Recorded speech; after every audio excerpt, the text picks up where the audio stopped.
goes.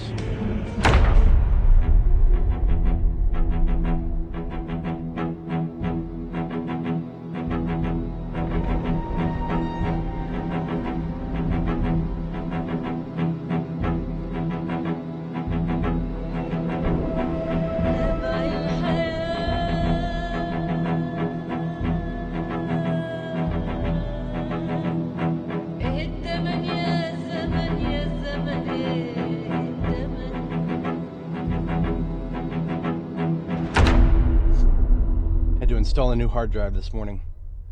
This is going to be fun. I don't suspect anything's going to go wrong, but I always have to keep that in the back of my mind. Something I noticed at the end of the day yesterday, but forgot to check. One of these... Oh, it died. Okay. So be it. Didn't look like it had died, but, well, as far as crop attrition goes, one dead crop is hardly the worst. Alright. But yeah, I had to install a new hard drive because my my other one was full.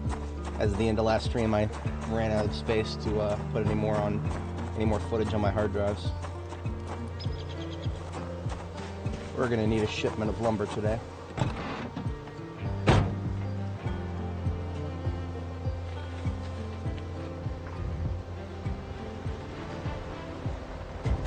Now, as to where we're going to cut the wood, I'm going to start a little farther away from base because the time may come where I need easy access to lumber, at which point I would like to be able to just go down to my front yard and cut trees. So we're going to start in the gas station area. Get rid of these small things first.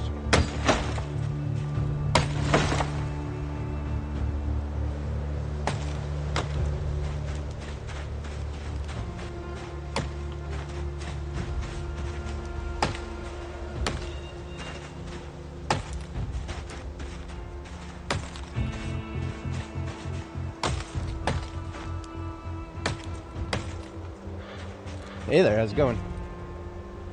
We got base building to do today. Lots and lots and lots of base building. Gonna start out with a shipment of lumber. And where the wood we're gonna cut is gonna be a little further out from base.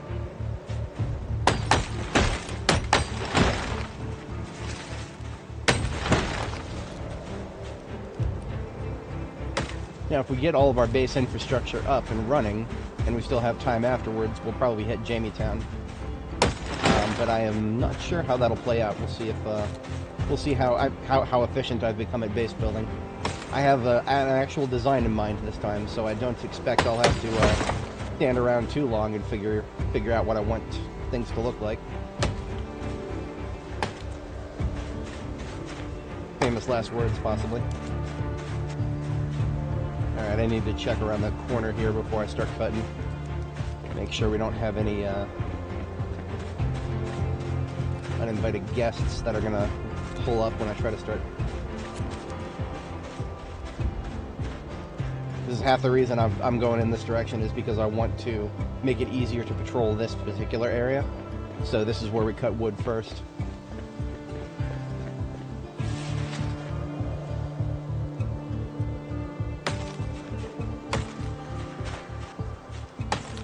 It's October 31st today, which means we're getting really close to December. We're just 1 month out from December. December is when all this tree growth stops completely.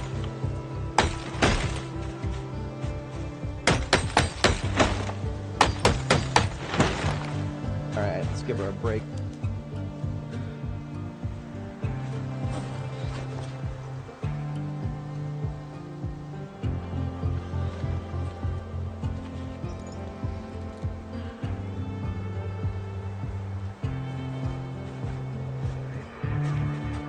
We have more than just one wood axe, but I'm hoping that this one will last as long as possible.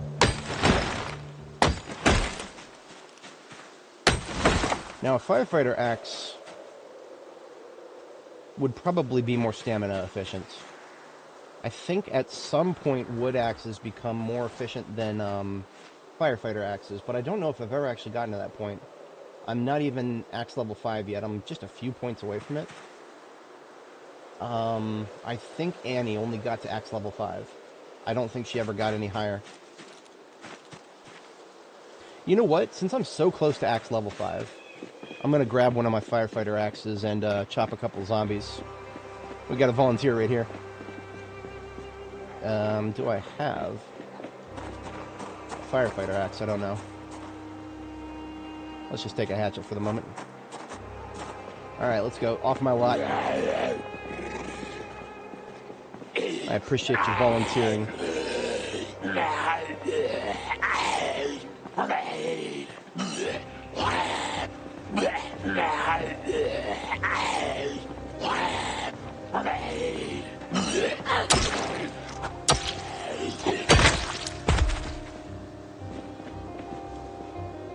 Yeah, I basically just need one more kill. Just one more kill, which means there's not going to be any more zombies now. Literally one more kill and I'll be axe level 5, but that means now that I need a zombie, there won't be one.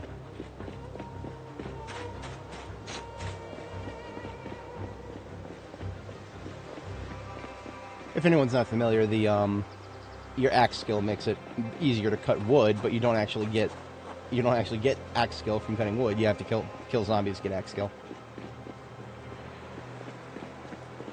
Not sure how that's supposed to work.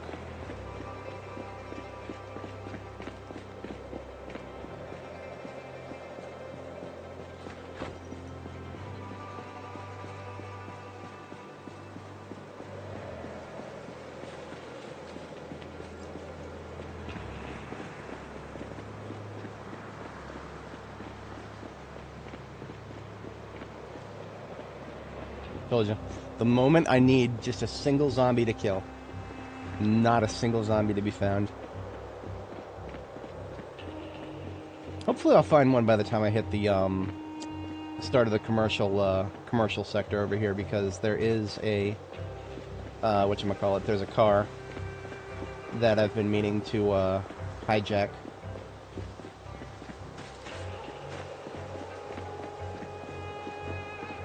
Yeah, here we go.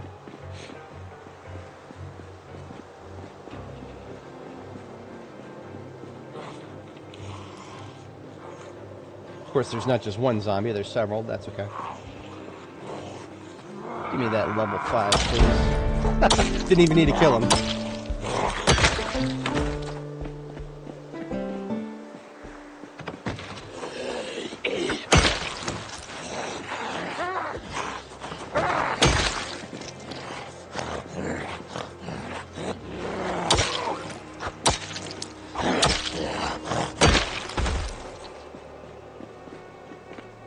Whoa, hello, okay.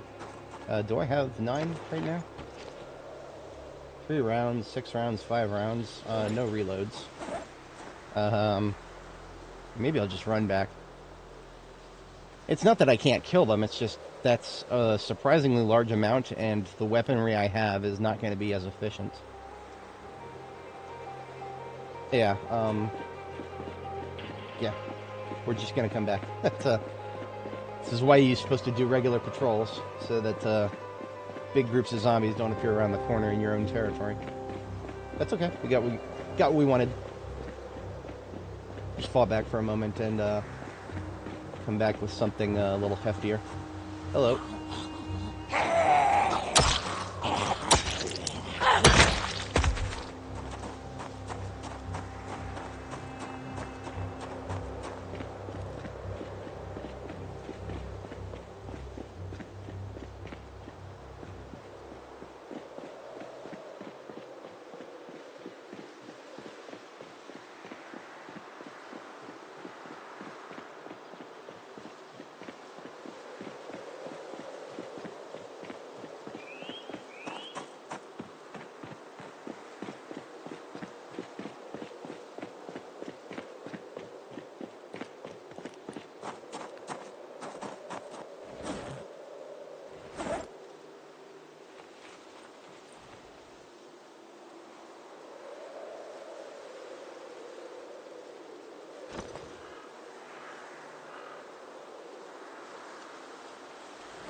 Alright.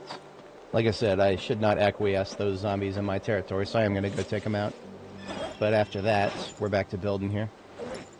I would like to be able to build in peace. And I have a policy of peace through strength.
Hey Hassan, how's it going this morning? Or this evening for you? We're doing a little bit of building today. Maybe a lot of bit of building. But before we do that, we got to get rid of some zombies. Because these guys are close enough to my territory to be annoying. I had to put in a new hard drive today. That was pretty fun. I was worried that my secondary PC, which is basically my ghetto NAS right now, wasn't going to have enough room. And then I realized that I had a 500 gigabyte drive that was just unpartitioned this whole time. And instead of partitioning it, I just took it out and replaced it with my other Seagate. So I've got another 20 terabytes to work with. Alright, these guys I'm going to have to shoot. I don't feel like taking them piecemeal.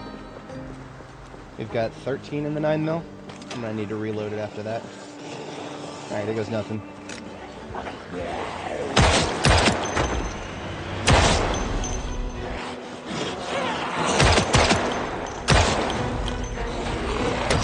Backing up.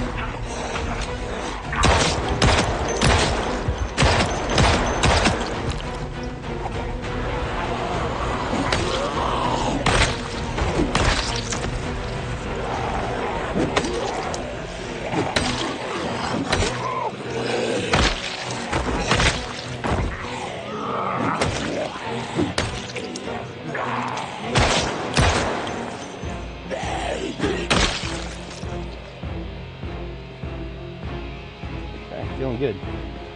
Not yet. We have to get our base built so that we can build our advanced forge. Annie was able to do lots of swords because we had leveled up blacksmithing long time ago and we had a forge up and running. But right now, Nora here only has a basic forge. She can't do steel work yet. So Longblade is a little ways out. We do actually have a machete that we looted. But once I use that up, I will have nothing to replace it, so I haven't started using it yet.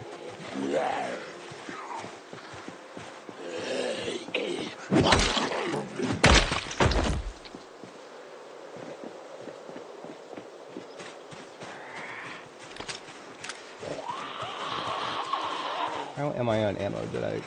Oh, I used it up. Okay, we're good. Back to the big iron for now.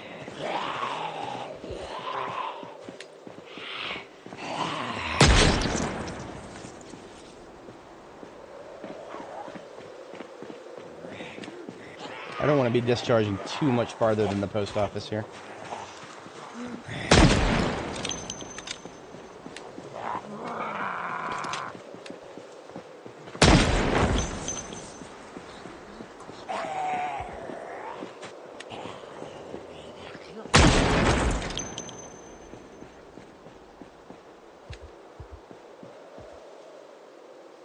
Yeah, we still got a couple coming out this way.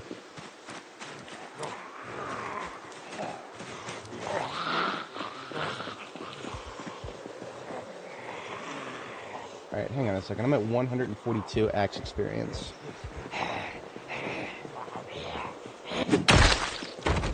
And now I'm at 144. So I'm getting about 2 experience per zombie. So that is going to be quite a few zombies for the next level then. Good to know. I do love the axe crits. I'm never not going to love those. Fantastic weapon. And after our visit to Ekron, I came home with about, I don't know, 7 more axe heads like this. So I think it is, it's going to be fine for me to start using this axe for wood cutting.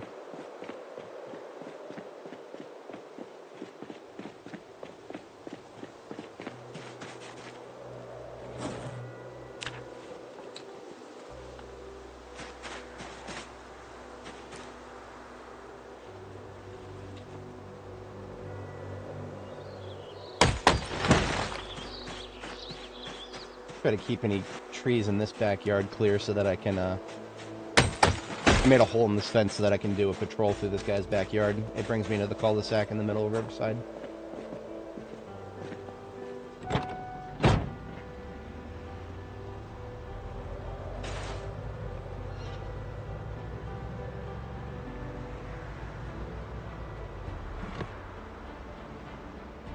Alright. That took care of cleaning up our backyard. Now we can resume some wood cutting. Well, now we have to clean up in our middle front-ish yard here.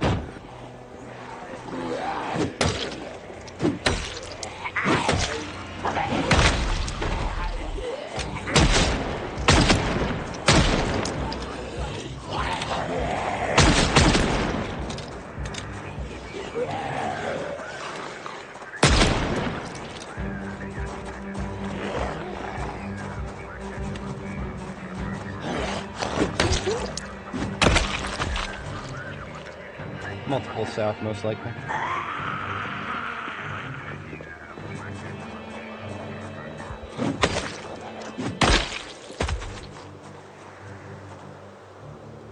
I'll bite to eat before that guy gets me.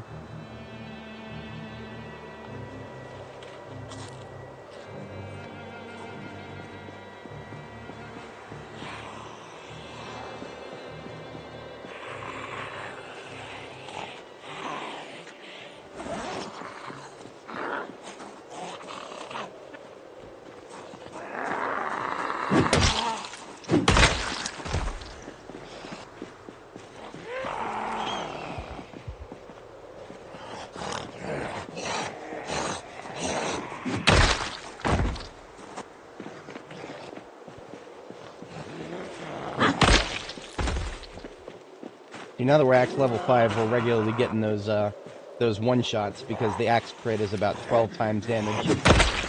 So as long as you don't have any major moodles, it's basically going to one-shot them every time. Fantastic weapon.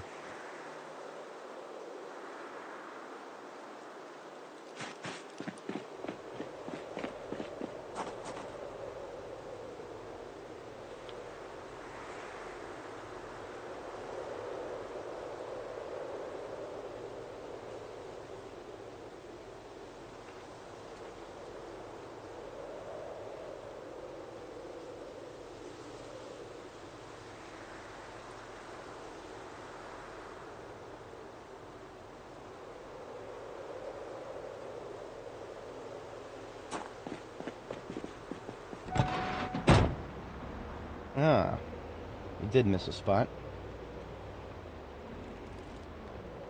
This is one of the reasons I want to cut wood in this area. If I remove all my line of sight obstructions, it'll make it easier to clear zombies when they respawn in. Come on.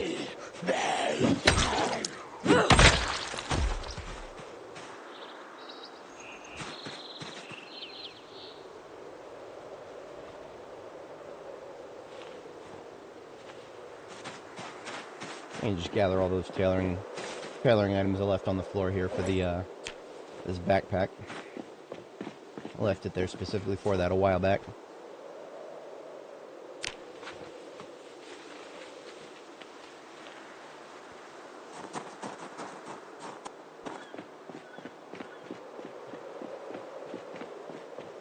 Alright. The funniest part about all this is I'm pretty sure I left my step van running.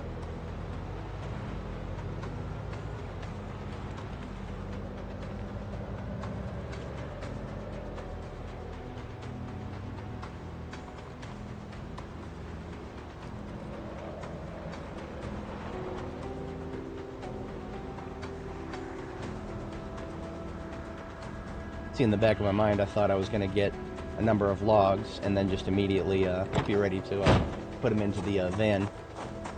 A couple things went wrong there.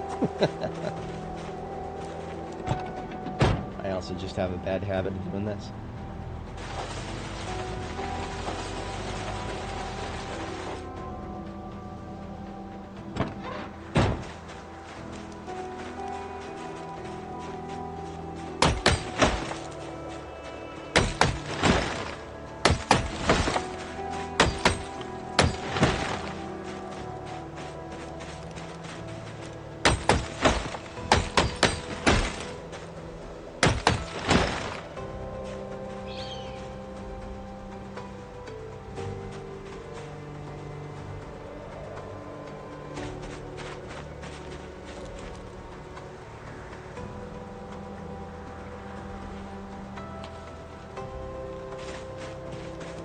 Probably ought to pick up some of that there rope. Ambulances are amazing. Well, okay, so in this particular world, with vehicle storage broken as much as it is, ambulances are actually the best vehicle in the game, bar none. See, it used to be, of course this is just unique to this current build of the game, hopefully. It used to be the step vans, like the Plunky's truck to the south here. These are supposed to have the biggest trunks at a trade-off of not too good vehicle performance, right? That you're not going to be wanting to take these on expeditions and then going off-roading in unfamiliar territory with them because you're not going to be able to perform very well.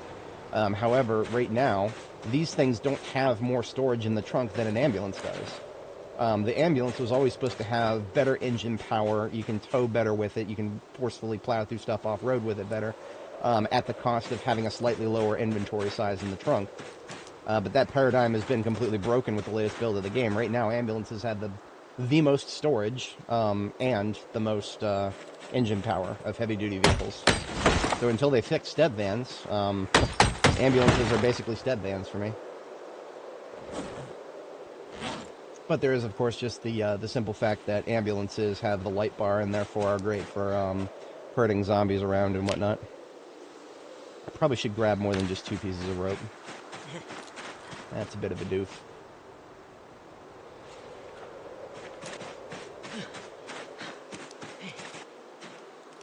There we go.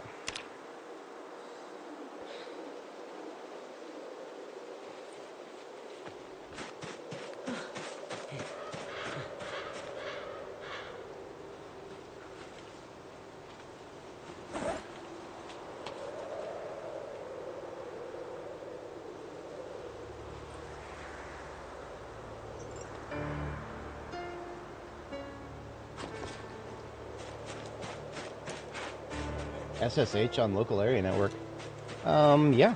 I mean, so SSH you usually want to use to connect to something that's not in your local area network. Like, any of the things that I'm running on my network, I usually just connect to it directly through the console, as opposed to needing to. SSH is usually for securing secure shell. It's for connecting to something remotely.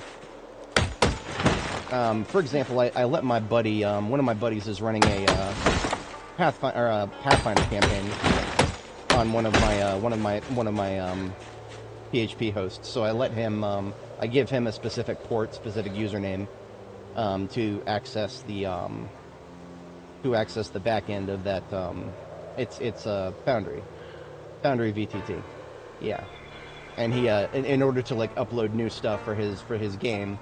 He'll use SSH on a specific port that I've given to him, and he has to do it from his own IP address because otherwise my firewall is programmed to block everything on that port except for what's incoming from his IP address. Thankfully, he's got one that's mostly static. I say mostly because it has changed like, I don't know, twice in the past year, so it's like static but not. I'm no expert, by the way. I just all of my understanding of servers and network stuff is like 80% amateur. In the professional side of things, I don't usually have to interface with that. Like they give me all these network tools that do it for me, and if the tools don't work, then I'm supposed to just call other people. Because and it, you know, it's one of those things where if I want to do it myself, then I'm just going above my pay grade at that point. On cell using SSH. Network is not wired but wireless. Session is so freaking... Okay, so right there, as soon as you say the word wireless, I start... that throws my heckles up, because wireless is introducing latency. A lot of latency. Every single packet you send over wireless is going to be increased anywhere between, I guess maybe 60. Hang on a second. I might even be able to see this in real time. My phone is called Thunderbolts. Okay, so my phone is right here. This camera right here is my cell phone. It's called Thunderbolt. When I ping it, it's on my wireless network. It's taking almost a second, as little as, a little as 1/5 of a second, but sometimes as much as one whole second. 874 milliseconds. That's like 0.9 of a second right there. For a single packet, a small packet to go between my current computer and my cell phone. So when you think about that, again, it's right here. It's right here. It's that close, and yet it still is taking almost a second to transfer data. That Wi-Fi is terrible. I absolutely despise it. I don't understand how any self-respecting person would use it for anything other than, if you're playing something on your cell phone, for example, it's usually not that big of an issue. But if you're trying to do something that requires fast network communication, please do yourself a favor and stay away from wireless. You're just going to hurt yourself. Don't hurt yourself like that. I understand that some people don't really have a choice, and that's very unfortunate. If I ever would advocate for anything, it's finding a way to do it wired instead of wireless. It doesn't matter how good wireless technology gets. That latency problem is never going to be solved because it's just fundamental to radio technology. You're never going to be able to make radios transmit faster. You can get a lot of bandwidth. Bandwidth is not necessarily the problem because, bandwidth you can you can open a really wide pipe, but you can't make the fluid go through the pipe faster, if that makes sense. I think that was my last 2 rope. Yeah, I have to open a new bundle now. Probably should sharpen my sword too, or my axe as well. I wish I had a sword. So the axe just needs 1 sharpen, but its handle is not doing too good. I might need to get a repair to the handle.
Mosh. Well, I do have to take a quick sit down here, so we'll let my girl take a break from axe cutting.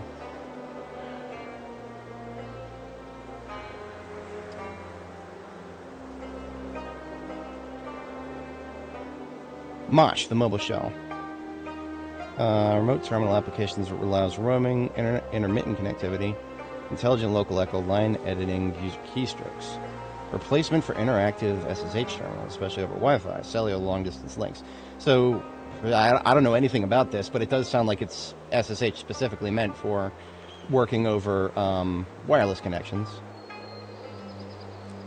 UDP-based protocol. Optimized for packet loss. That's okay. That's good. Getting rid of network lag. Okay, so that's one hell of a claim right there. Is it open source? Mosh, yeah, it's on GitHub. Ooh, last updated 2 years ago? No, that's just libraries. Okay, so last package release was 2022. So what that tells me is it's not very often updated. That's not always the worst thing in the world. I mean, you know, technology sometimes you get to a certain point and it doesn't need anything but security fixes, but still, seeing most of those subfolders with last modified 2 years ago, that sends my hackles up a little bit. I'm not saying it's bad or anything. I'm just telling you what I see when I look at it, and what I see is not always going to be the what's the most important.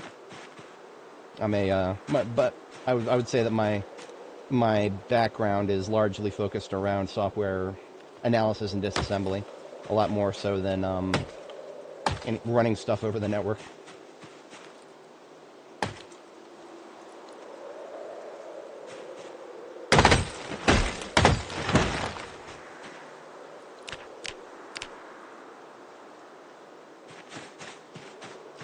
That might be mostly a full trunk right there.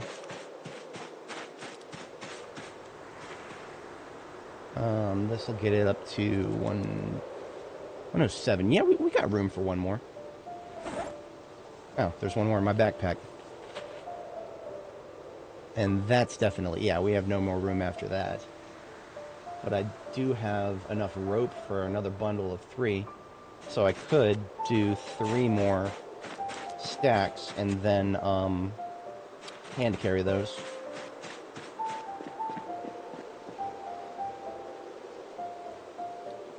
Yeah, okay, so yeah, that, and again, now SSH is one of those things that is constantly being updated with security fixes.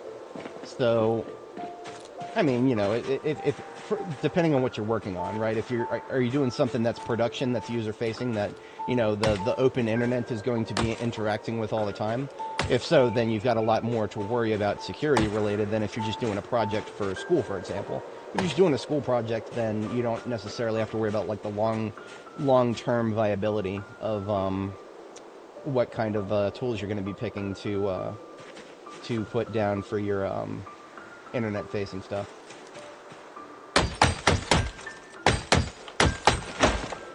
Nothing was more red-pilling to me when I first started paying attention to my own firewall logs, and I would see just like constant little prods from random IP addresses in Romania, for example. And I was just like, really?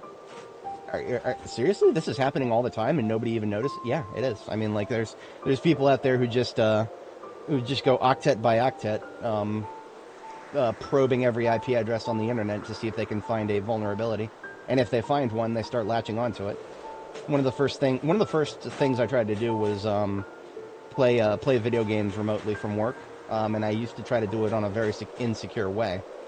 And I noticed a bunch of random incorrect password entries on my actual computer. And I was like, holy shit, what's going on there? And I talked to a couple of my friends about it, and they're like, yeah, you're doing this, and this wrong. And I was like, oh shit. It didn't make sense to me. I was like, who would ever just...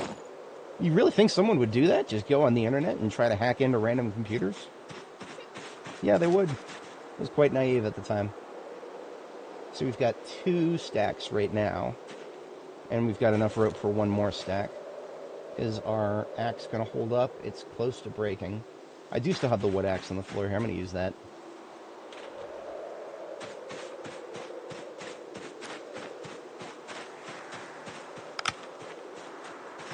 Do a quick perimeter check on the other side. We're looking okay.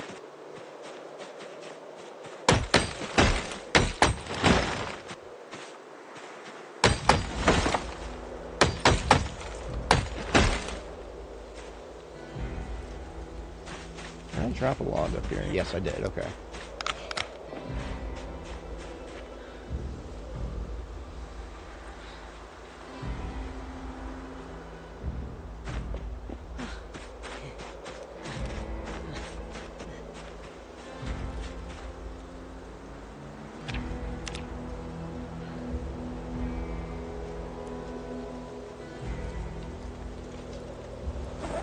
Alright, so that's all the wood that I have on me right now.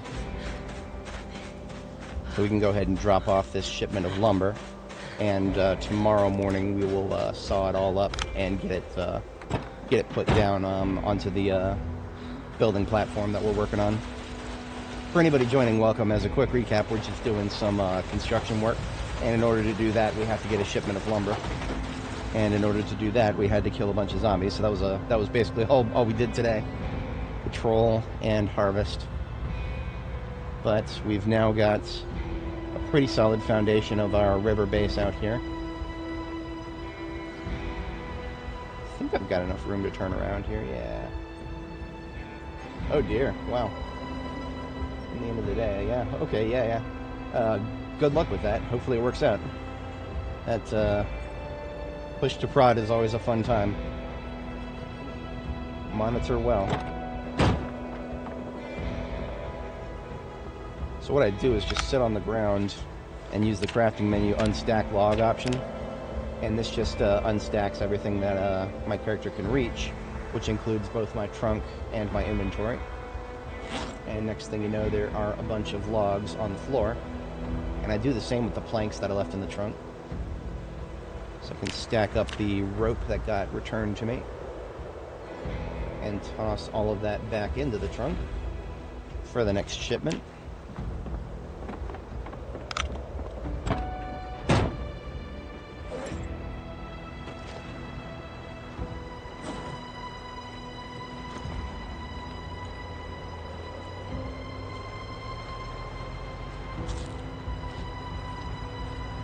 I should have put my jacket on while I was sitting down. I do carry it around specifically for that.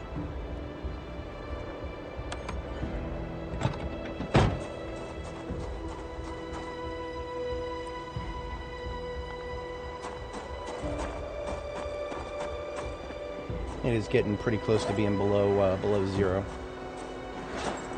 Driver's seat seems broken again.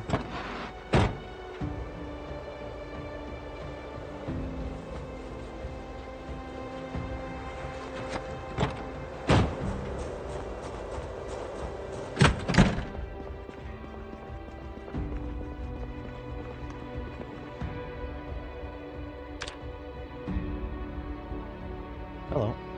That took a moment.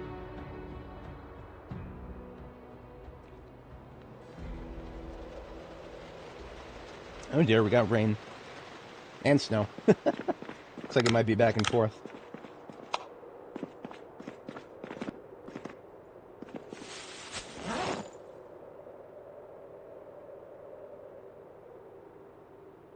Let's repair the handle on my axe here.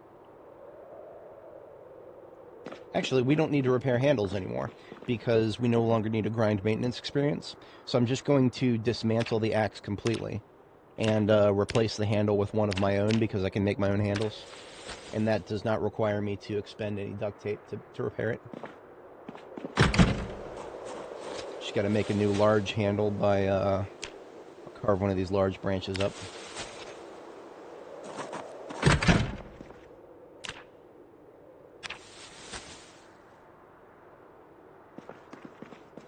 There's a new handle on that axe.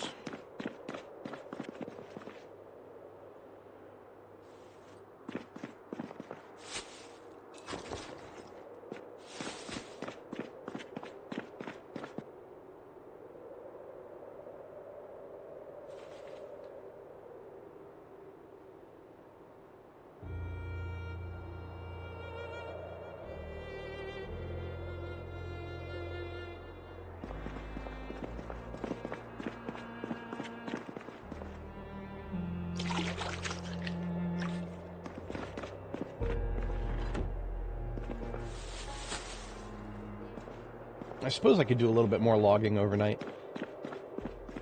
I don't want to go back up there and start sawing just yet, but I suppose I could do a little bit more cutting.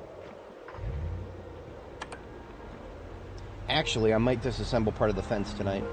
I've been meaning to disassemble this fence for a while now. I need to be able to see better in my local area, and disassembling this fence will contribute towards that.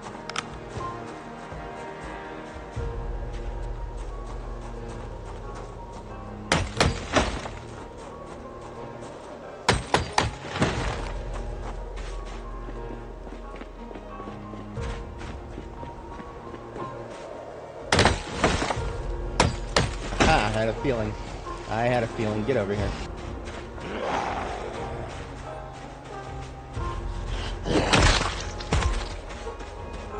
Anyone else hiding in there? If there are, we'll find them later. This is why you always check all over the place.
I like to use this guy's driveway to connect the parking lot of the gas station all the way to this far road, which means all of these trees are slated for removal.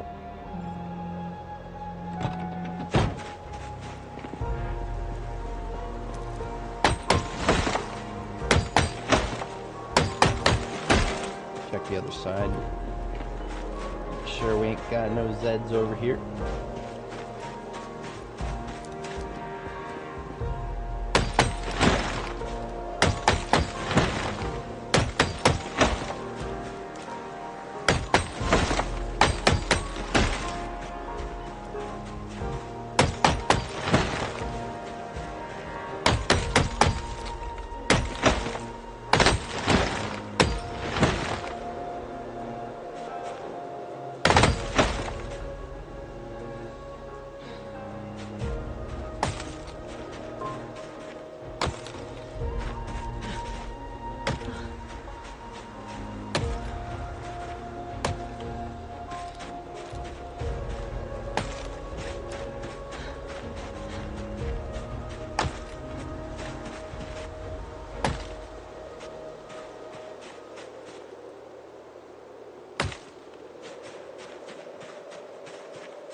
Right, there's a small shipment of logs there, and we successfully eliminated barriers to, well, for the most part, barriers to doing a circle through this way for a patrol.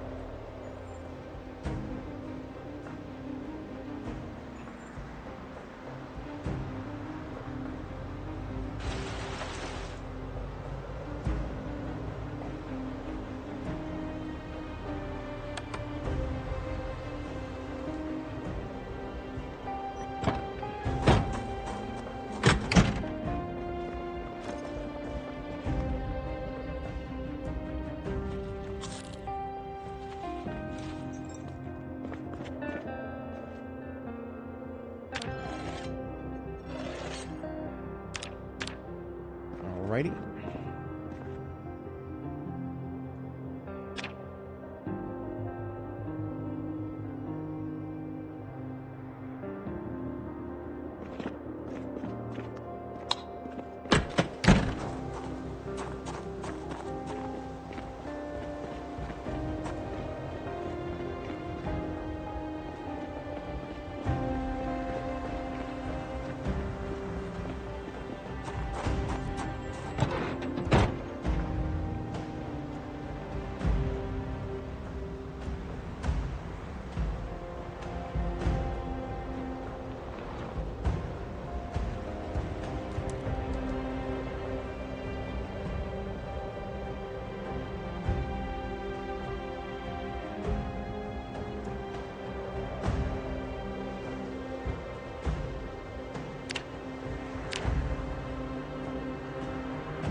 This was where I actually took a bite right here. Not a bite, but a laceration from a zombie.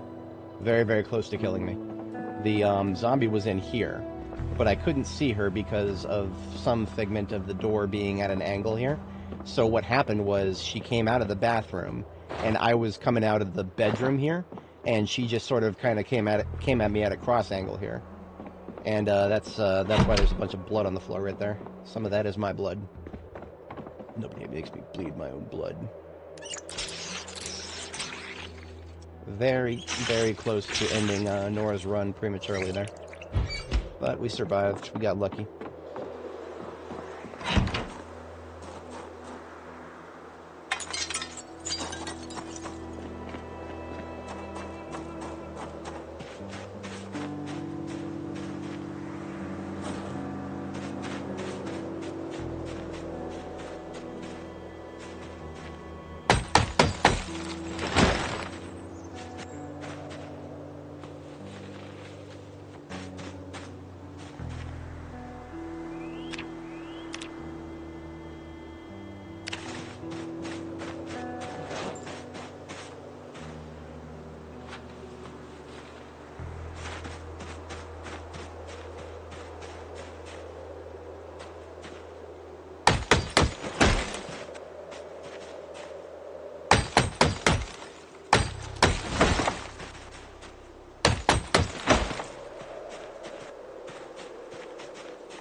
There comes the rain to wash away the snow.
For anybody joining, welcome. We're just doing some logging so that we have materials to do our grandiose base build.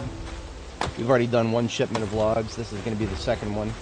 And then we're going to have to saw all the logs at once, and that'll be a, well, that'll just be a nice, quick, fast-forward job once we get to that point. Then we got some building to do.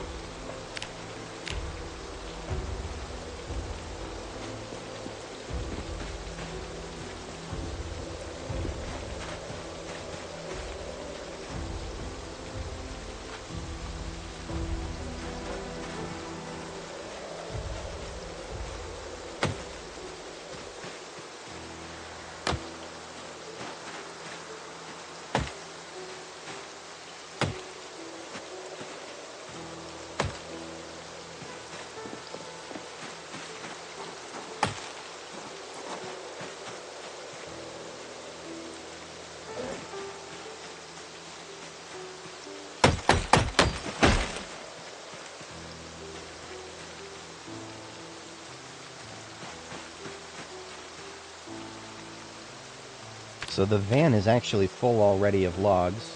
So what I'm doing now is I'm just leaving stacks on the floor to come back and pick up with military backpacks in my hands once I get to the correct number of logs. If you've got nothing else in the backpack, you can fit 4 stacks of logs in each as an organized person.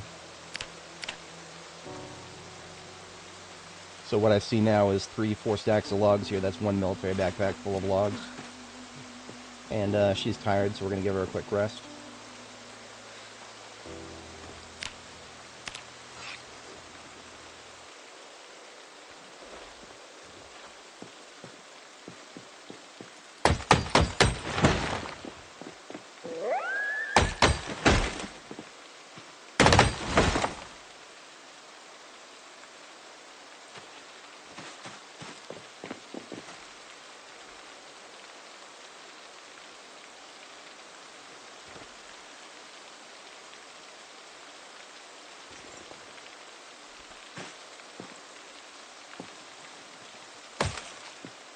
completely clear on this side, so if we need to cut through from the parking lot of the gas station, once again we can do so.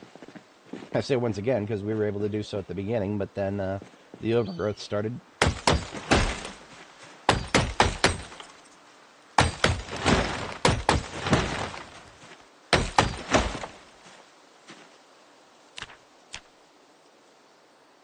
Probably gonna run out of rope before we can do too many. I think it'll be 2 full backpacks, and then we're gonna run out of rope. So in a perfect world, we would have 6 more rope. I could actually go get like 6 sheet rope by pulling down curtains. That may be something I actually do in between once we get to a certain point.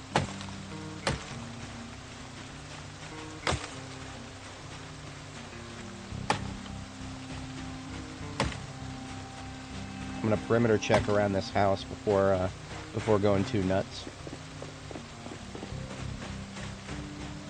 Make sure there's nobody within eyesight to the south or the left or the north here. Oh, there's logs up there I forgot about. Okay. So there's a couple piles of logs up there. I remember harvesting them for their, specifically for their, I already forgot. It was sticks. It was sticks.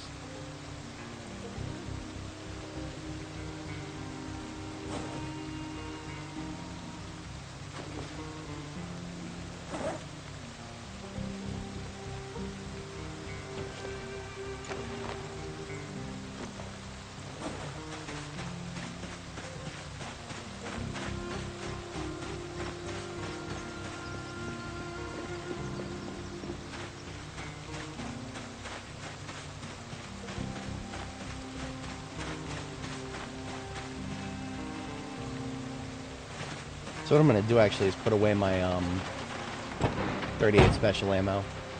So I do still have some ammo in my satchel, but I don't want to take up too much space.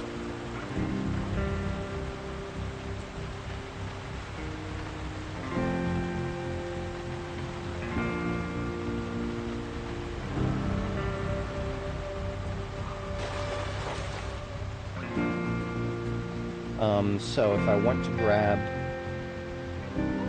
I would just want 2 sheet rope. That's really easy. I'm just going to go out and grab 2 curtains from one of these houses.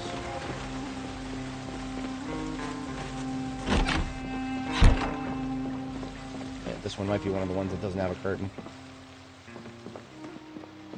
I think the bedroom might. Nope, not even the bedroom has a curtain. Or sheets in there. Okay.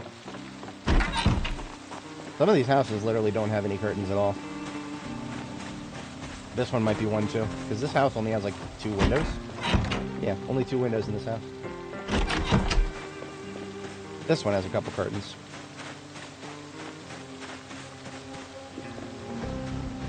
Quick perimeter check.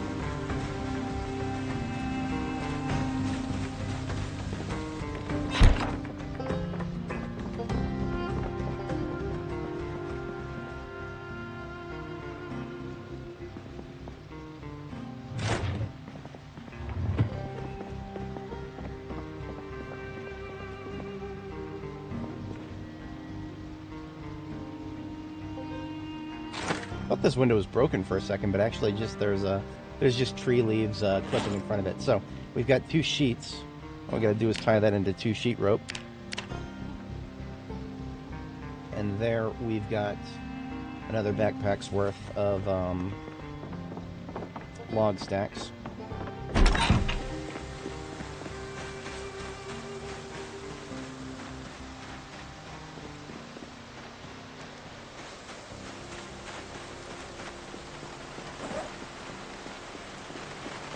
By clearing all the rest of the stuff out of my main backpack, I'll actually be able to put 3 stacks in my main backpack and then 3 stacks in an offhand. And that way I won't have to disarm myself. Main hand will still be free.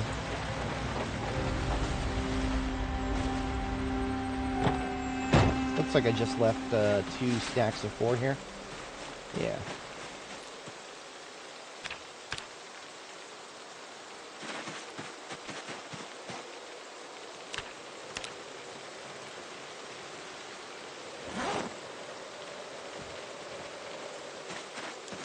And that means we'll need to go cut down one more large tree, or a couple more small ones out of log.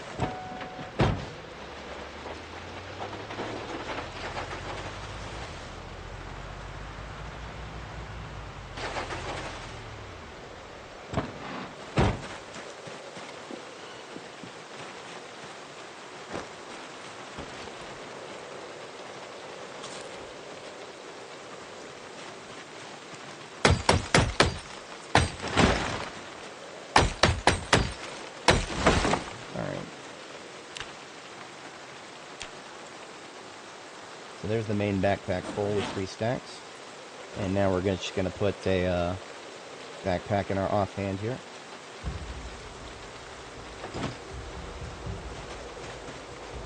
Oh, I was off. Oops.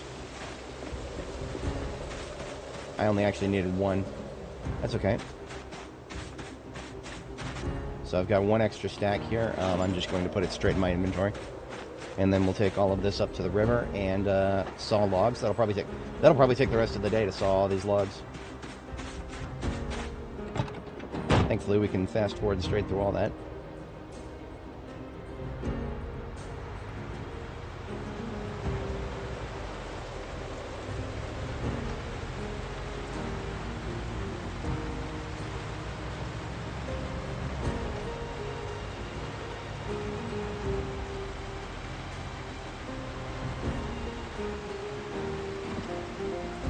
Alright, so there's our other shipment, the one we already brought.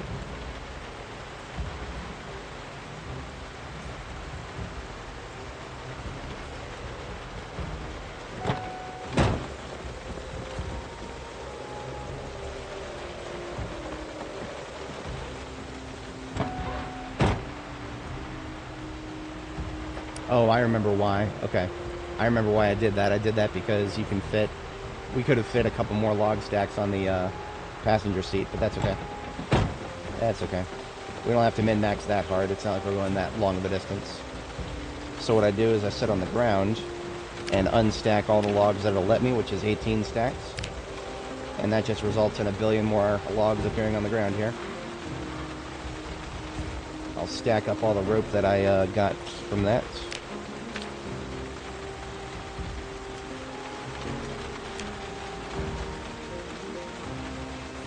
And put the rope back in the trunk.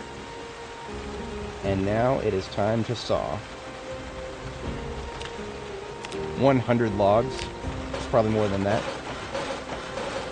Now the reason we're sitting on the ground while we do this is so that we don't lose health from being over encumbered.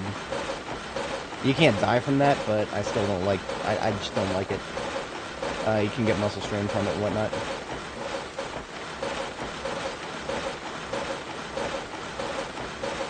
Like I said, most likely going to take the rest of the day. We're going to run out of daylight at around 2100, I think.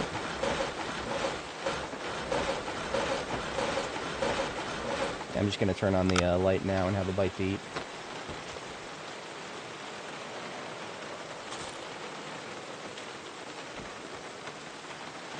So we sawed 100, but that was all we could queue up. There's still 16 left. So we'll saw those, and then we'll be done for tonight.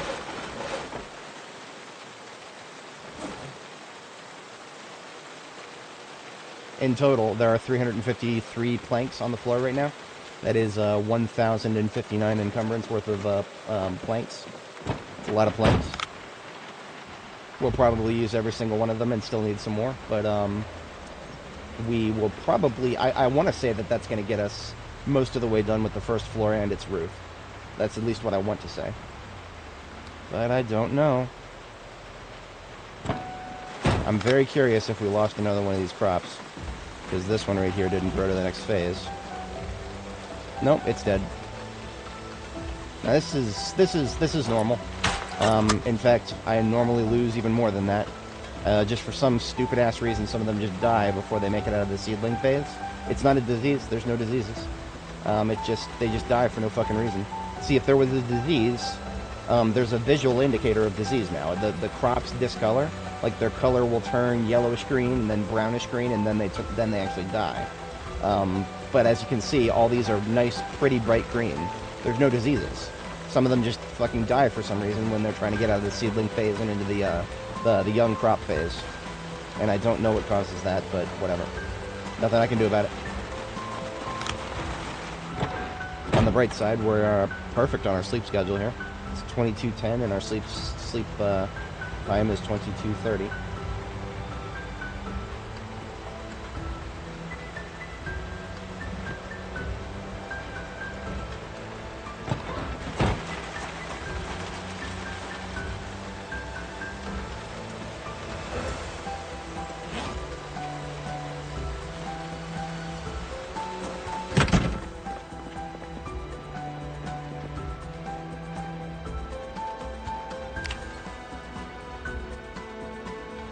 Oh, I got cold overnight. I gotta start remembering to put my put a couple layers back on before I go to sleep.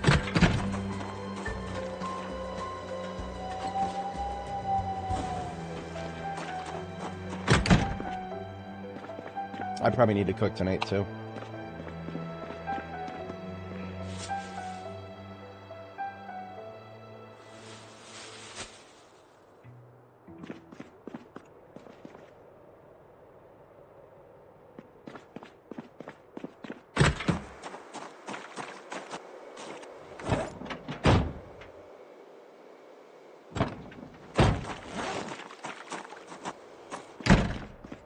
Alright, I've got one roast left. I'm just going to go ahead and take that,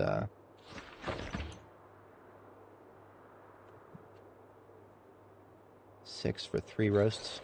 So I'm going to go ahead and, put these cabbages into the, oven here to, defrost them.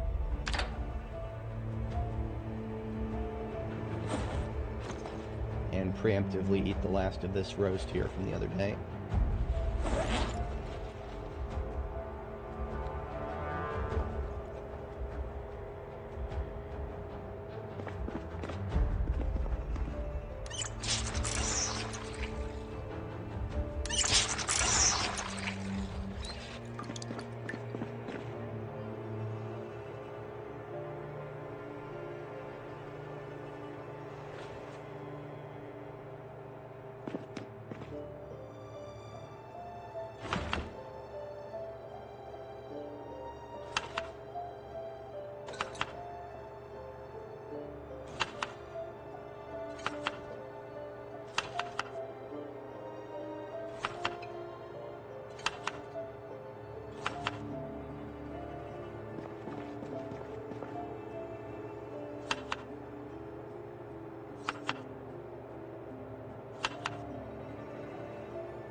Don't forget to spice them up. Should still have some onion left, or garlic rather. Oh no, that was the last of the garlic. I guess I can use pepper now. Alright. Just one seasoning is more than enough for me.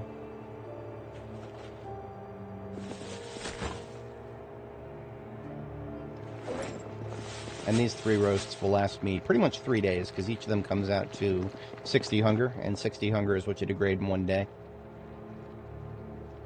It's my flashlight, it's looking good. I'm going to give myself a wash up here.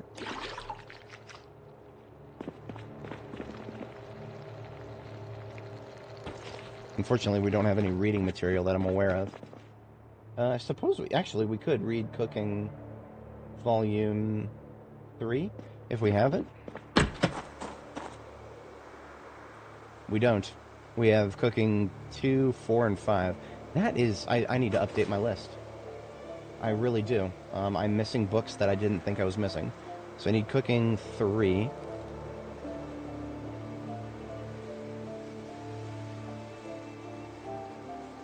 I need, Fishing 3. I swear I got Fishing 3. Something feels fishy about that. Oh, I could read Masonry. So I'll hold on to that. Yeah. Cooking, fishing, tailoring? I could have swore I had volume 3s of all those, but I don't. Okay, fair enough.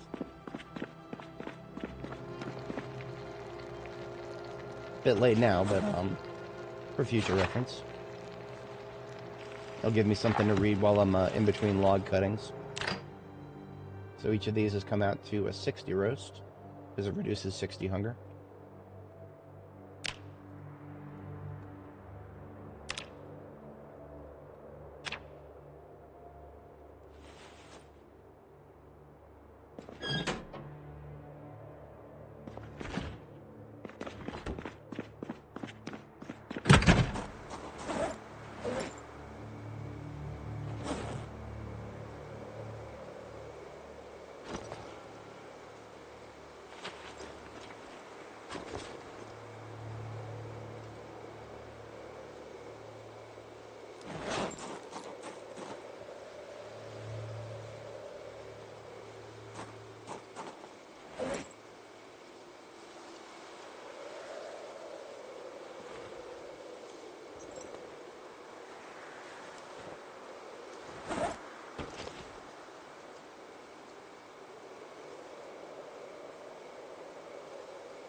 Okay, so I need to... What I'm going to do before I go to get my second sleep in here, I'm going to check around my other vans to see if I left any books anywhere. Because I swear there's a couple books that I'm missing here. These are all just magazines. There's one here that I need to read. Actually, a couple magazines that I need to read, but these are... Yeah, okay. That's just all decorations. Everything in here is welding related. This is basically a welding vehicle.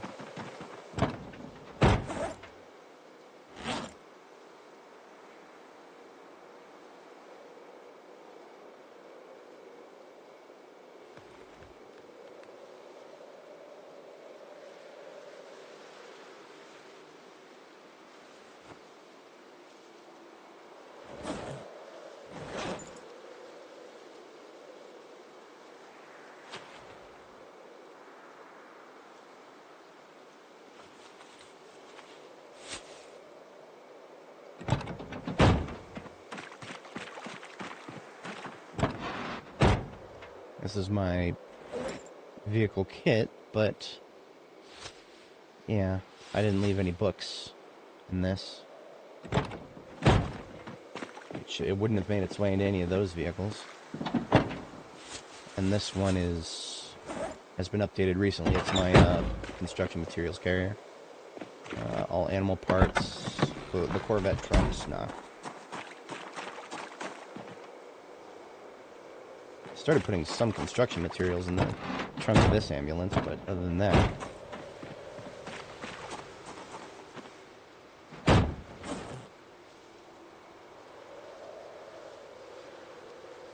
All of these magazines are ones I've read already. So the ones in my inventory are ones that I haven't read. I'll read those tomorrow morning, since it's bedtime here.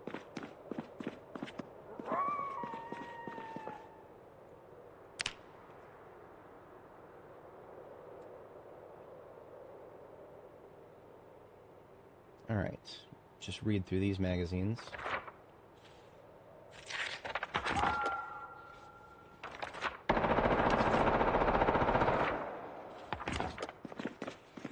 Now I can put those magazines away.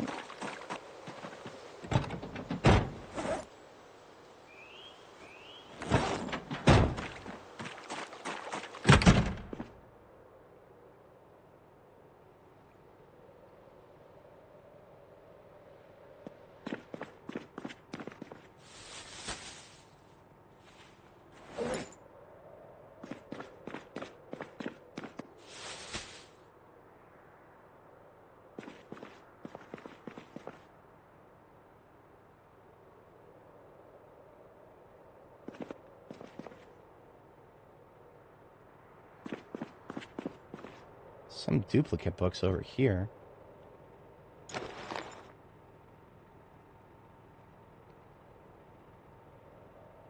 But I made carefully certain to make sure that these are all duplicates. Yeah, there's nothing in here that I wouldn't already have in the ambulance. Mind bottling.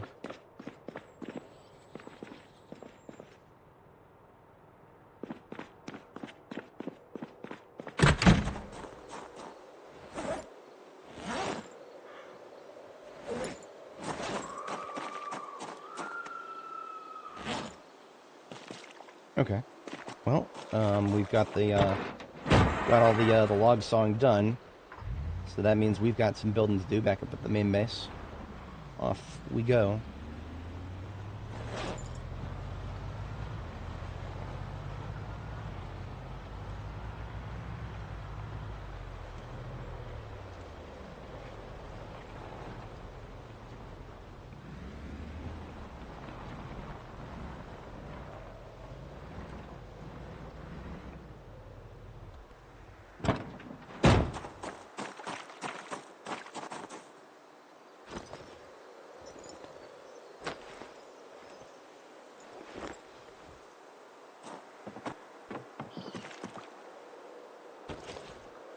So we now put a military backpack in both hands to include the one on our back that's empty. I'm going to go ahead and drop my... I'm just going to put my most of my weapons away. As long as I have my claw hammer, I am armed. But I don't want to be over encumbered too much if I don't have to be. So these can get put away.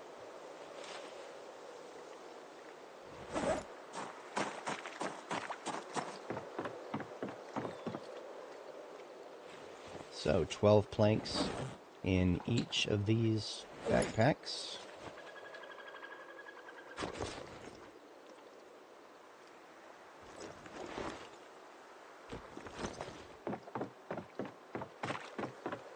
And I can just get ahead of the nail situation. I've got enough room in the satchel here for all of that.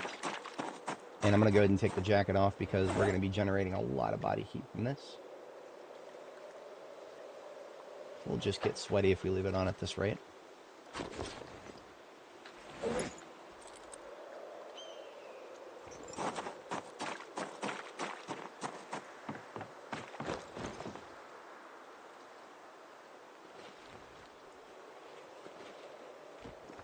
All right. It also sounds like we lost the music, so I'm going to go ahead and put on some music.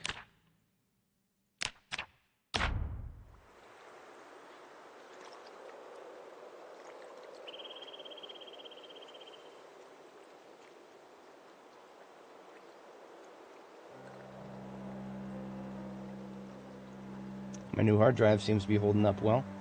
No dropped frames yet. Oh shit.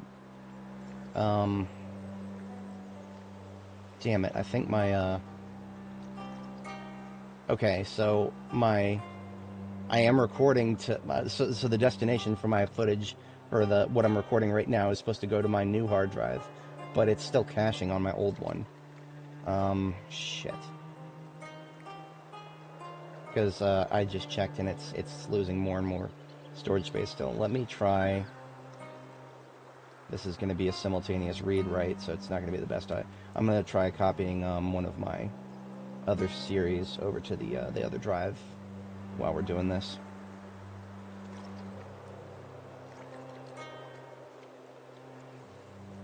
So that's going to take a while. But each time it does one of these files, it will delete it from over here and free up some more space. So theoretically, I should not hit the...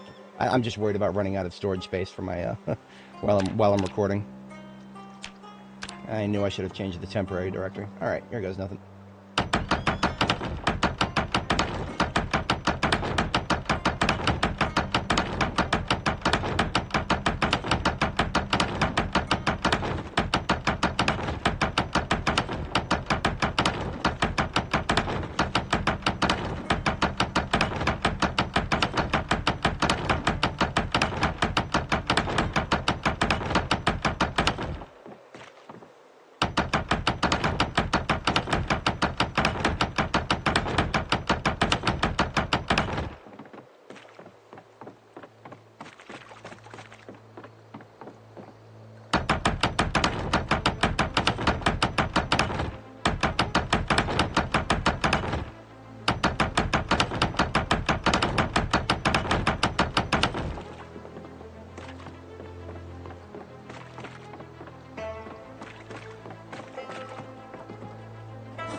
so I want the open tiles to the river here to be symmetrical on both sides.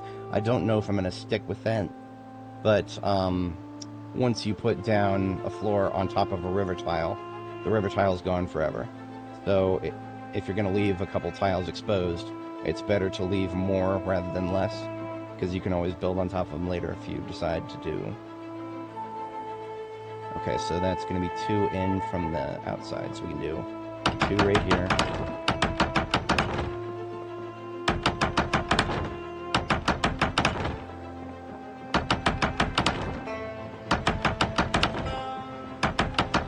And then we're doing 3 wide for now, okay.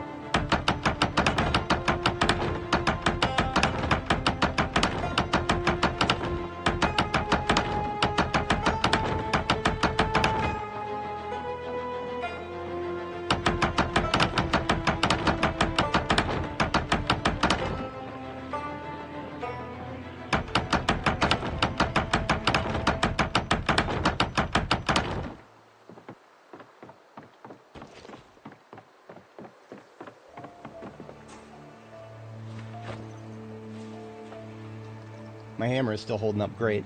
I am very glad that I waited until I got to maintenance level 10 before doing this. If I was lower level maintenance, my hammers would be breaking all over the place, most likely. Oh, we got nails, now we just gotta get the, let's have a bite to eat, and then we will resume.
Okay, so next I want to put down the back wall and the crates. I want to put down the the back wall, and then plaster it, and then paint it, and then put the crates down, because I can't... I basically, I have to do it in that order, otherwise, we won't be able to paint it. with the crates in the way.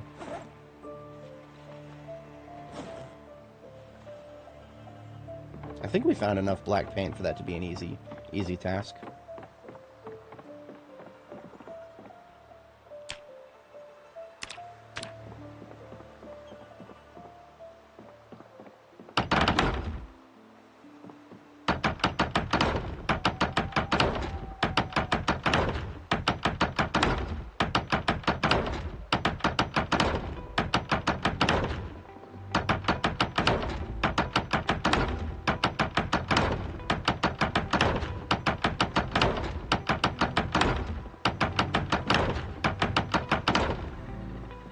Forgot which way these gates open.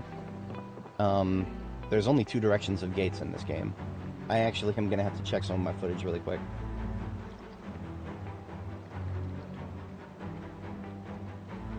I'll actually use I'll use YouTube for this because my own hard drives are a little bit busy at the moment.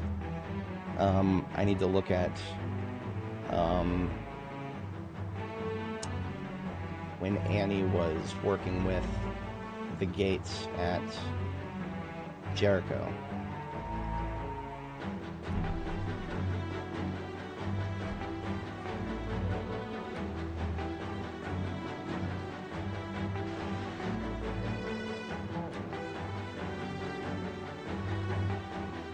I don't know who's... Okay, so as we can see, I used the propane cans to mark where the doors open. So they open inward if you place them on the left side. I think they open... okay, so they will open inward both sides in that direction. And that means... okay. Okay. Okay, I'm just using this so that I remember how these gates work, because it's kind of hard to picture them sometimes. Theoretically, they should be able to open whichever direction you want them to, but they don't. It is a fixed direction. I'm going to use some rope to mark the...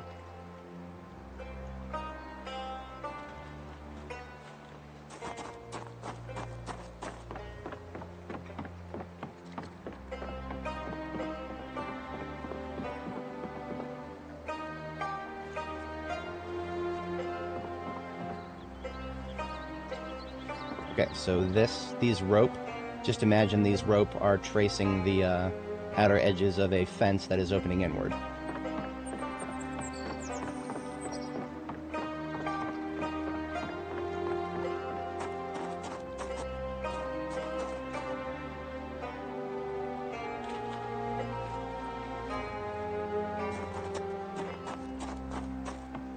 I could use garbage bags to do that instead of rope.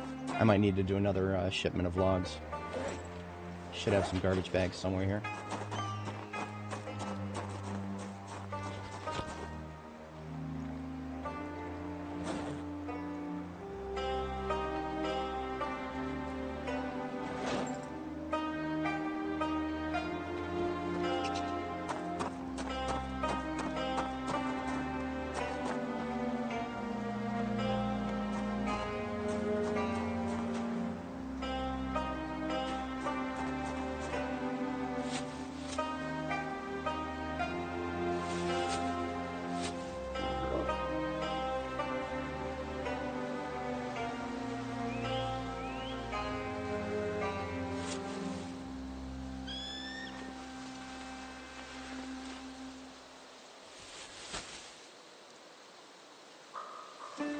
I also have some cans of paint that I can help use for this as well.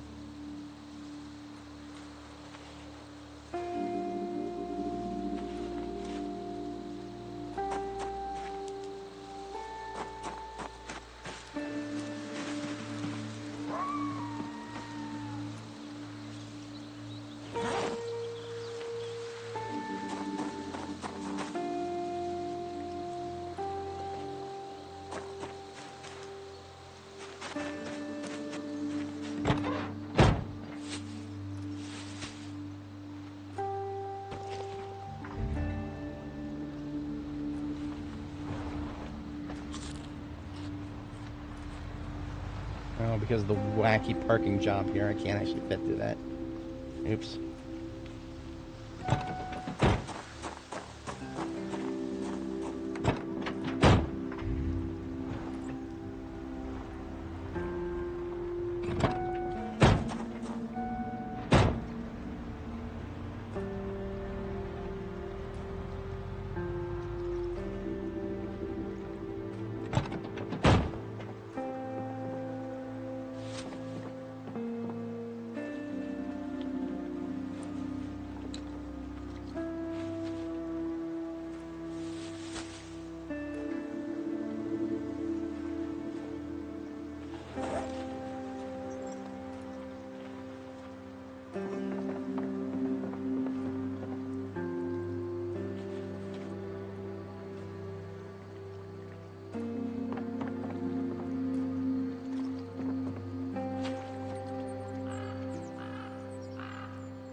Okay, so they open inward from this side, and that means they're going to open outward from the other side here.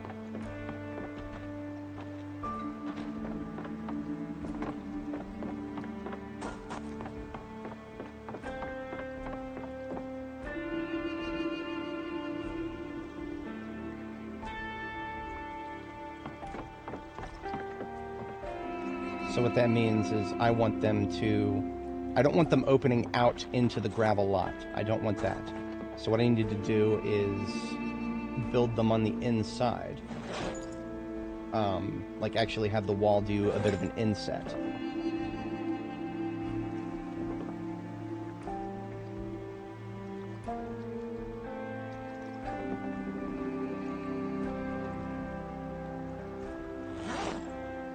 See, the goal here is, if it isn't clear, what I'm trying to do is build a base that I can drive through very easily. I was referencing some footage of my previous character, Annie Mae. This was part 74. What I did is I converted a grocery store into a base that I can drive through here. So these gates here to the north and the south side, these are gates that, whatchamacallit, they're 4 tiles wide. But they always open and close in the same direction, and there's only 2 different directions of them. So I'm just trying to make sure that I know where they're going to be opening up when I build them, because these are expensive to build. They cost iron pipes. Iron pipes cannot be built currently, for some godforsaken reason.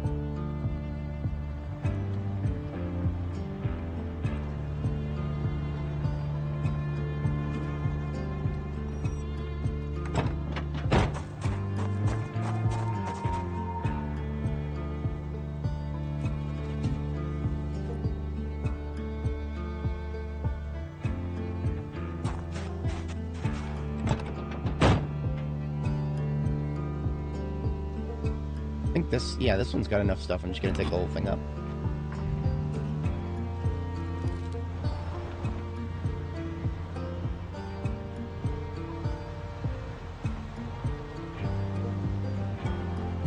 If the gravel driveway looks unfinished, it is. Trust me, it is very unfinished. I did the bare minimum to get up here so that I could start putting the base together.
I should be able to keep this as a note to self here. If I just build wall frames like this, because it's going to open as an inset, so that just means the gate goes right here, like in this direction. Perfect. We'll do the same thing on the other side, and then we are good to go. Continue with the what I was mentioning before.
Now I'm gonna need to make a couple buckets of that plaster stuff, and I've got a whole bunch of buckets right down here for watering crops. A little bit too much for watering crops at the moment, so I can grab a shipment of these here.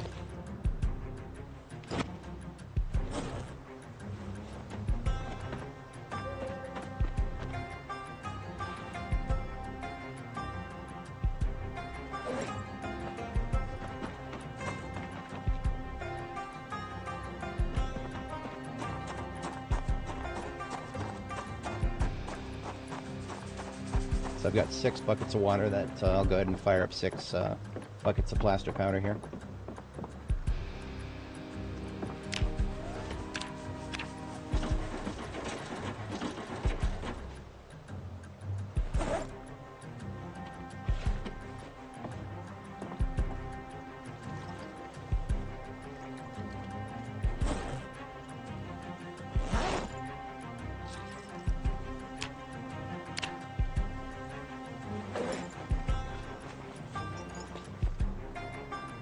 And there's a plastering trowel I left right here.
Plastering been moved. It has, I believe plastering has been moved to the build menu here. This is my first time ever interfacing with plastering from the build menu.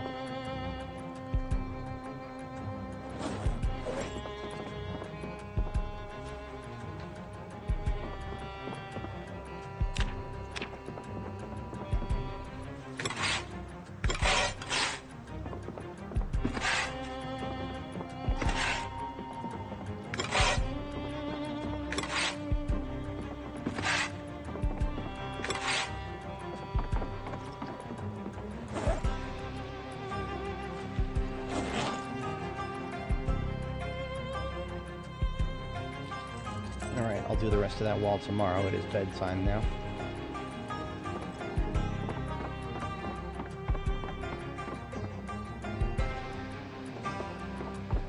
I'm gonna need to grab a paintbrush when I'm back at base.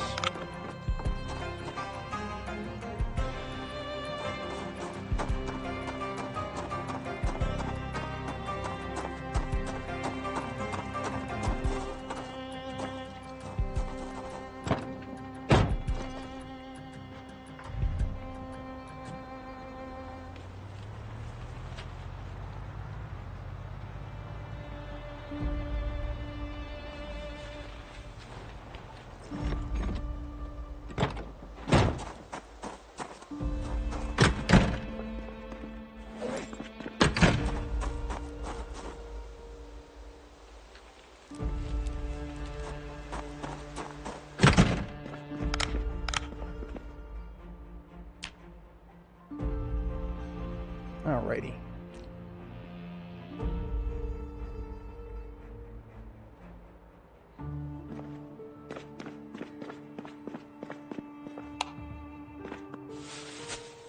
Still at a complete loss as to where my my other medical bed went. I know it's in here somewhere, or it's in one of my vehicles, either or. I'll find it. See, if I knew where it was, I could grab it right now and bring it down to the to where I'm working and actually sleep there.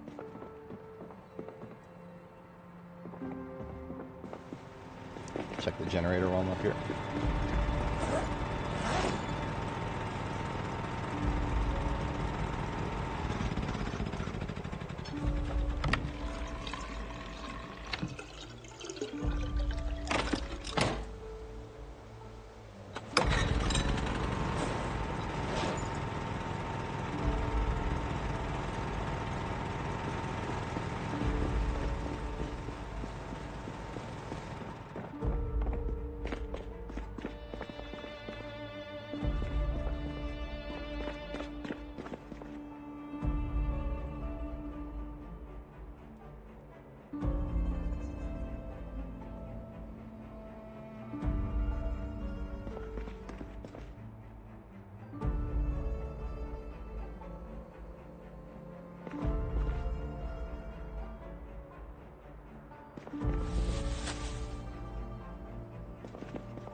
There's no furniture in any of the boxes here.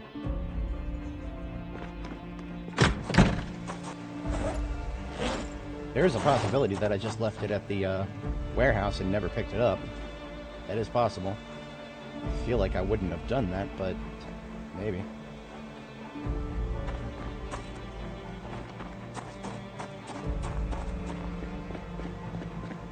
The only other possibility off the top of my head is that it's still in one of the vans down here. But there's only one van left in this lot. And I thought this was the metalworking van.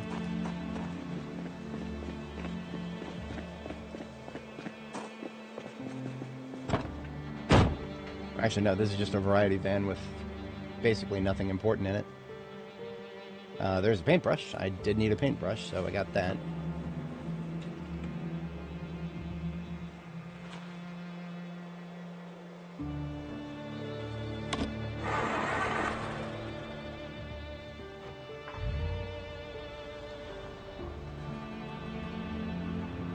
This one also needs a pump.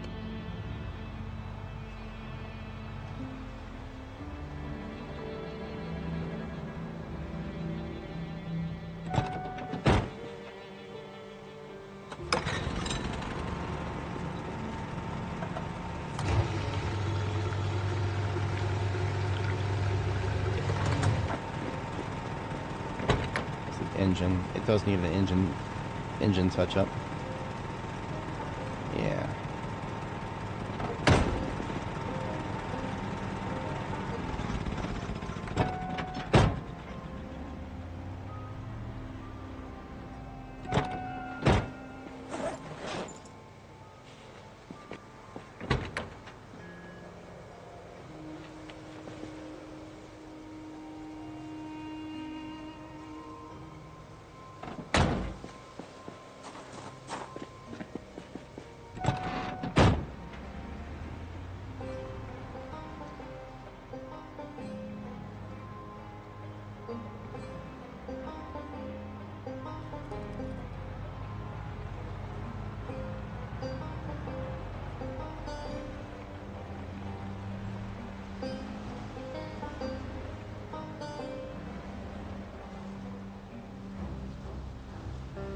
This one doesn't actually have enough stuff in it to justify leaving it here as is. I need to go and grab some more stuff.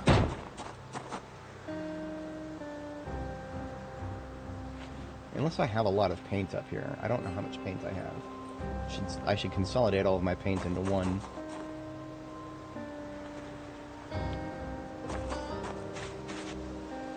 That's tailoring. You see, I put... Most of what's on this side is either furniture or not direct building materials. Yeah, this is like all over the place. Stuff I really didn't want to just put back into the gas station, because the gas station's getting so full.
Another welding vehicle here.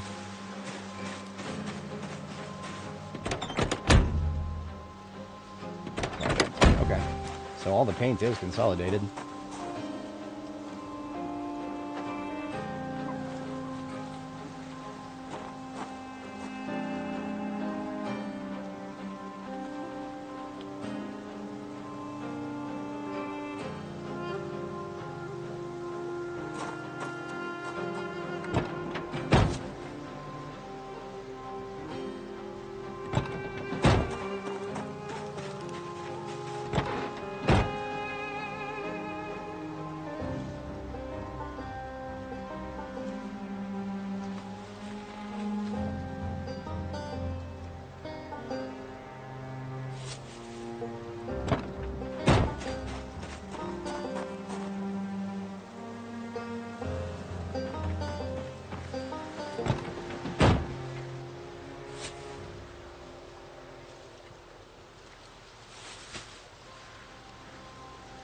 That box of garbage bags is going to come in handy.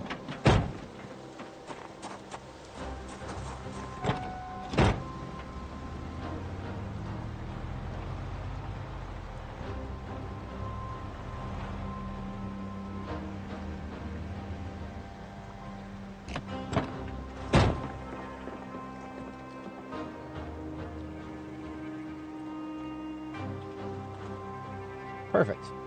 So that actually fit all the paint that I currently have cached up here into the trunk of one of the vans.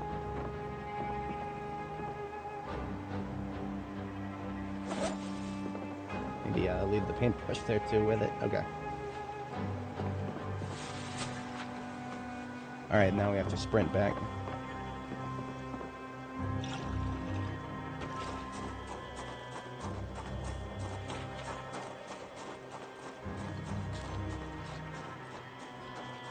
After I finish sleeping, when I wake up, I'm going to head back to Electromax with an empty vehicle and see if there's anything there that I need to pick up.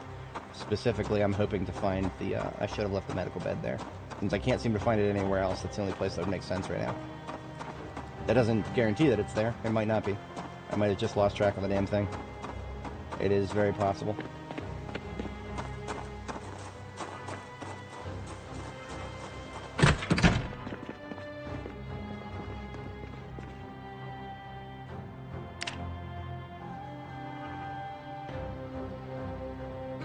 It is November 3rd, 1995, or 1993 rather.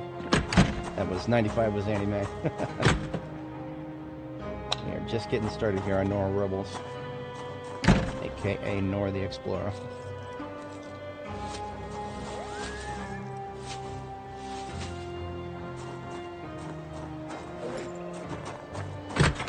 fill up the water.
Okay, that frees up the entire trunk there.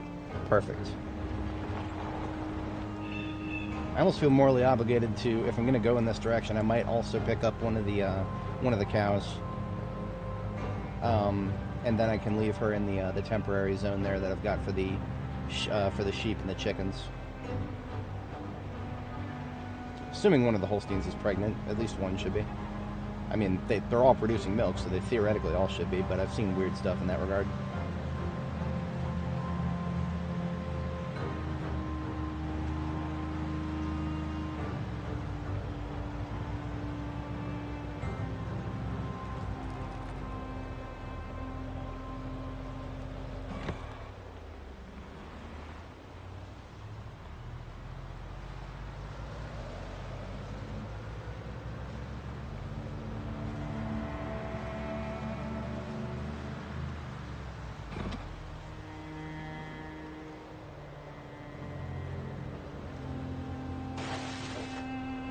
Oh great, I had a feeling we might have respawns here. Alright, let's gear up.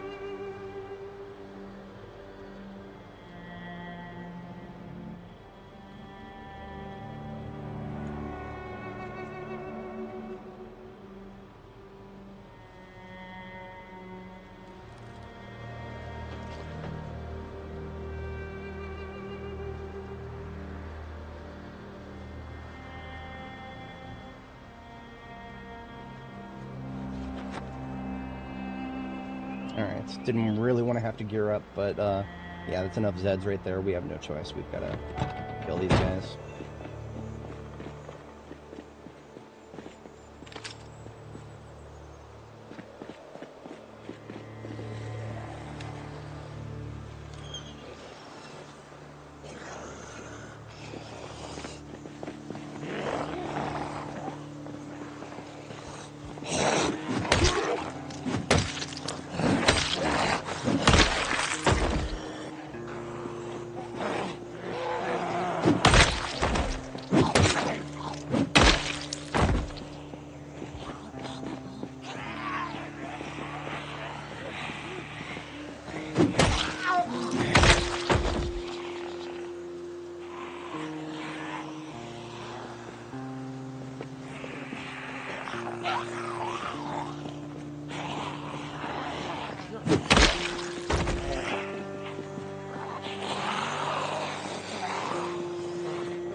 Alright.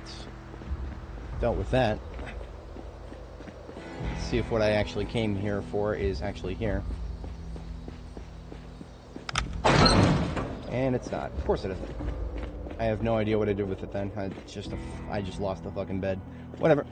It's fine. We came here to get other stuff we might need. And that's why we brought the van. Plenty of room in the van for stuff. I will always take stuff.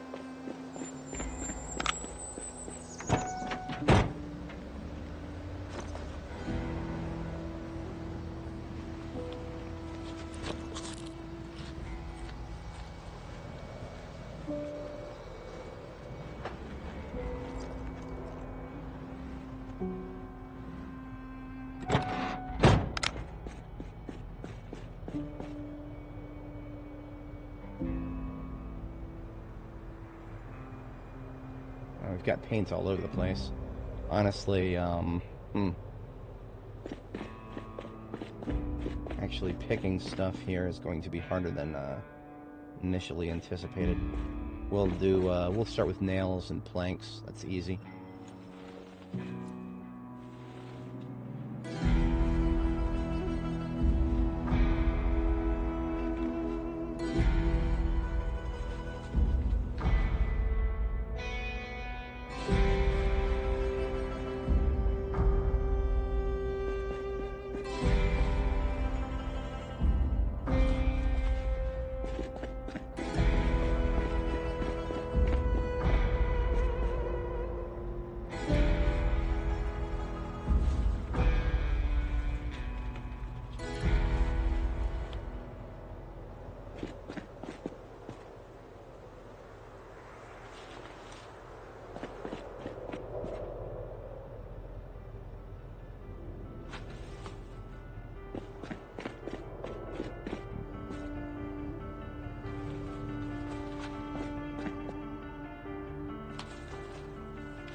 Definitely have enough orange for the exterior of the base. That makes me happy.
How many boxes of nails? That's, we've got 9. If we get 3 more, we can make a carton, and we might be able to fit the whole carton in. So if you're not familiar, B42, you can pack 12 boxes of nails or screws into a carton. And then you can take that whole carton, and it's lighter weight. Might be the last of the nails on the floor, yeah. Getting close.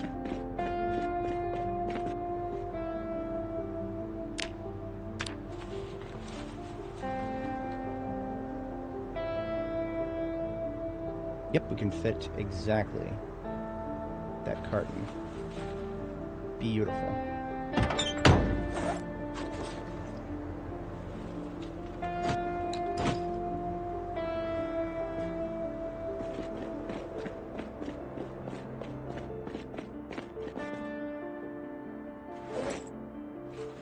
any planks that are left, I'll hand carry them.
That might be all the planks.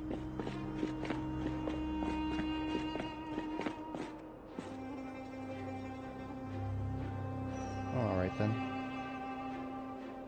Suppose I don't have to fill it up 100%.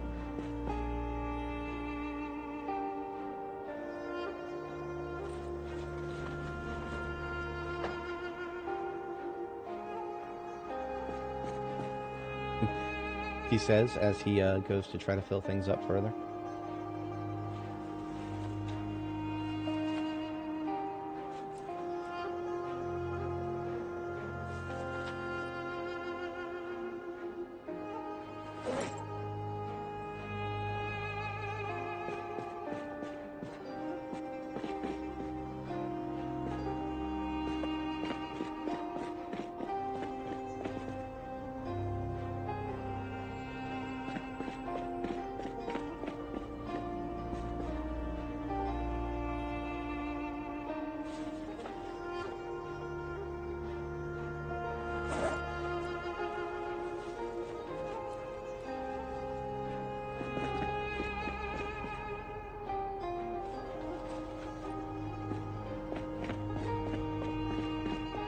One thing that I wanted to make that required wooden rods. Even though I can make those myself, they're irritating.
Alright, that ought to do it.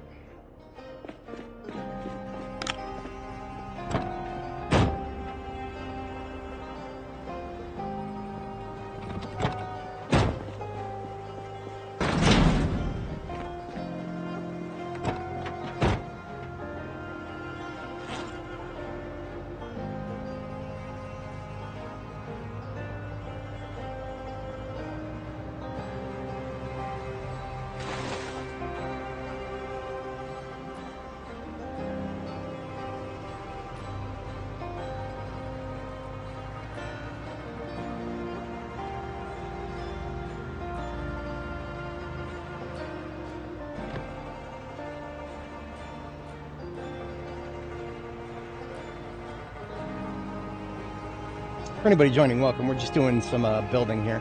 We stopped by the Electromax warehouse outside of Riverside and collected a whole bunch of building materials. Unfortunately, we are now so over encumbered that we can't get out and fight, so we're just gonna have to dodge everybody on the road here. I might come back and deal with these guys after we drop off all the materials we just picked up. If you guys saw the thumbnail, that's we've made a little bit of progress since then. Most of the floor is done. Not the decorative part of the floor, but the underlayer.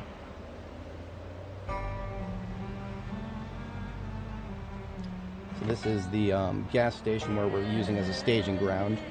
The actual base is further down this custom road here.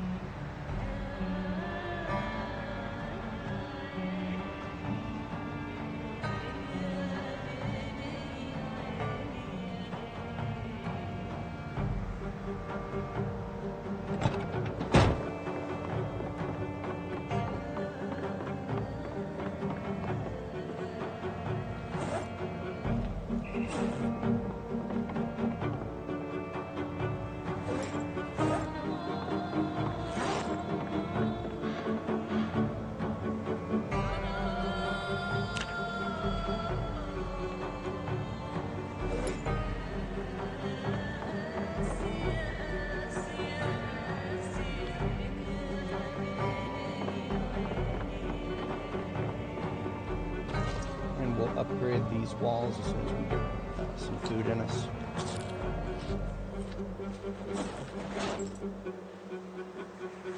May have overeaten. Oops.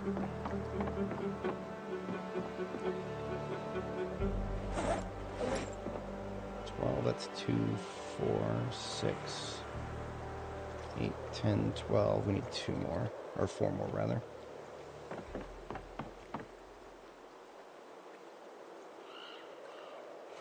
And we should have all the necessary stuff to plaster up here.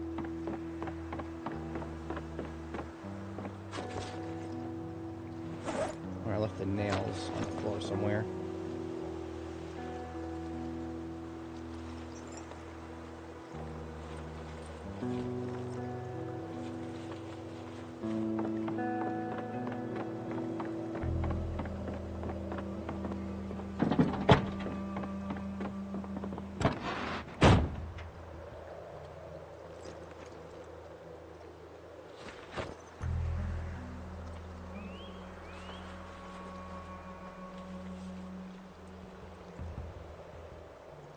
I can away put my weapons.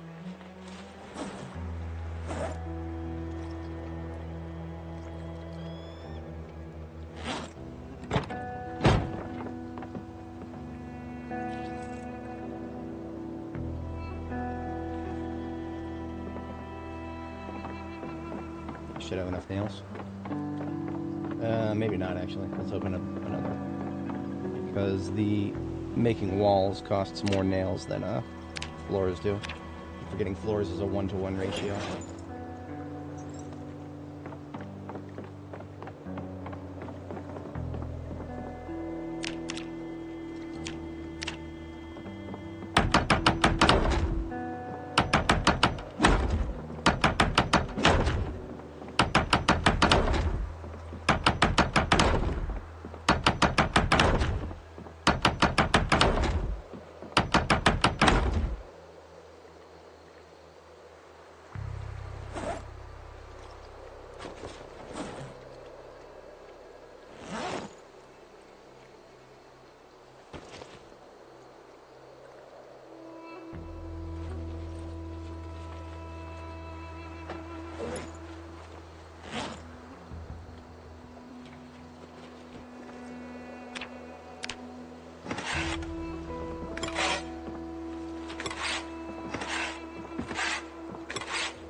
And the reason I'm doing this back wall all the way first is because I want to get it painted before I start putting crates in front of it.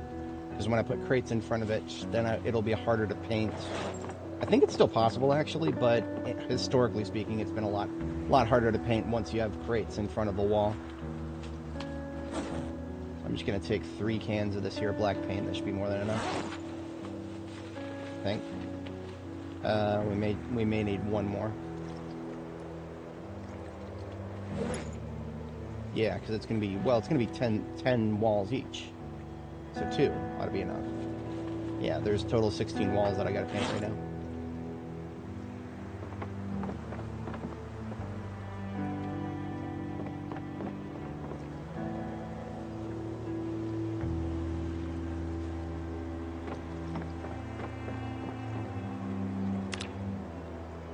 So everything is now in the build menu, including painting.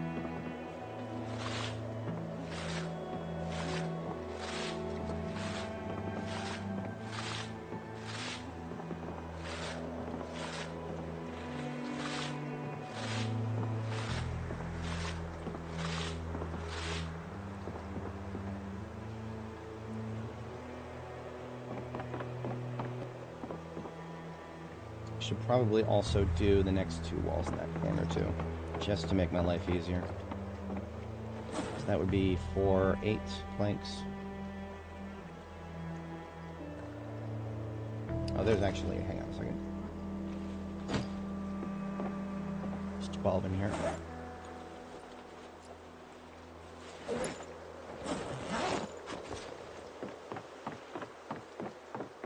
Get those out.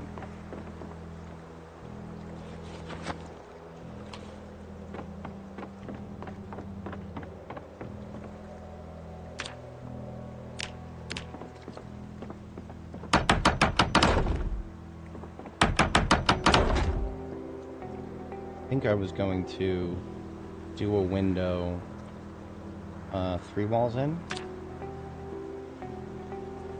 I think that was what I did last time. Yeah, let's try that.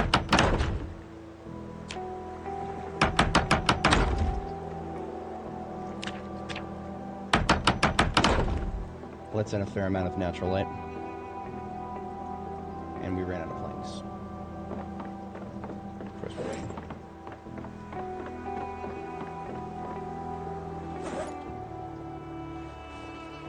Oh, planks? No. I didn't run out of planks. I'm just a doofus.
Okay, well, I've got crates already in this container.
Have food for half the day tomorrow.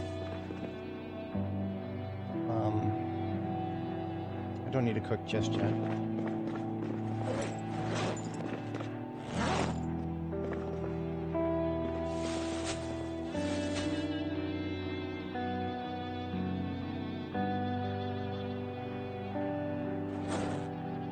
There was one of my firearms I wanted to swap out.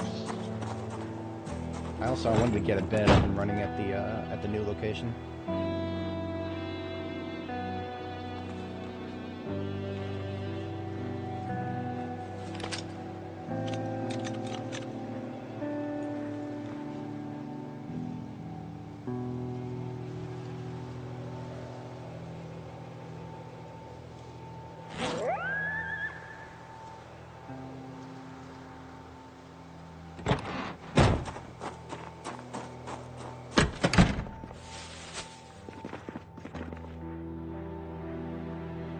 I only have one more M625. I've been using this cartridge a lot. It's a great weapon. But this one is now officially worn, so I'm going to take a new one and put it on my holster and put the old one in here. At some point in the future, I'll combine them and as a repair.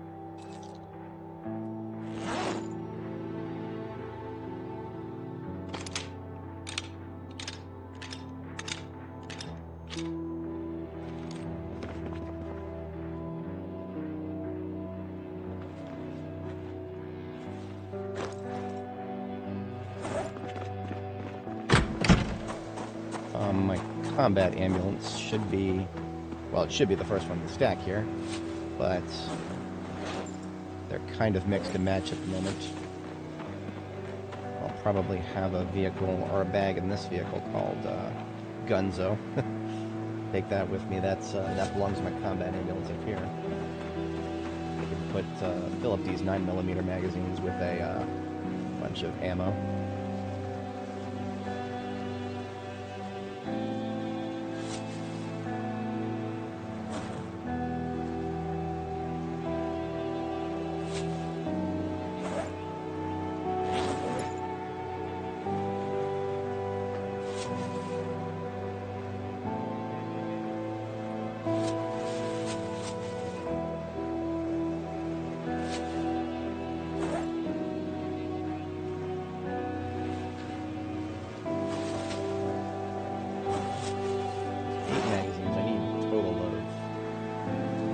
So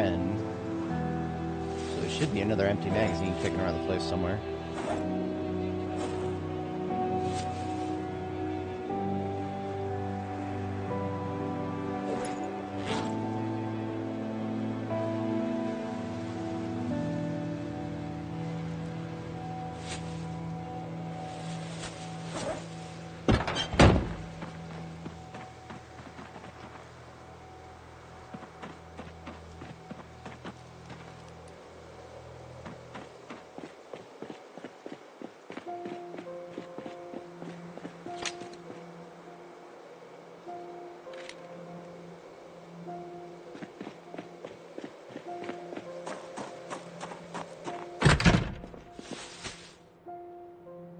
I'll just take one out of here.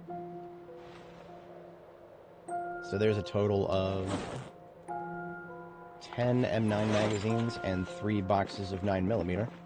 You put those together and you've got yourself 10 full magazines of 9mm.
Right, there's 150 rounds.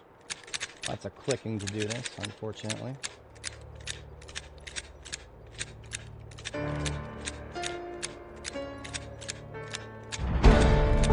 Sweet.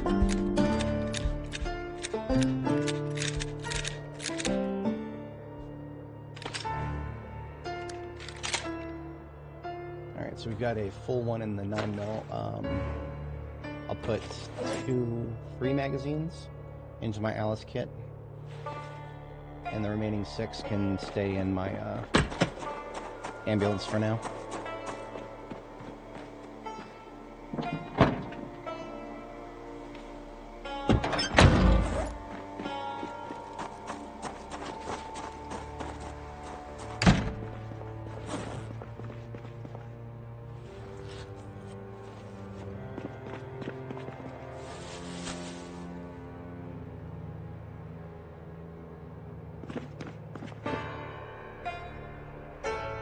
Still a little early for bed, so I'm going to go ahead and read the masonry book, which I should have out here somewhere. Yeah, driver's seat.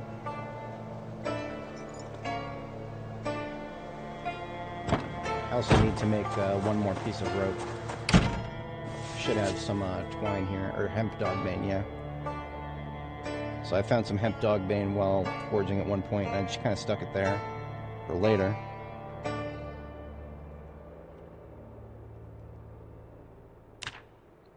I need a wooden rod in order to tie that.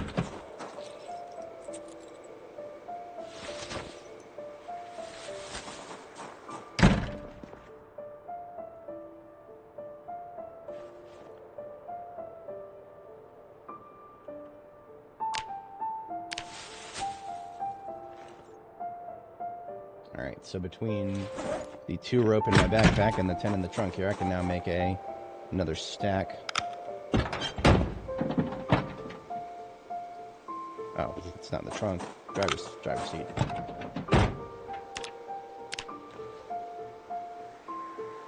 Very nice. 3 stacks of rope.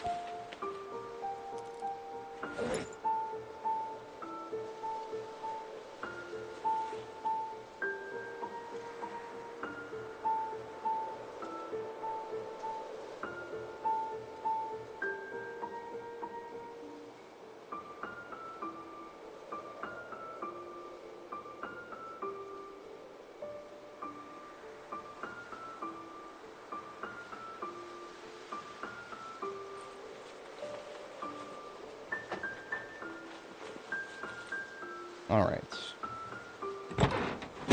Very productive day. Bedtime now. Close enough.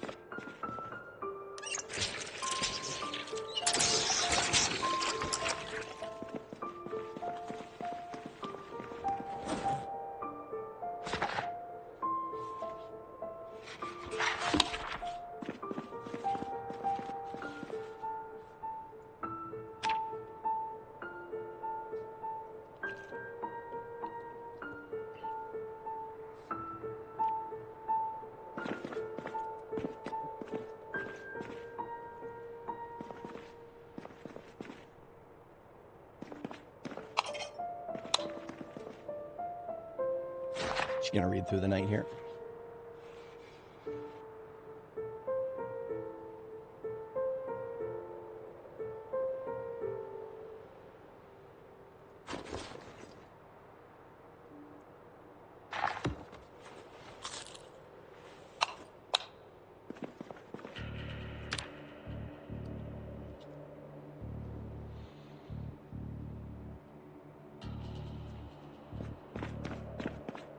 I'm gonna fire up another 3 roasts here.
there's 3 more roasts.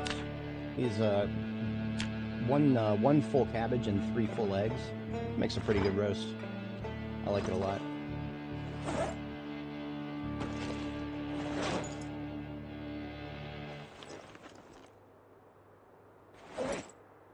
Alright, and it would be redundant to be carrying around 4 roasts, so I'm just going to read for a minute until I get hungry again, then eat that roast, and then we get started today.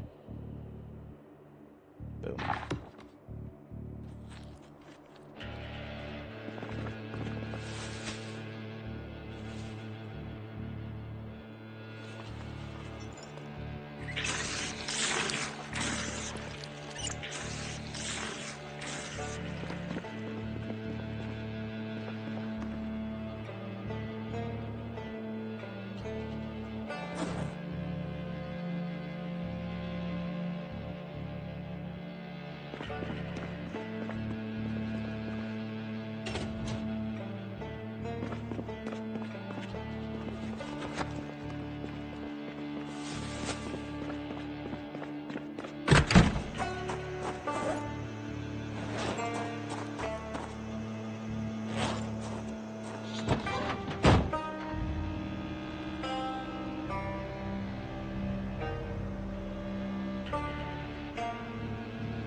Right, loading back up on planks here.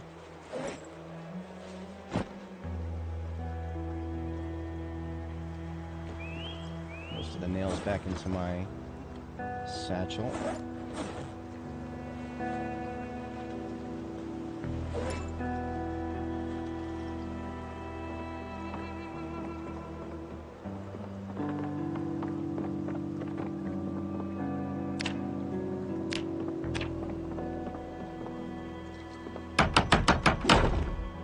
Zoom out here to try to cuts down on the sound volume just a little bit.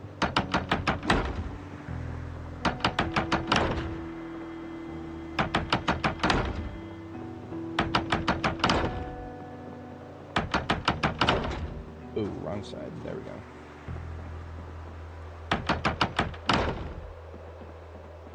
Alright, we do a window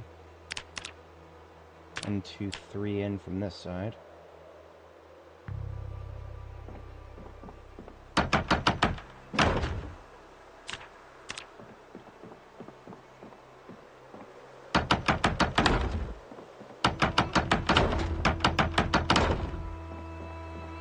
Now, I think I'm gonna do...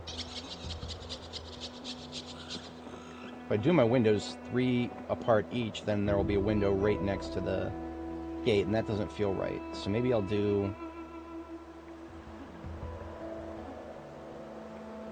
You know what? I think it's fine. I can just get away with 1 window there. Yeah, it's okay.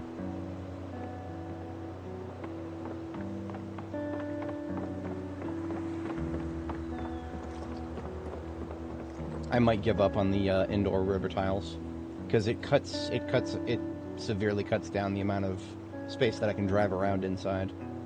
So I'm probably just going to cut those out entirely.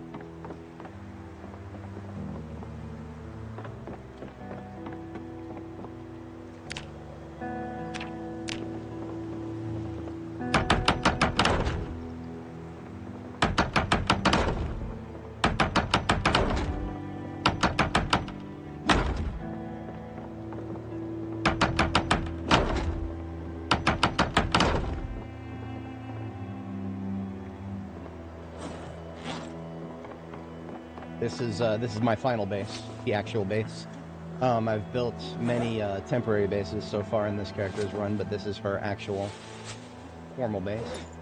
We've finally broken ground on it. It took us a long time, but what can I say? I operate quite slowly here. We are looking for... I wanted to get take the jacket off because she's getting quite overheated. And that's not necessary right now. That body heat into the driver's seat there.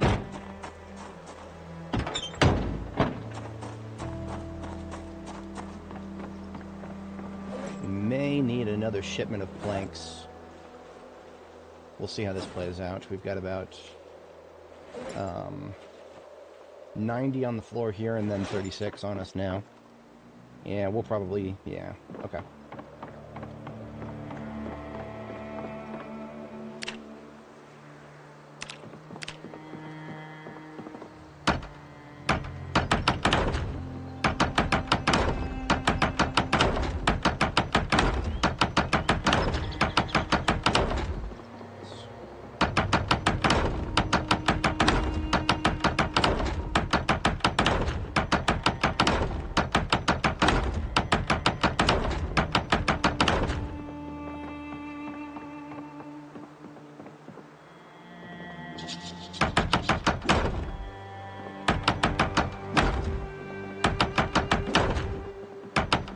I'm going to have to be careful about this corner here. I'll have to stop building wall frames right about there-ish. I mean, we ran out of planks, but also I need to be able to drive in and out until I get the... We're going to have to switch from construction to landscaping to get some more gravel. Because right now, what you're looking at here is like just an outline of what the driveway is supposed to be. It's supposed to be 6 tiles wide. The gravel is supposed to be 6 tiles wide around the entire thing. So you're just basically looking at a placeholder for the... I wanted to get started on the construction of the main building here. You put down just 12 more.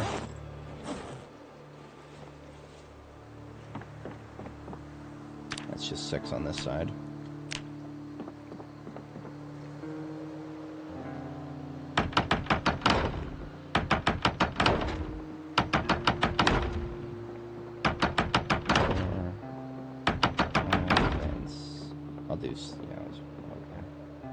That still leaves me plenty of room to drive in and out until I get the gravel driveway put in.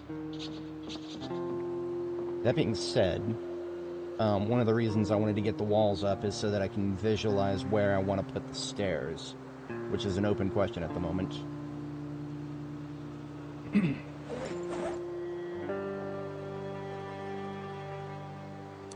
While we're eating there, I'm going to pull up my screenshot of my previous base, so that I can compare it, and I can also show you guys what we're working towards to an extent. The new base is going to be superior to the old, theoretically.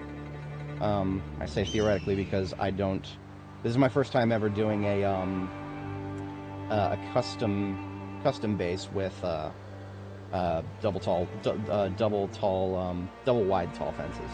Gates, rather. Double wide tall gates. It's a mouthful, to say the least. Here it is. So this is what my 42.11 base looks like. The new one, as you can already see, is a lot deeper into the river, because this construction, the way this base was built, this front yard here, this entire front yard, zombies respawn all over the fucking place. So I need to be even farther away from the fucking respawns. So that's why we're building in the river. We're dodging the respawns entirely.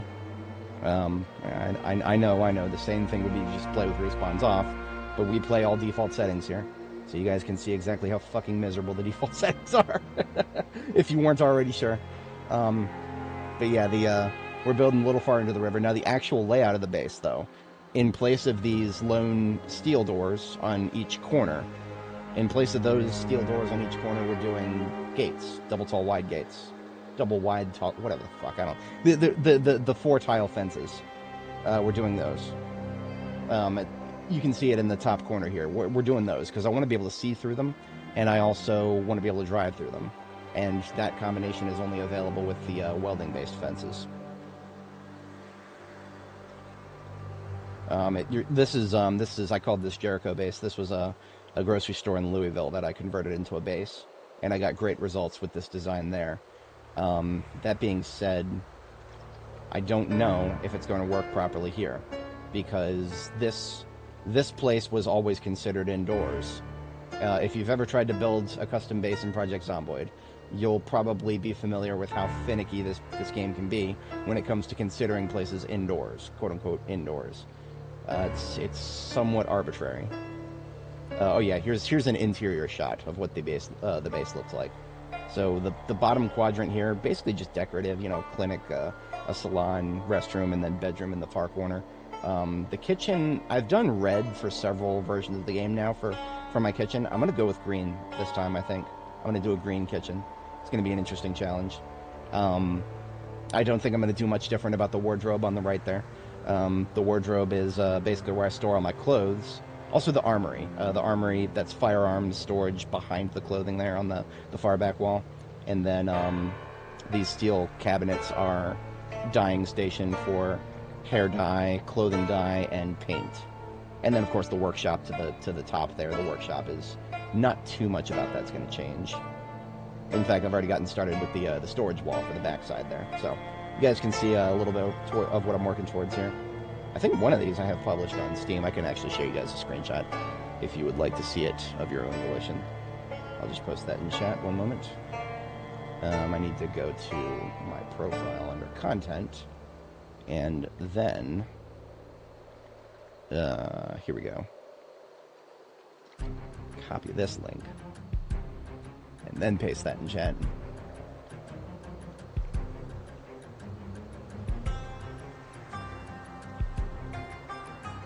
Boom. If you would like to see that.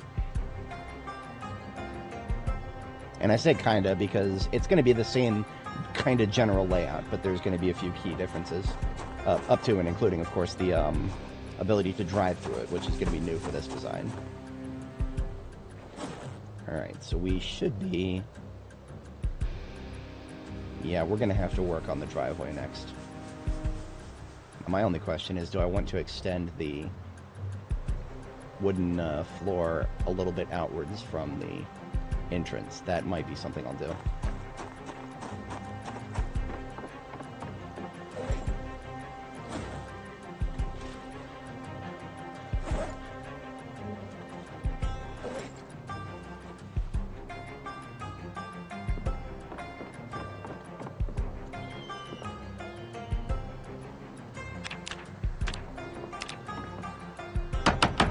Maybe we'll just do 8 on each side.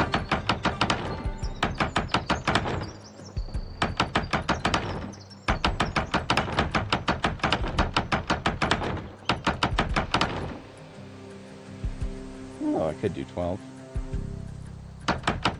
That feels right, because if I do 12 on each side, then that's basically half the driveway.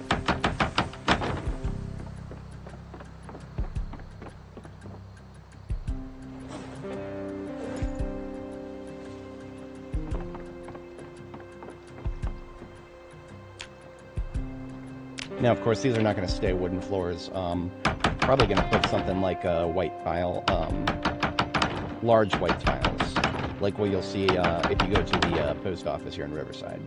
That's probably what that's going to look like eventually.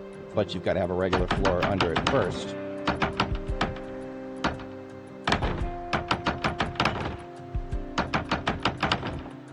Can't just put it down on dirt, unfortunately.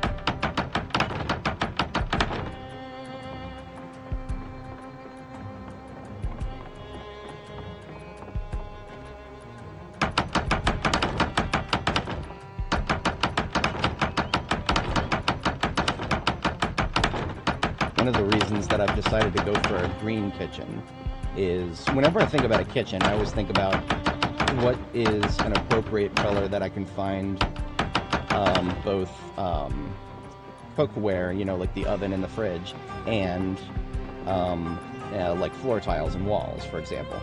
And green works for all of that because we've got an ample amount of green tiles available down in Spiffos, just to the south of us.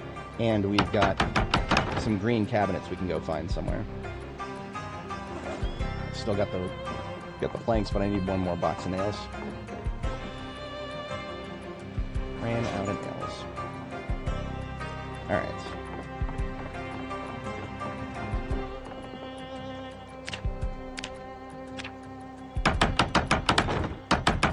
For anybody joining, welcome. I talked briefly earlier about the design we're working towards, and I did link in the chat if anybody's interested with sort of what the design we're looking at is going to come out towards.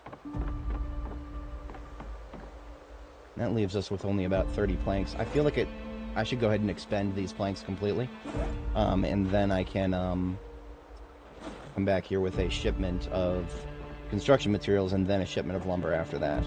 So let me, I'm just going to put up walls for the moment until I run out, and then when I run out, we've got 2 tasks on our schedule for that.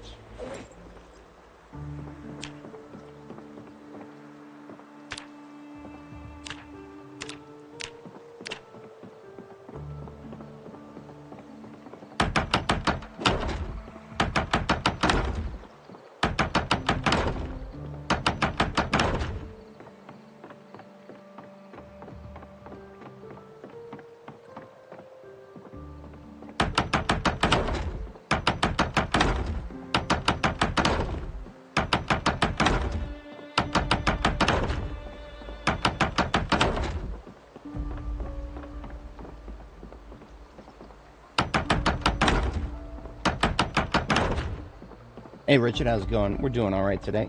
We have got some building to do. Lots and lots of building. We're about to expend the last of the planks that we have at the moment, and then we're going to go get some gravel to finish out this driveway. Oh yeah, all the way inside the river too. Windows for the kitchen. Okay, so this is the kitchen. I always do the kitchen on the left corner. I want to double check how I want to do my windows.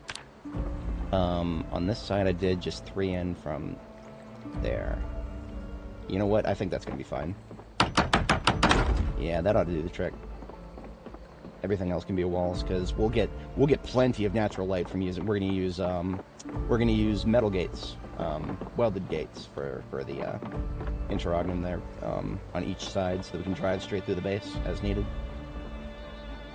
All right, so let us remove these backpacks from our hands.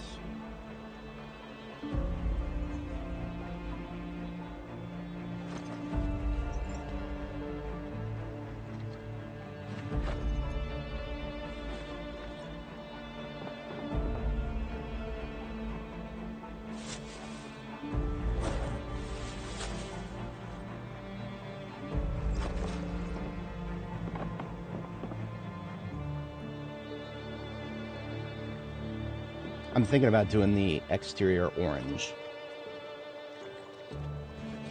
Maybe I was gonna do blue on the second floor. Since I have decided to do green for the kitchen, I'll want to leave that green right there. A green kitchen is gonna honestly be a bit of a flex, because green is gonna be hard to source. I'm probably not gonna find enough green paint, unless I get really lucky. We'll see about that. Got brown here. I'm going to put all the brown on the passenger seat and that one light brown that I have on the driver's seat.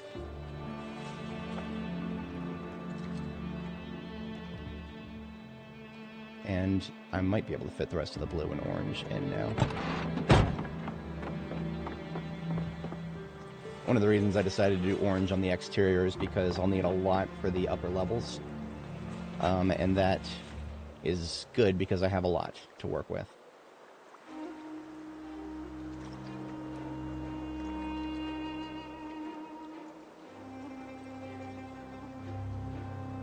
I'm not sure how much more black I'll need. but I'll go ahead and take this one and put it on the floor over here. And just because I'm not doing a red kitchen doesn't mean I won't do red somewhere else. Red is a nice color for a bedroom, possibly.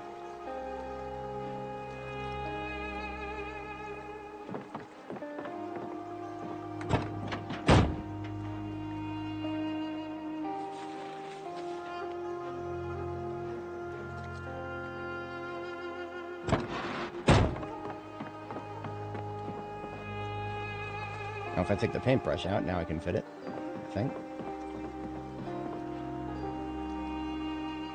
Yep, okay. So I can fit all of the paint, just not the paintbrush now. Oops.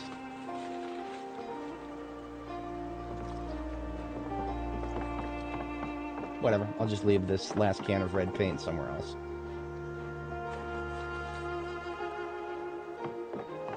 Okay, so got everything in here sorted out. This is all just furniture here.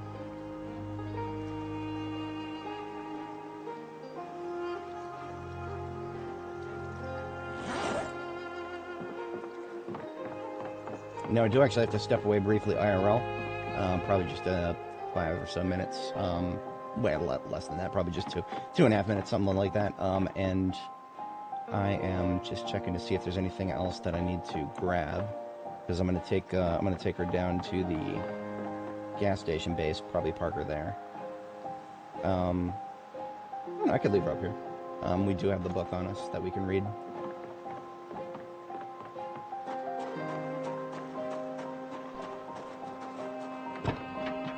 And you know what? While I'm AFK here, I'll leave on screen a pic of what we're working towards, so you guys can see the basis of comparison, as it were.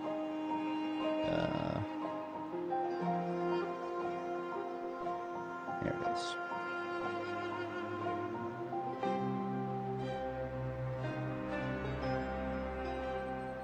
There you go. That's, if anybody can't open the link, because maybe they're watching on TV or something, that'll give you a side-by-side comparison while I'm stepping away here. Alright. Back in just a couple of minutes, folks. Alright. Oh, just gotta leave her reading. Don't want to waste too much time if there's something I could be doing. Alright, BRB.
Odd timing. So I am back technically, but I just got a message on Teams. That was me. Sorry if anybody wasn't confused. I'll be right back. Just got to check this out. What do we got?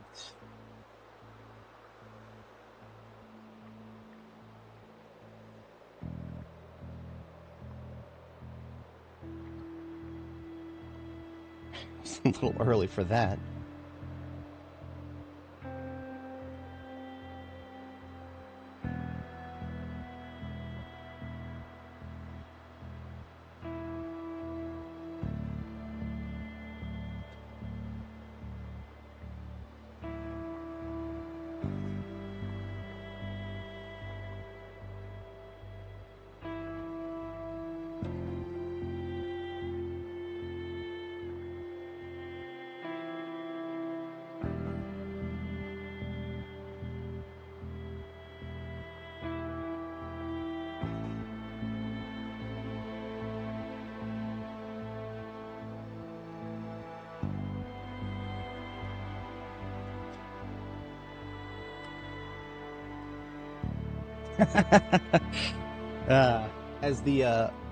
As the last remaining human on this planet, OSHA authority has ceded to me, and I have established some new regulations. All right, 2030. I'm gonna fast forward just a little bit here, and we'll go ahead and hit the sack.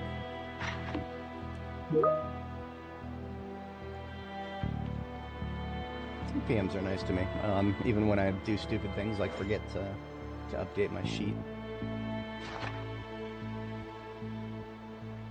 And we'll just read until about 2200. There we go. We haven't yet gotten a bed up here yet.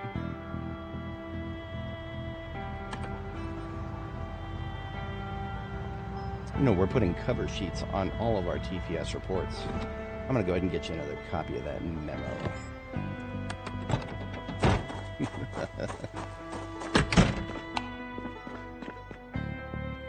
Put away the masonry book. So what I'm probably going to do is I've been thinking in the paradigm of I should use medical beds because if I try to pick up a regular bed, I'll break it. I'm out of that paradigm. I've been out of it for a while now. I got to level 10 carpentry, I think right around the beginning of this stream.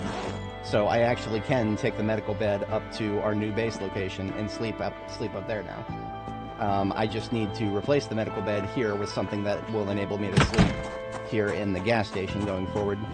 And for that, we've got ourselves a couple of beds in this house right here, right around the corner from the gas station. Quick perimeter check to make sure we don't get walked in on. Yeah, see, look at that. A friendo over here. Excuse me, ma'am. This reality is now off limits.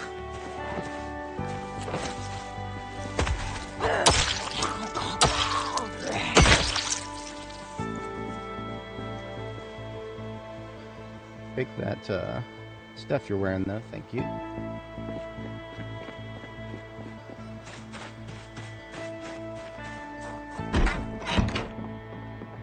So in this house, we've got ourselves 2 different single beds. I'm gonna pick up both of them.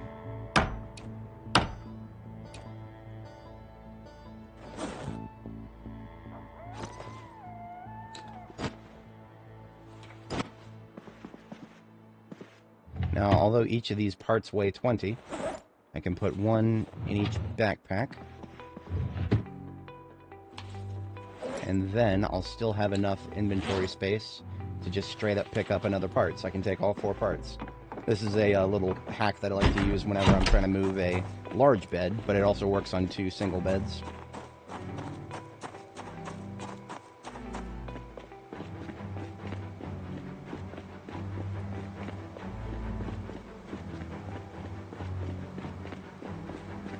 The medical bed is important for its convenience because I can actually fit the whole thing into 1 backpack. But now that I'm carpentry level 10, I can move whatever bed I want, so I'm no longer limited to Another convenience of the medical bed is you don't need any skill to pick it up and put it back down. Without breaking it, of course. So all I gotta do is hit pick up and then drop the second part of the simple bed. And I've already got the first part in my inventory, so this will stay here permanently. The only problem now is, of course, all my decorations are out of the way. I'm going to use extended 3D placement to fix the pillow at least. And you know what? We've got enough teddy bears that we can leave this one here too.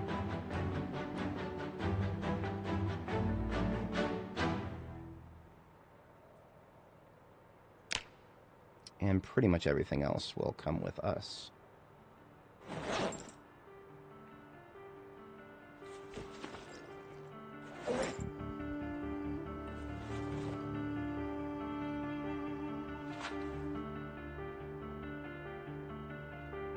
All right.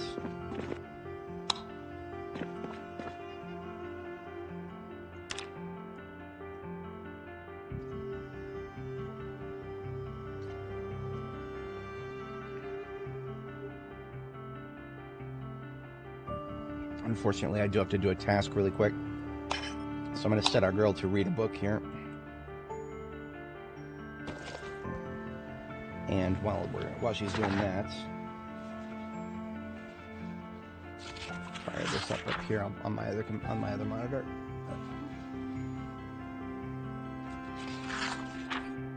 And I actually have to use my phone for this, so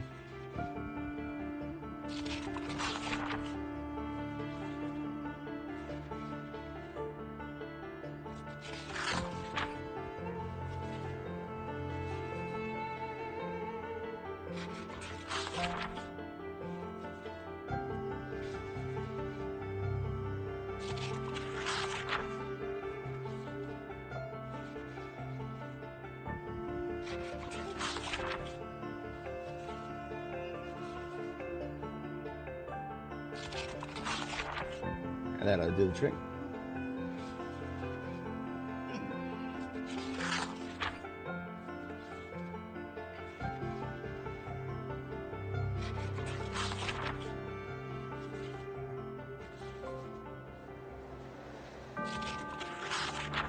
Today is the 22nd, isn't it? Time sure has flown the past couple of days.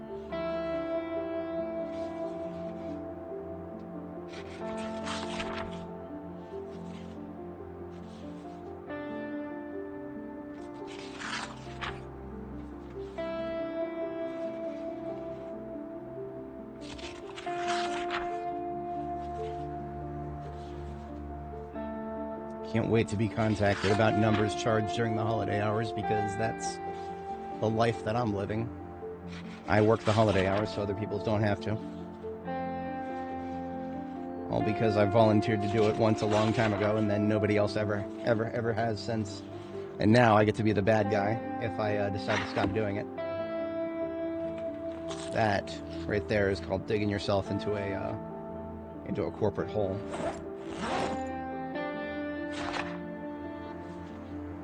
And 4 a.m.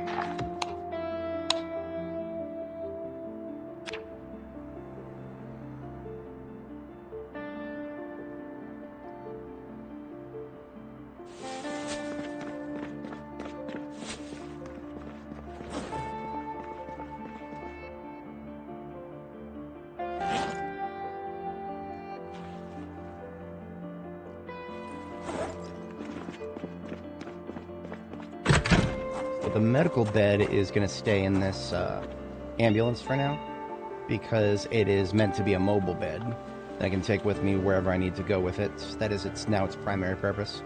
Anytime I need a regular bed now, I can just pick it up and take it with me.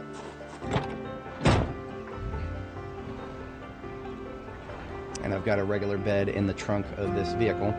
So I'm actually going to, just before I forget about it, I'm going to go ahead and take care of that now. Get that put in at our work site.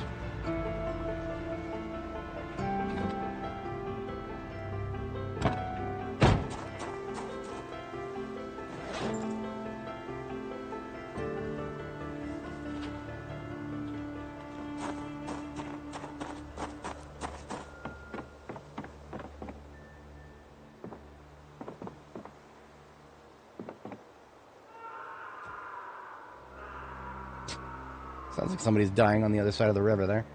R.I.P. somebody.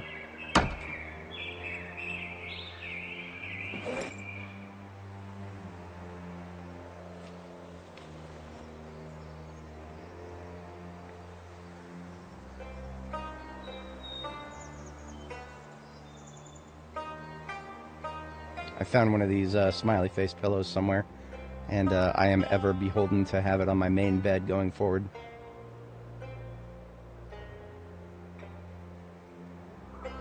Boom. Beautiful.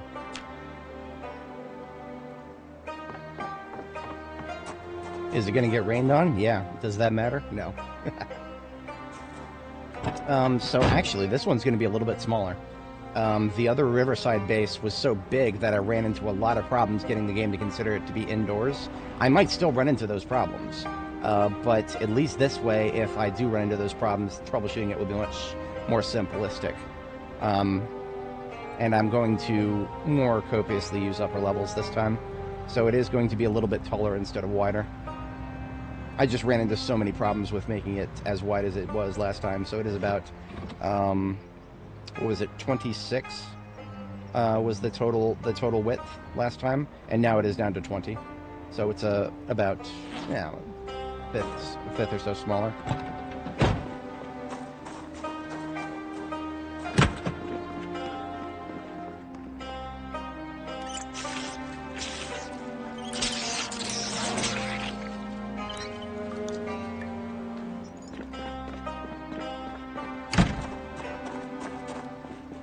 Alright, building materials. Also going to entail us taking off our weaponry.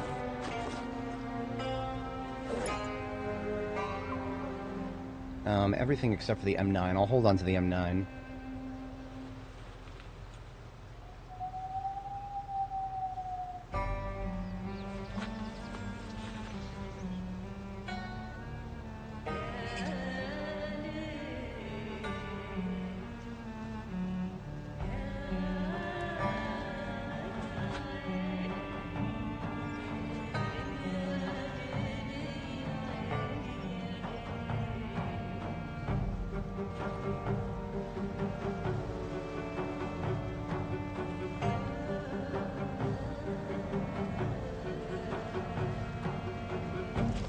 And then I can put the E-tool on belt right.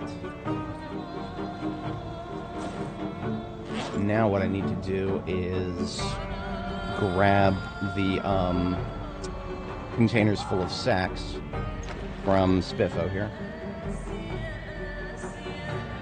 We'll just do a direct trunk transfer.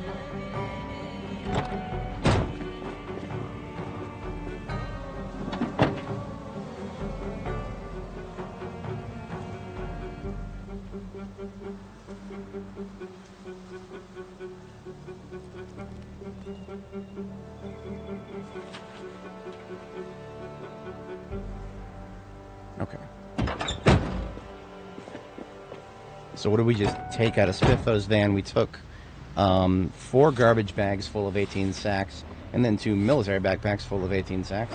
And what we're going to do is go and collect a lot, like a metric lot of gravel. And question of where to collect it from comes up. I like to do this street up here. Yeah, there's no need to qualify that. I'm going to do the street up here.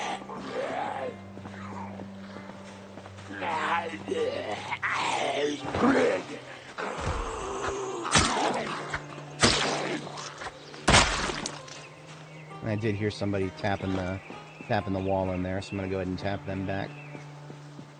Call that the tap back.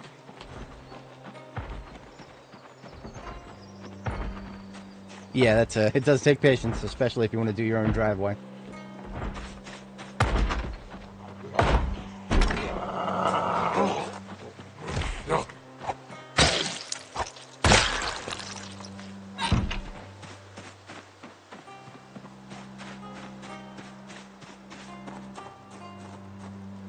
Now, if I am going to be doing this in this area, I might as well go ahead and discharge the firearm a few times.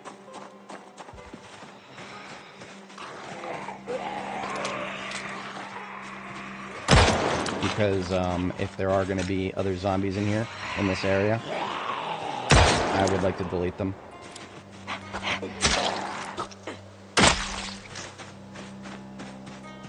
And the firearm will bring them to the yard.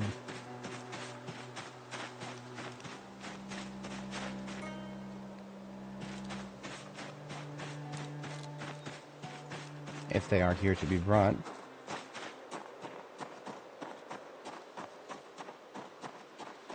I never actually explored much farther than this in this direction. So there are some riverside houses up here I actually have not explored yet. I either spend too much time up here or I neglect it entirely. This time it was a neglect it entirely. And you can see the disparity, how everything up here has been looted and trashed. That's because we didn't spawn it in until now, which we're multiple months in. So everything we spawn in multiple months in is gonna 50-50 chance of being looted and trashed.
Looks pretty good up there.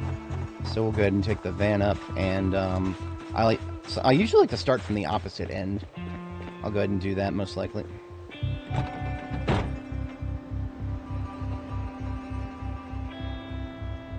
Oh, here we go. I had a feeling there were some folks hanging around the place. These guys are all going to be close enough to my base anyway that I'm going to want to wipe them out.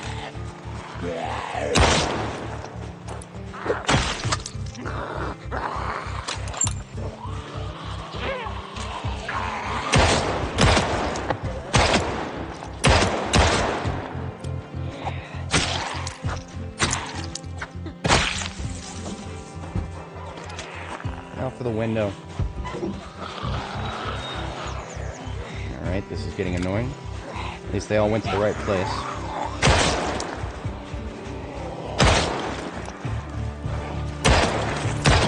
Probably should be counting my ammo.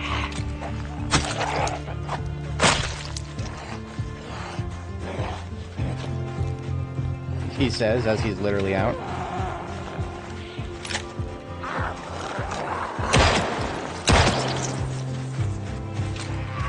I got myself.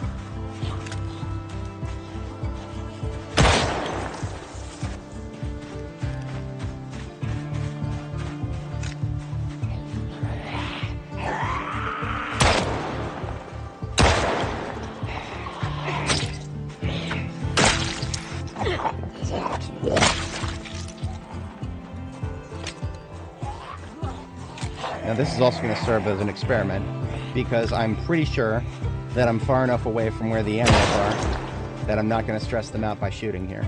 But I don't know that for sure. But if I am too close that they're actually hearing me and getting stressed out, well, they're just, it's just a bunch of lambs, or it's a bunch of sheep and chickens. I don't think they can break through my fences, or my, I don't think they can destroy my building.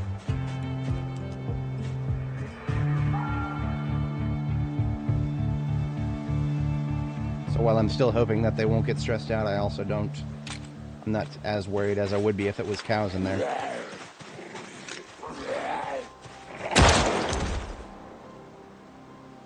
Seven rounds. I can't wait to see a bunch of them roll up very, very late to the party. Like, this guy almost.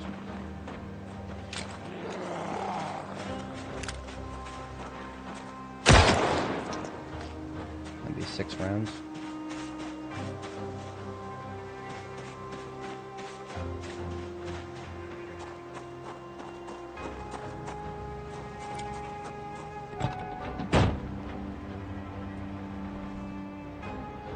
That being said, I'm not even going to start digging right here. We're going to start digging all the way back up here.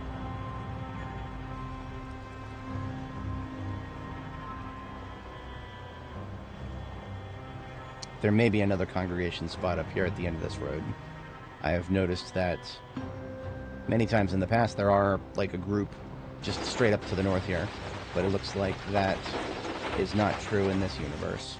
And I'm perfectly okay with that. There does not have to be. So I'll park it here, and we're going to start with 1 bag in the offhand, and our main backpack. And we're going to put one of these sacks full of, one of these garbage bags full of sacks in each.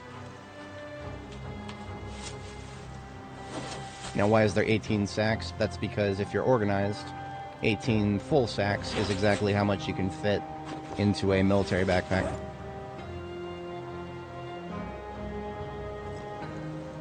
So even though I have 2 spare military backpacks in here dedicated just for this, I have to have a couple of pre-allocated sets of sacks to work with.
We are hungry, we have a bite to eat.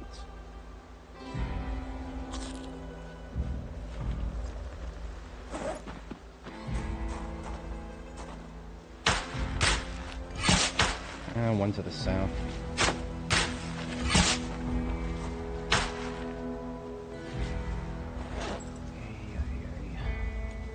Alright, let's deal with this guy.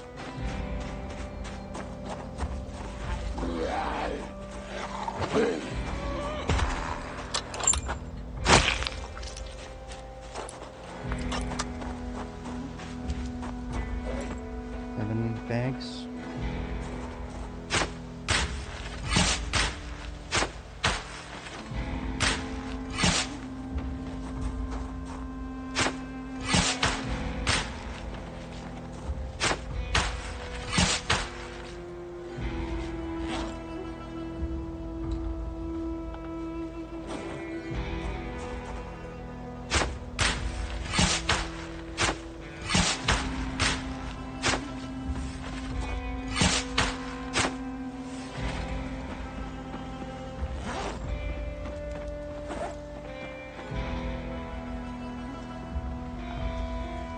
what I'll do is I'll leave like 12 in a bag, put the bag back in, and then put like 6 outside the bag, and the reason for that is the bags are actually too heavy to pick up by themselves.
Funny jokes.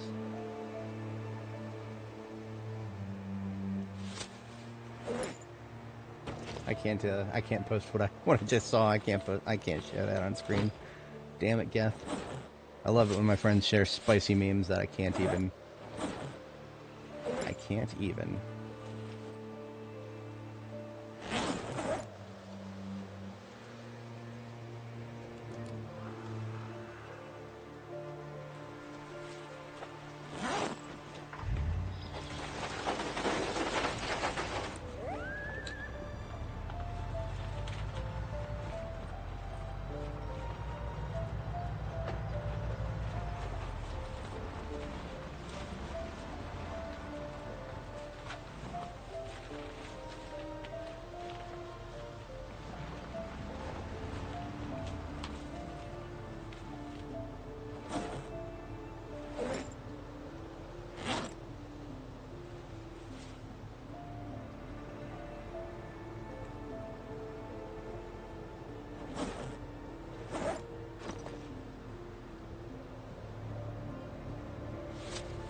Yeah, shit, well, that's a bit awkward. I don't have a driver's seat to put this stuff in. Alright, well, we'll have to do this the hard way, I guess.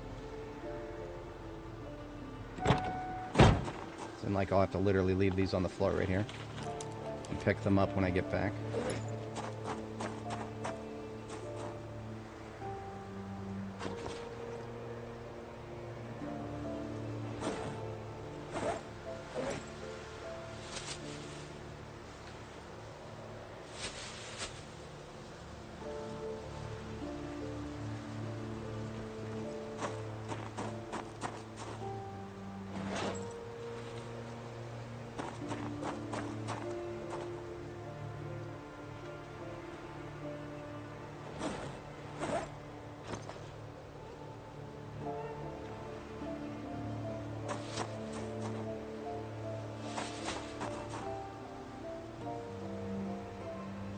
Didn't leave the vehicle running, did I? I know I'm a doofus. Am I that big of a... Yeah, I am that big of a doofus. Sorry. Got it.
the raccoon in that backyard up there is actually serving as a sentry without even knowing it, because if a zombie was coming from anywhere in that direction, which is actually kind of liable to, because there's a church over there, if any zombies were coming from that direction, the raccoon would start freaking out, even if it can't directly see it.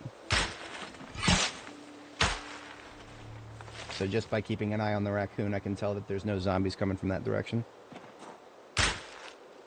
There's a one slight advantage to everything being looted and trashed, is you get peak rodent index.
So I'm going to have to hand carry these even when I get in the vehicle.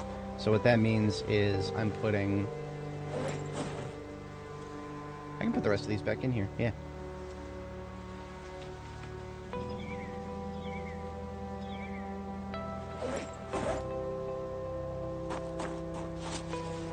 And then this bag is ready to be filled. Okay, perfect, perfect. Might just be able to pick that up as is. If not, though, it'll be close. I remember that I had allocated exactly this amount of stacks for a reason, and I'm glad to have at least remembered it by now.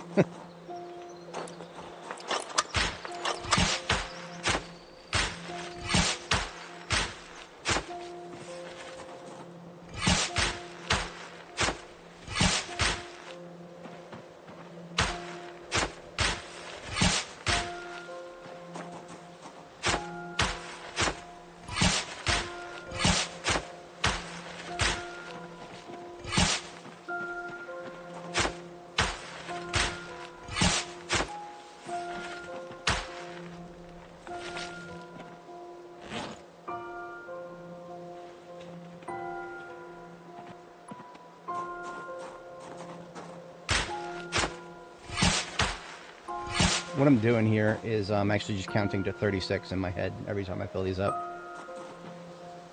That was 5.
see if I can actually pick this one up. I might have to take some stuff out of it.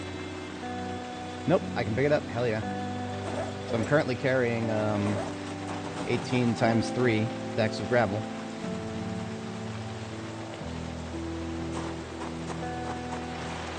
All the sacks that I brought with me are now filled up with gravel.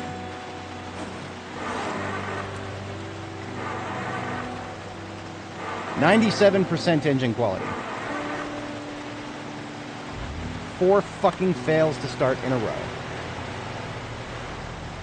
Only the rest of the random number generation in this game is the same. Honestly, there's got to be something broken with that.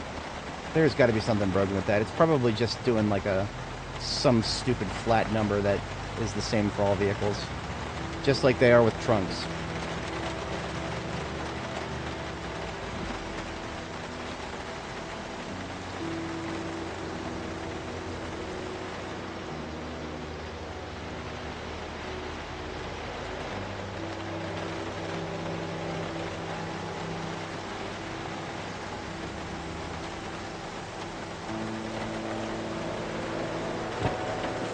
I hate storms in this game. They're so tiresome. There's so many of them.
So I've still got a lot of gravel left, but I'm no longer over encumbered to the point of taking damage.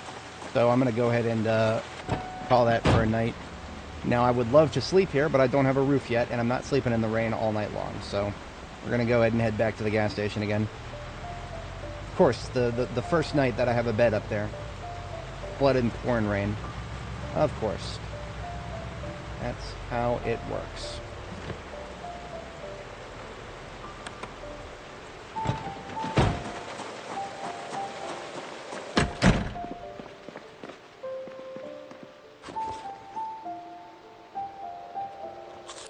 So we're about a half hour late to bed, otherwise we are good.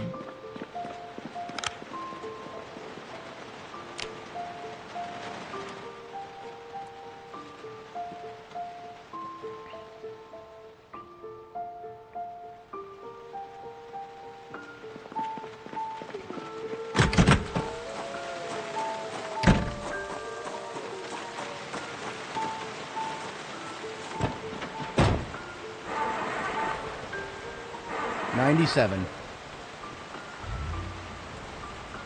Should be just a 3% chance to fail to start. Just 3%. Just 3%. Every time you hear that engine rev, that's a 3% chance right there. Yep. Now there's some bullshit going on. You can't fool me, Indy Stone. I can smell a bug when I see one.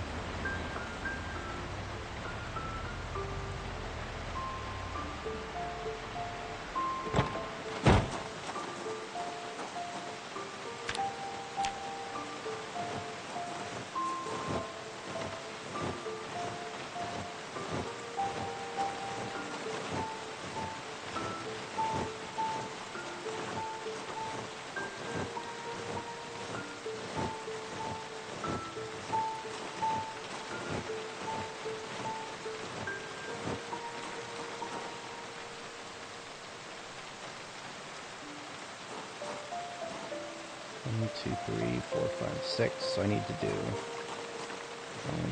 There's 1, 2, 3, 4, 5, and 6. Okay.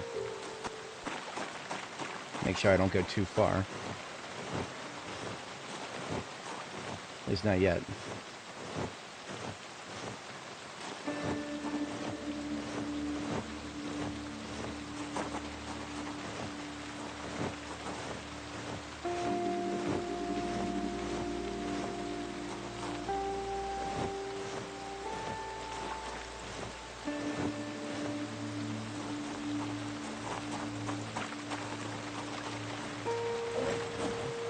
Alright, so I've expended most of the gravel. What I'm going to do is go ahead and put 2 sacks,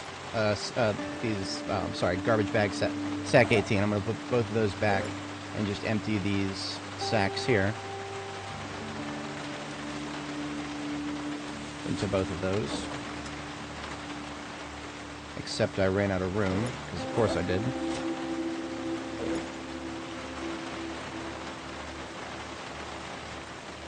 And I'll fix that. Now, I predict the rain is not done. But I might just sleep out here anyway. If I put the military jacket on, I can handle a little bit of rain landing on my head.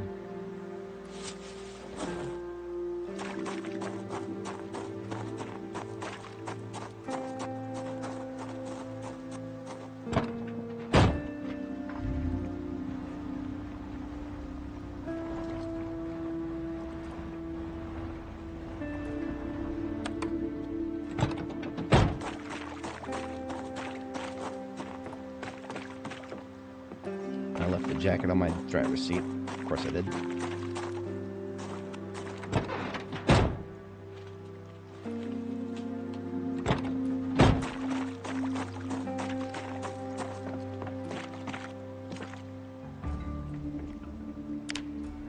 And of course, the moment I hit the sleep button, there comes the rain again. Surprisingly, I didn't get wet from that.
One, two, 3, 4, 5, and 6.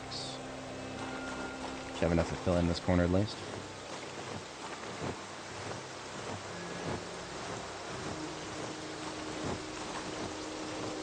I can almost guarantee you if I were to rush and put my rain barrels up, if I were to try to like get my rain barrels up before the rainstorm is done, the rain would stop the moment I do it.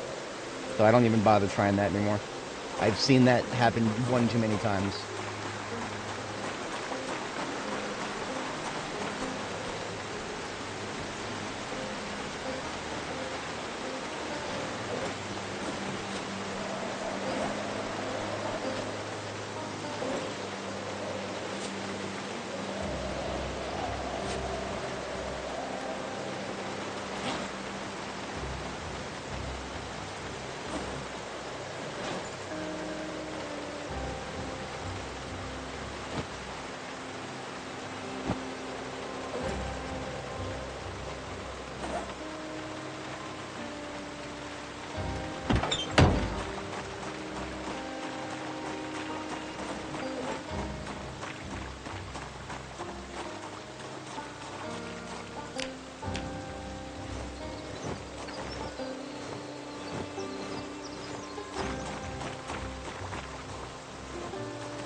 Yeah, we're definitely going to run short a little bit. That's okay. We'll get most of it encircled.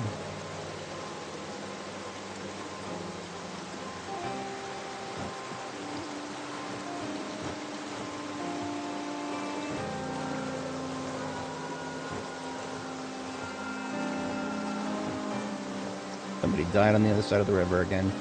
I have to get used to that.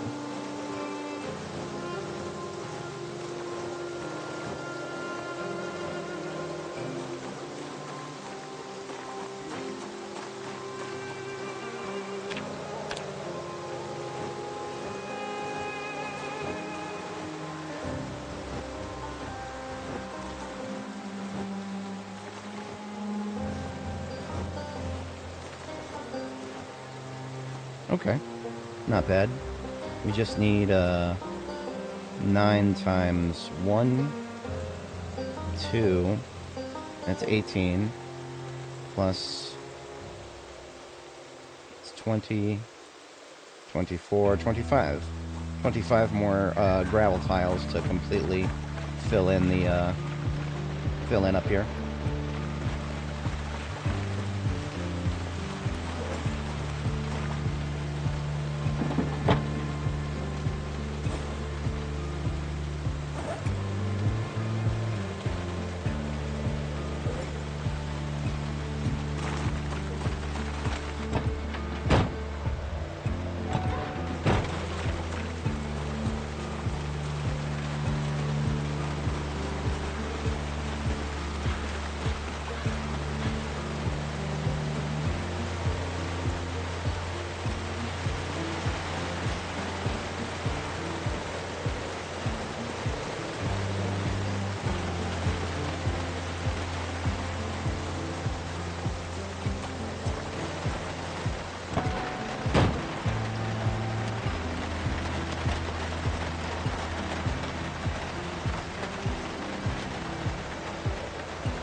Now, of course, this is supposed to happen, because this is a shitty engine. Just testing my viability of this design really quick. I like it. I like it a lot. I have to be careful, of course. Can't just be doing this willy-nilly. But I would say the viability is quite confirmed.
I really should just keep traffic flowing in a circle like that.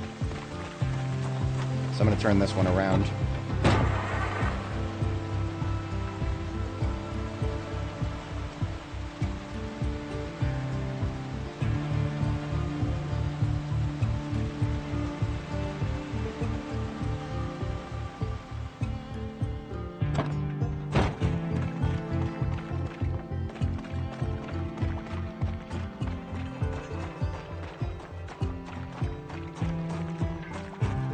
Alright, just 25 more tiles of gravel.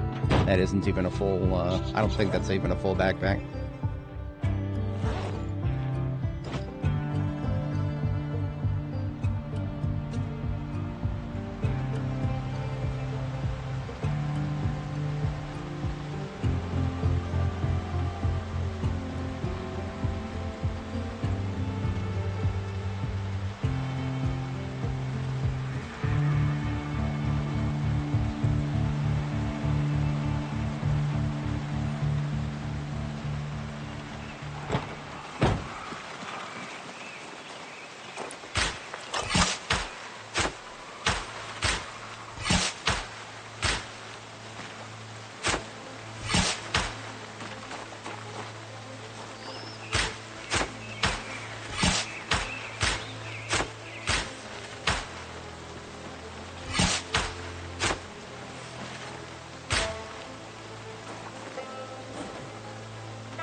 Alright, I'm out of food, so as soon as I finish laying these down, we need to go get some more food made. And then after that, we task switch over to logging, because we're going to need lots of more logs to finish what we've started here.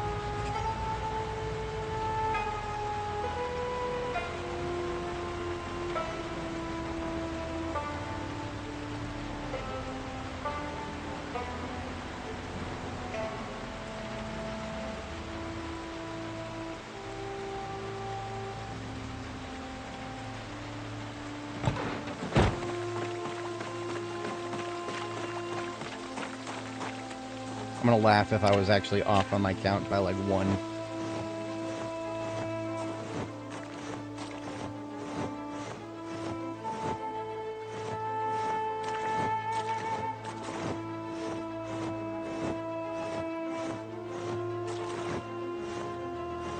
Nope, I had the exact correct amount. Okay. Look at that. We are making what I would like to call progress.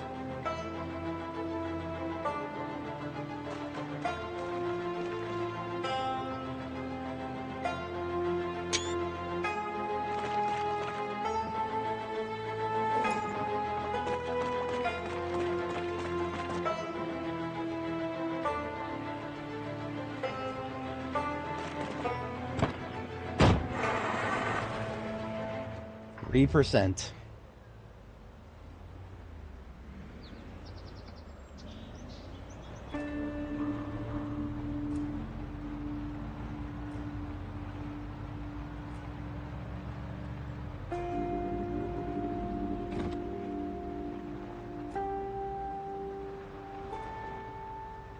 Alright, so we're doing another trunk swap, putting the bags full of sacks back into Spiffos here. Spiffos is just our general gardening vehicle sort of thing. And because we would sometimes use these sacks for gardening purposes, they can stay there.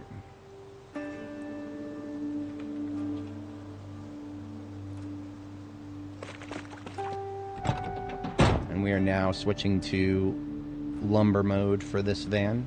So the rope bundles go into the trunk.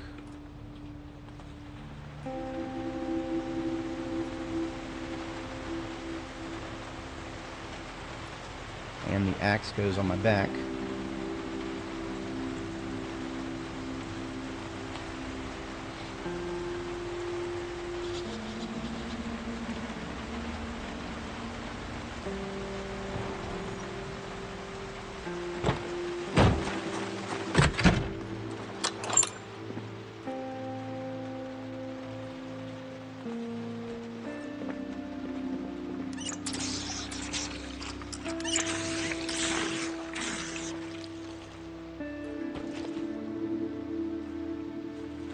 And I'm going to need to thaw some of these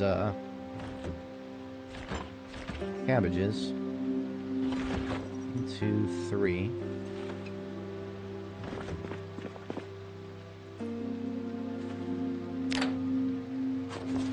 Read some masonry while we do that.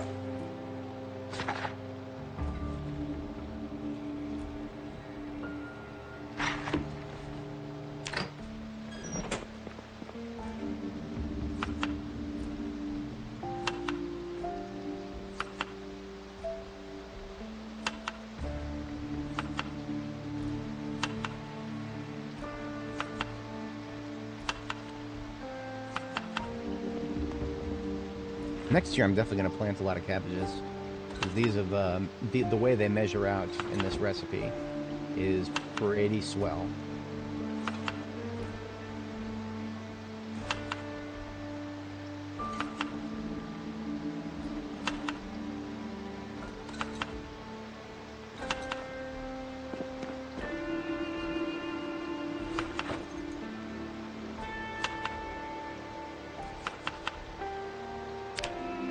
Oh shit, I've started losing a lot of weight. I'm 71 kilo right now. Whoops. Okay. Here comes one stick of butter down the hatch. And we're gonna wash that down with some cereal. Right?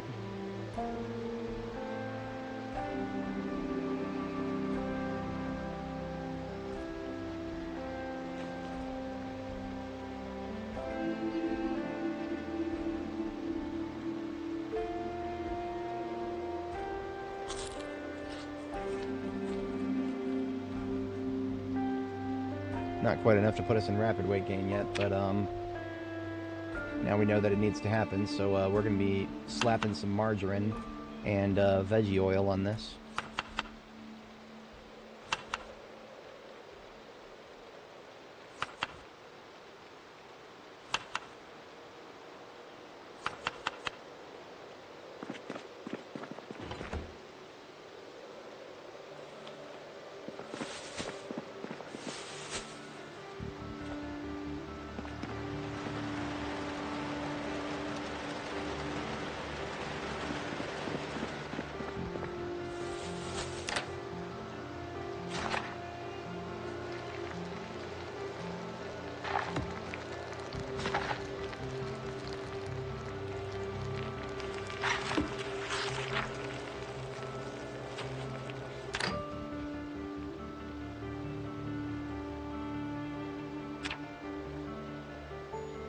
I usually like to resume regaining weight by the time I'm down to 75 kilo, but I let it fall a little bit low this time. Skill issue. Life without a stat bar is what that is.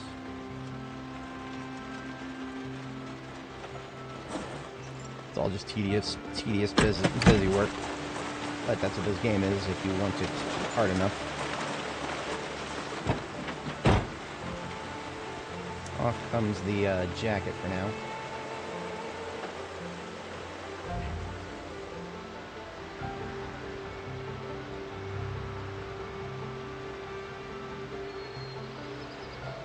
we're gonna... I'm not gonna cut wood this close to where I'm keeping the animals right now. Oh, I was gonna check the animals too. Make sure they're not killing themselves in here.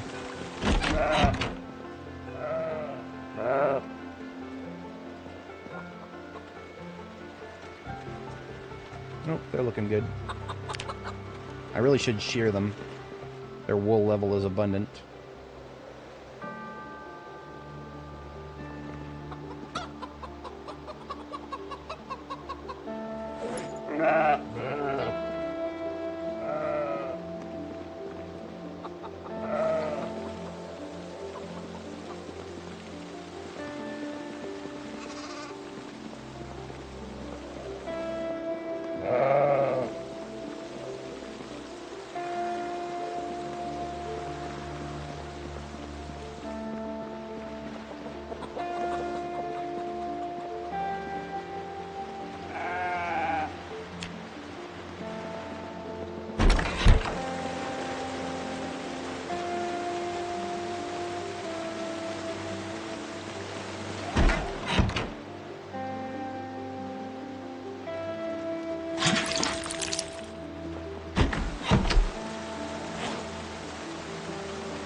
Alright, quick side task, we are gonna shear the sheep because their wool has reached abundance, which means if we don't shear them now, then we're wasting opportunity to get more wool in the future.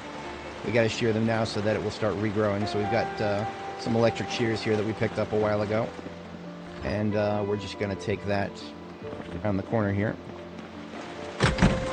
Wool is really lightweight, so once I have it, we'll be able to easily dub it into the tailoring container without worrying too much about space right now.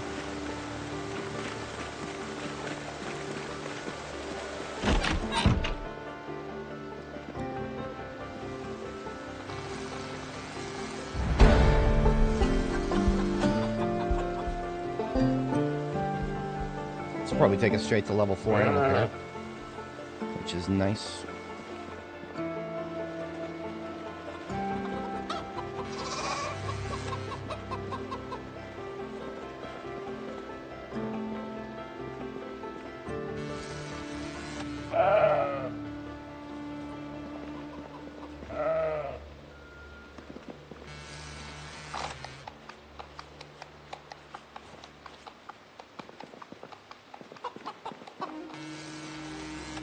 These Suffolks basically hardly produce any wool. That's alright. I'll just leave the shears here.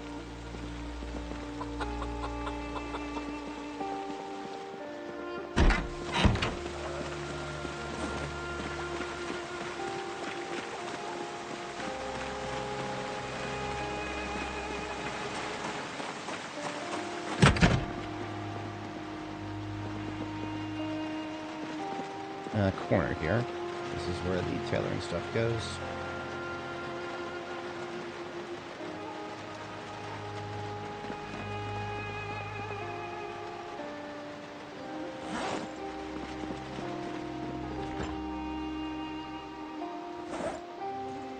Alright, since I need to think about weight gain, I'm gonna actually go and pick up one of my cows right now.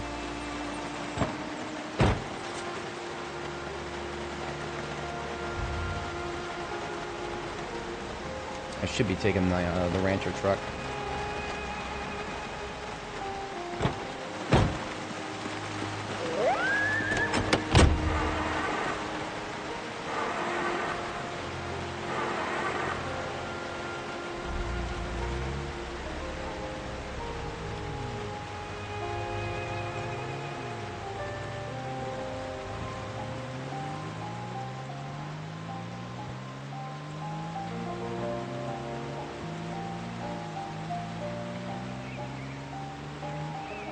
Now I'm going to need to make sure that we don't run into too many zombies when I bring the cow back here. So I'm going to kind of take it a little slow here. and get out and shoot anybody on my way. I recall somebody mentions that that animals can get stressed if you drive too fast with them, which is one of the few things that would explain why I had some stressed cows in Louisville that didn't really have a good reason to be stressed.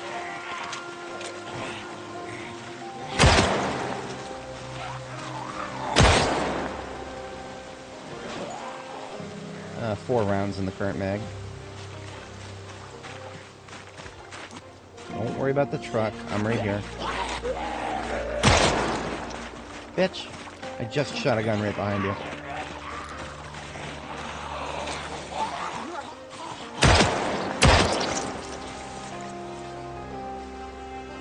One round.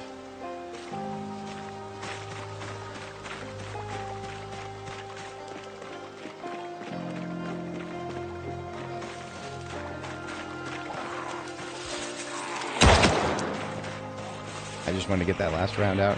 I didn't technically need to kill that guy.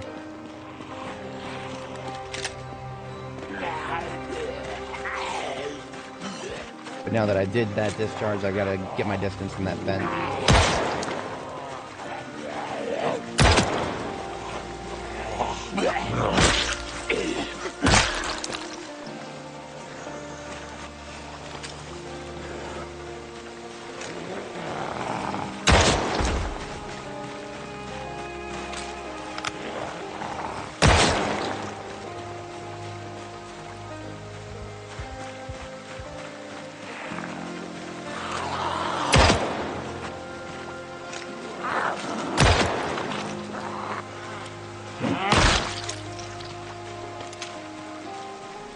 9 rounds.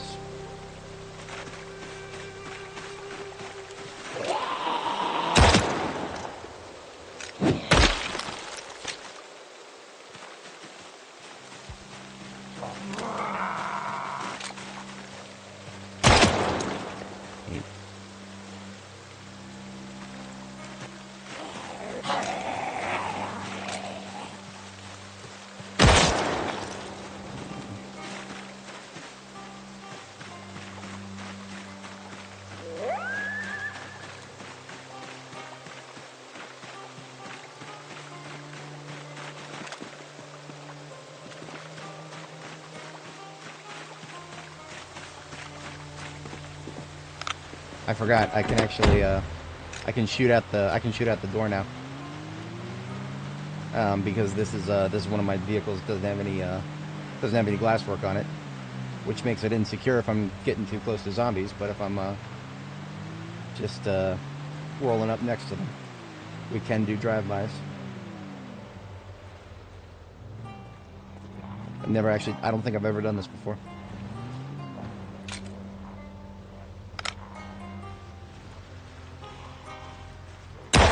Hell yeah. Hell yeah. I like it. I like it a lot. I can't do that too many more times, unfortunately. We've got, we're close enough now to the cows that I don't want to risk firing anymore.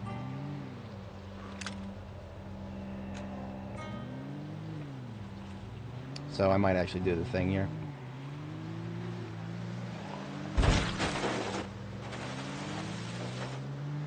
I didn't feel like getting my the front damage.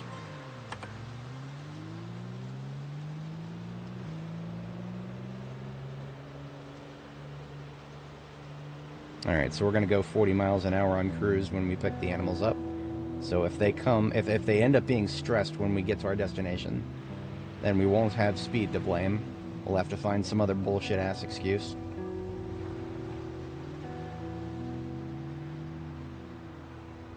This north field should now be empty.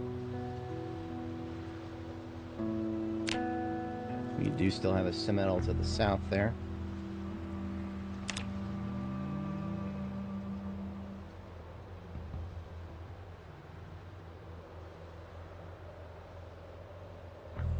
None of the cows have given birth.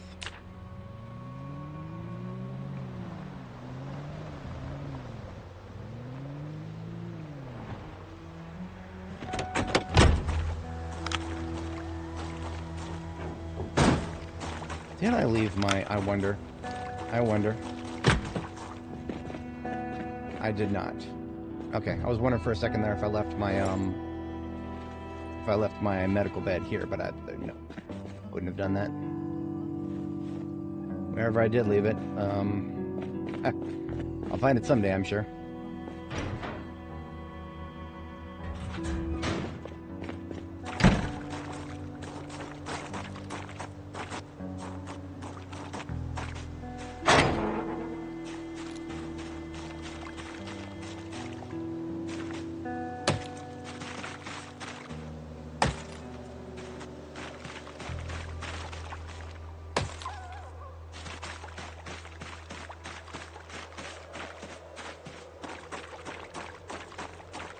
Oh, tell me I didn't leave a rope back here.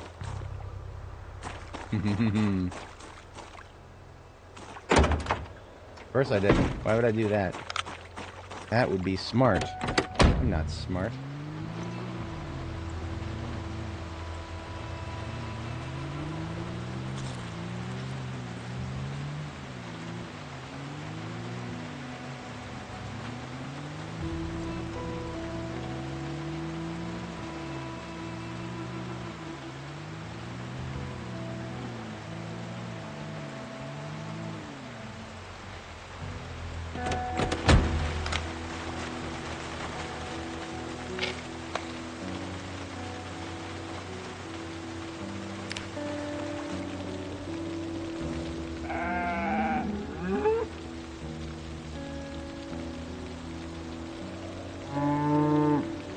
This one is pregnant. So you know what? I'm gonna do something I don't know if I'm actually supposed to be able to do.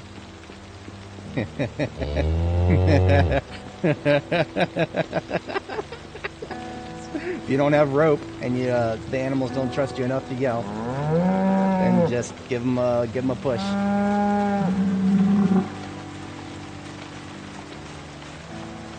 Perfect.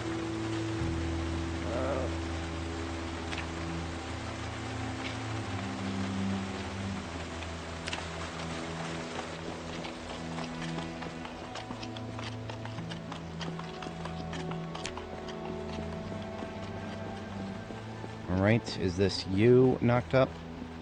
Because if not, then this ram is terrible. Yep, this ram is actually unironically terrible.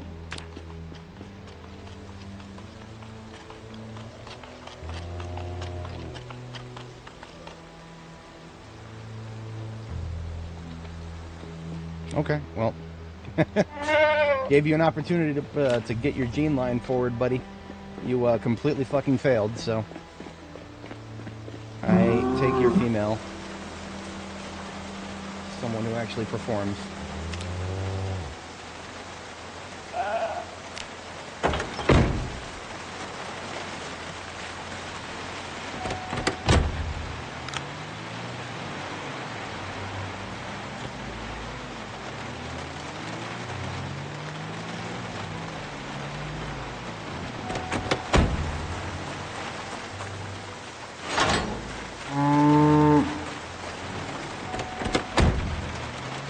I can't wait to see that there's going to be 500,000 zombies on the road between here and there.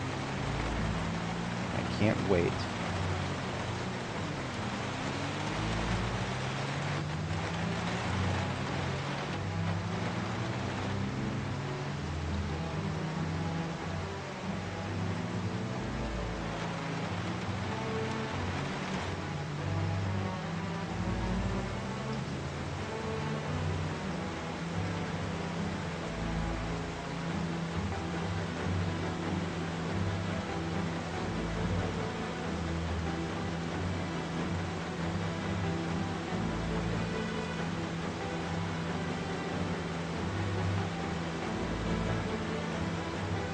Oh, there's one.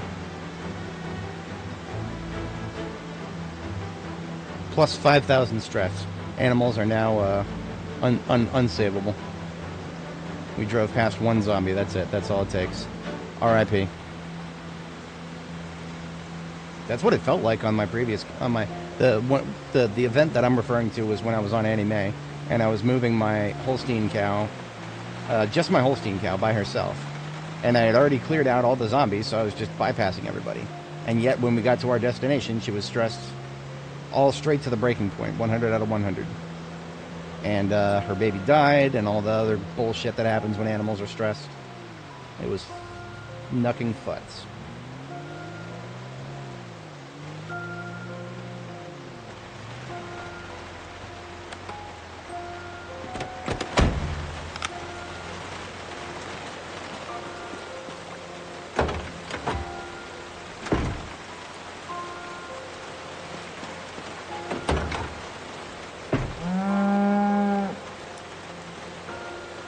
Nope, she is not stressed. Don't know what happened different this time, but I'll take it.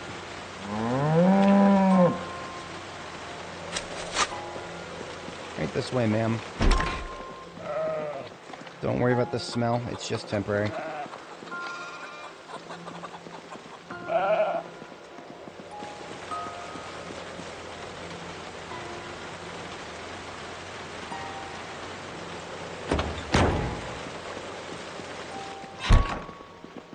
Behold, Sir Ram. Another female for you to ram.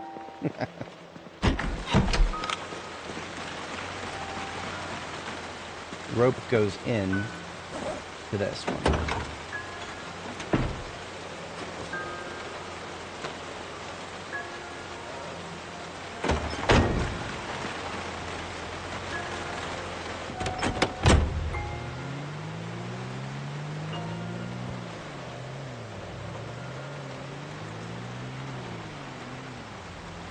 Now, for some reason, dumb stuff tends to happen when you leave a vehicle hitched to a trailer, so I always unhitch trailers. I'll just leave it in the correct spot so I can rehitch it when the time comes. And that was almost perfect timing. It is bedtime now.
Put all my empty M9 mags in the correct place here.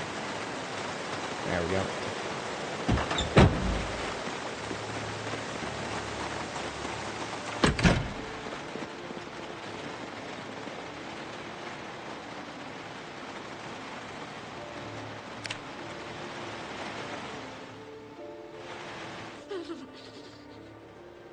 Weren't that cold? Oh, tell me she's gonna start sneezing.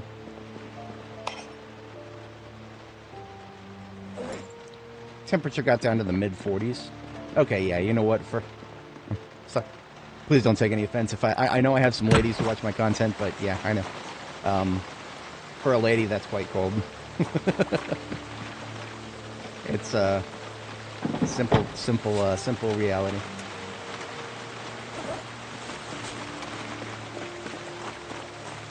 Shit. Honestly, it's such a silly thing that we can't just put blankets on the bed. If you put a certain number of blankets on the bed, it should provide a warmth bonus while you're asleep. I mean, that's kind of how beds work IRL, isn't it? But no. No, we just got to be cold. It was driver's seat. It's supposed to have my jacket.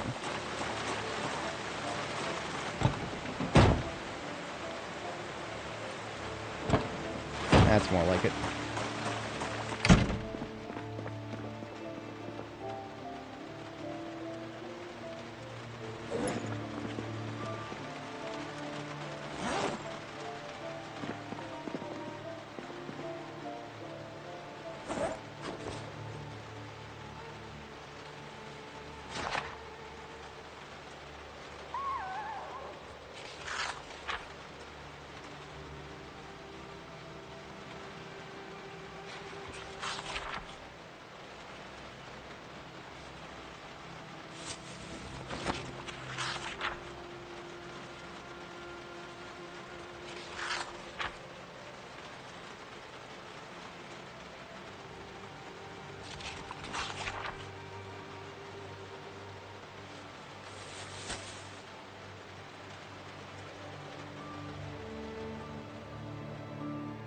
Mashik got me a copy of Enshrouded for Christmas, so I'm looking forward to giving that a shot at some point. I don't know if I'll play it on stream for the first time. First time I might try it out a little bit myself, or with the homies, see if it's fun. If it is fun, probably something I might stream at some point. This would be after the holidays if I did this, though. Because right now my schedule is, today I can stream. I don't have too many obligations today. I can keep going, but tomorrow I will have to kind of wrap things up early for tomorrow's stream. Like, I'll probably be able to stream for part of the day at least tomorrow. But then after that I have to wrap things up. I'm going to be visiting my brother for a couple days, and during which I won't be able to stream. Probably back here by... what is it going to be? Tuesday, Wednesday, Thursday, Friday. I might be back by Saturday. Friday or Saturday. Friday would be the sensible thing, but I'll also have to see what my parents will be up to, because they'll be up there.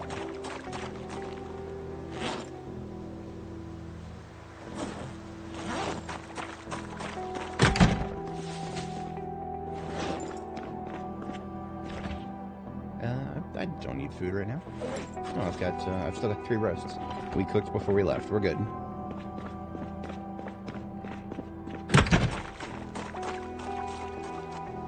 It'd be fantastic if this rain stayed, the faucet for the rain got turned off and stayed off. That'd be great.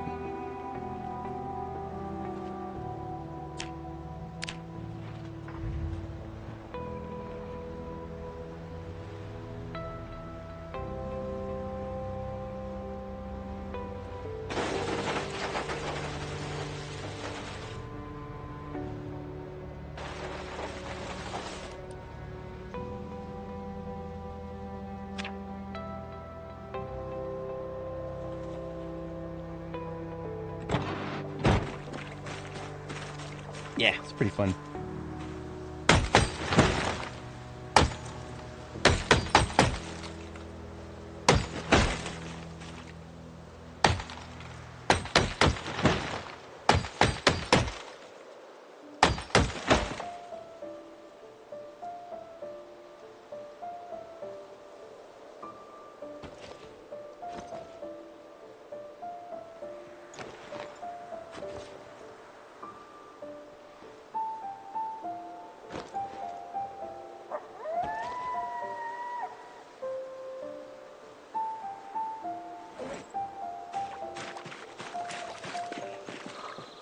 This is why I can't wear the jacket all the time, because it's too insulating for when we do work out here. She would be sweating buckets if I left it on all the time.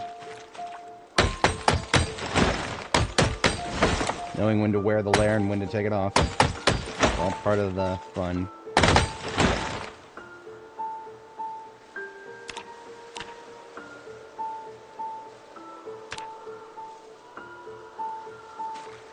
Oh no, another person died. R.I.P.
Axe is holding up well enough. It's probably going to break in a couple more logging sessions.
I'll keep my own neighborhood clean here.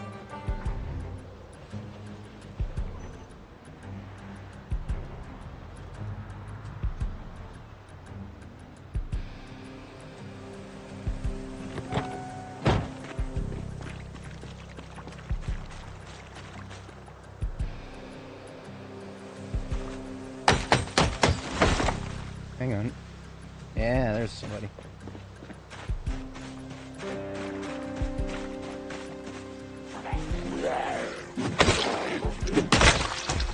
Frank West, photojournalist. Covered wars, you know. Who else is on this street? Usually if there's one on this street, it feels like it's a harbinger of a respawn. Or a migration, or whatever the fuck. Maybe not.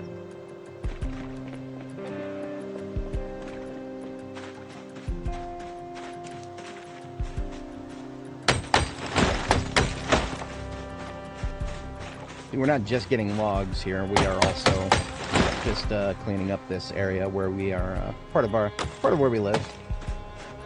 These might not be our houses, but they are. This is our territory.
On my rope.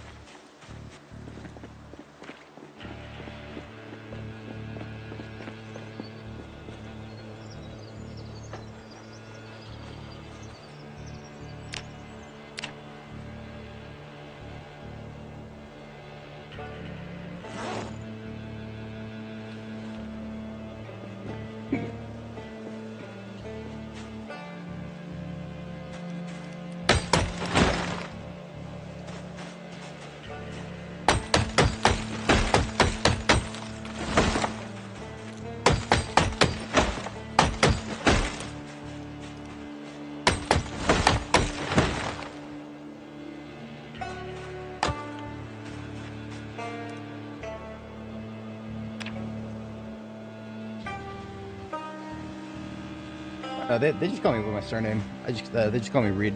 But Sunderbrace is the identity that I actually use everywhere. This is my whatchamacallit, my Steam ID right here. That's what I always go by pretty much everywhere. That's I mean this channel was just a channel I came up with as a shit posting channel initially. Still technically is. It's just where I put low effort content like live streams and whatnot. My main channel, by the same name, youtube.com/Thunderbraze, that would be where I post highly edited stuff. What I would probably do, though, is, I haven't touched that channel in well over a decade. When I do, my first couple of videos would probably just, I'd use the collab thing. As much as I don't like the collab thing and the way it fucks up my subscription feed, that's more of an indictment of the YouTube subscription box than it is the actual feature itself. I'll probably use that, because what it would do is it would show everybody who's subscribed to this channel and my other channel. So that would just be a way to cross-pollinate the audiences, so that people are aware of what I'm doing where.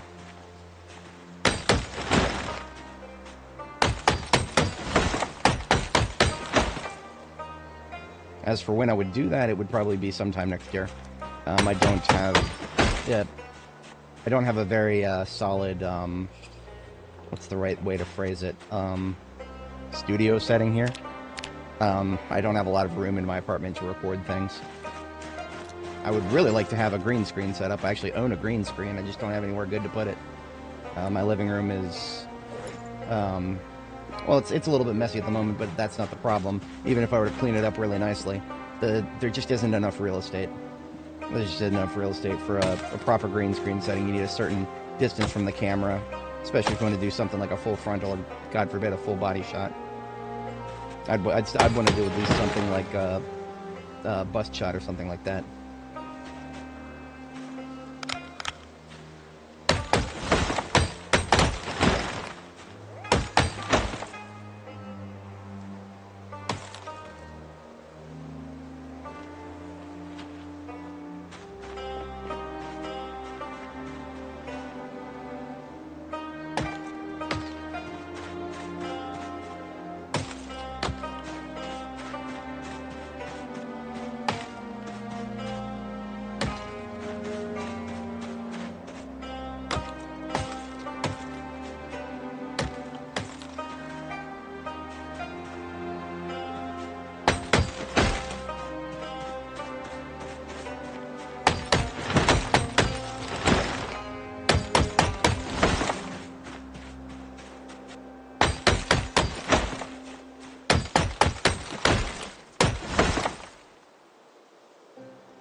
Yeah, it's collabs are a really good way for somebody to promote their alternative channels. I have mixed feelings about it as a viewer, because I mean, you know, and not only do I stream, I also do a lot of just sitting here watching YouTube videos, and it never fails to piss me off when I see people who I'm not subscribed to do a collab with somebody else just because they appeared on somebody else's podcast. That does grind my gears a little bit, to such an extent that I actually use custom CSS filters to block any time somebody shows up in my sub feed with the word "and" in the author stack. I'm a bit of a petty guy when it comes to what I want to see and what I don't want to see. It works about half of the time. I can't actually talk out loud about what program I'm using to do this. If you know, you know. I can show it on screen because YouTube's OCR is not quite advanced enough to screen every single frame of a 11-hour live stream for stuff like this. But yeah, here it is. Well, actually, this is to get rid of members only stuff. This is to get rid of collabs from your sub feed. Yeah, I don't like it. I actually fucking hate it. So basically, all it does is it checks to see if the word "and" shows up in the place where the name of the channel would show up. So obviously, you don't want that to be the case for. You know, Tom and Don is a good example. Tom and Don, I actually sub to them, and I want to watch their content, but they get caught by that filter because they have the word "and" in their channel name. Not much I can do about that. I just check their channel manually once in a while. If they post a new video, I see it in my related feed all the time anyway, because that is they're a really popular channel, and YouTube loves to recommend them. What's on the cup today? Yes, we're doing tea today. It is green tea with a little bit of lemonade and pomegranate mix in it. Probably at like 20% of what you would normally put for the mix. I'm trying to wean myself off of sugar as best I can. This firefighter axe is just about to break.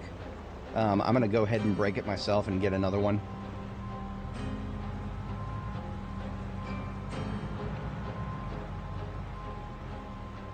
I can't remember exactly where I put all of my firefighter axes. But I know I have another one over here. Dismantle long implement.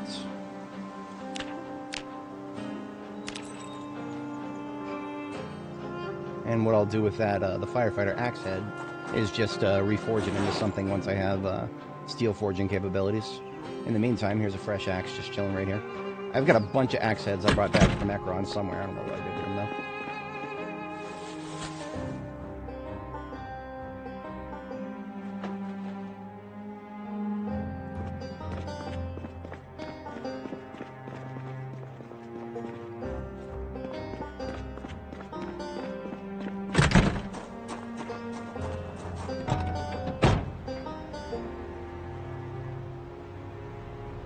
I didn't quite catch how many loose logs I left on the floor, actually. Probably a number.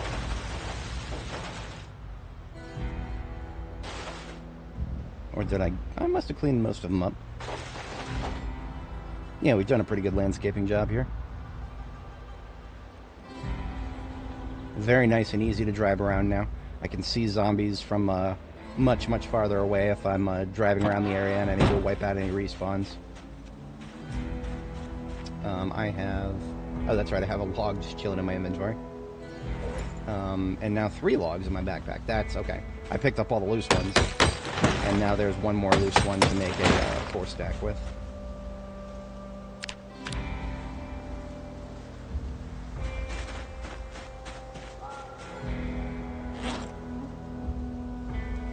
And that is... The trunk no longer has room until we take this bundle out.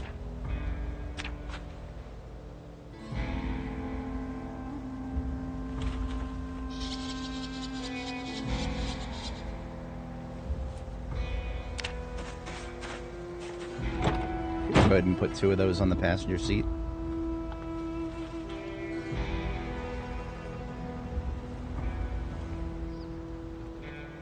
And we actually have a fucking mini forest right here, thanks to this silly overgrowth system. I'll take out the trees in this corner first.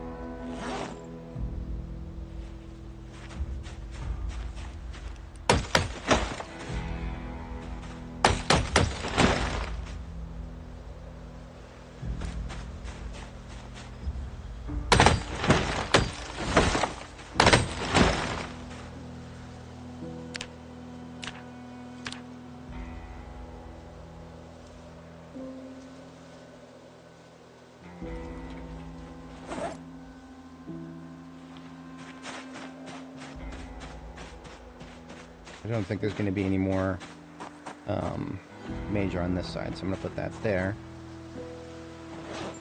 Get a couple of trash items off of this small road.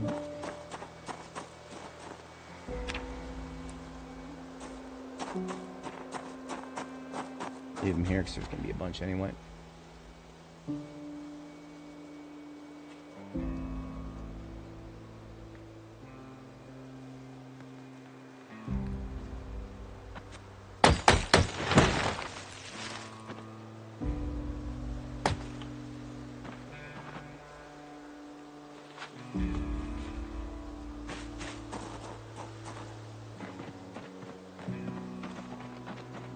I think this will give me 2. Yeah.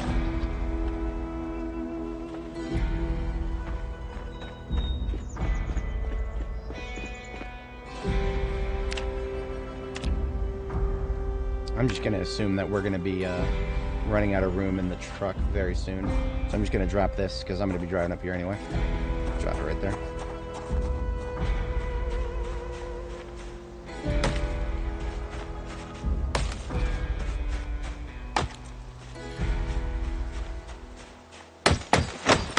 Now, I wouldn't normally go this thorough, but since I learned from my last run that after the first year there's basically no more overgrowth, I feel comfortable doing this because I don't have to worry about more trees and bushes just randomly reappearing to fill in all the gaps here. By wiping everything out now, it's basically going to stay nice and pretty looking forever. I'm sure it's not going to be that way all the time. The devs just haven't added multi-year overload systems yet. Someday, I'm sure.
We got 3 out of that.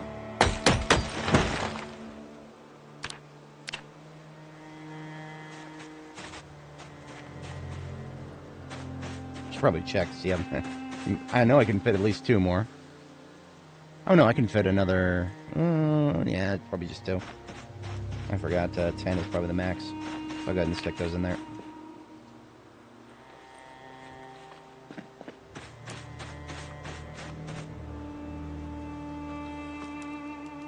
Yeah, that's it. Okay.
Quite close enough.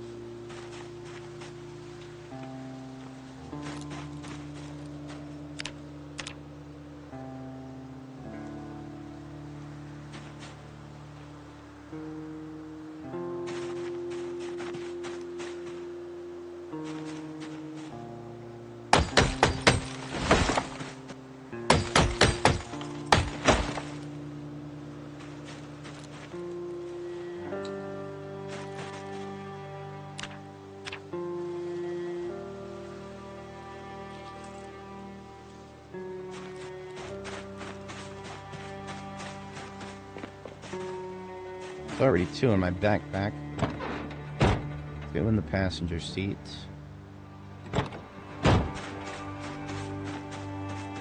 Three right here. I'm out of rope, which means I was correct. I do still need 2 sheet rope. Possibly more than 2. I mean, I could do with another 3 sheet rope. Or, sorry, 2, 4, 6. 8. 8 more sheet rope.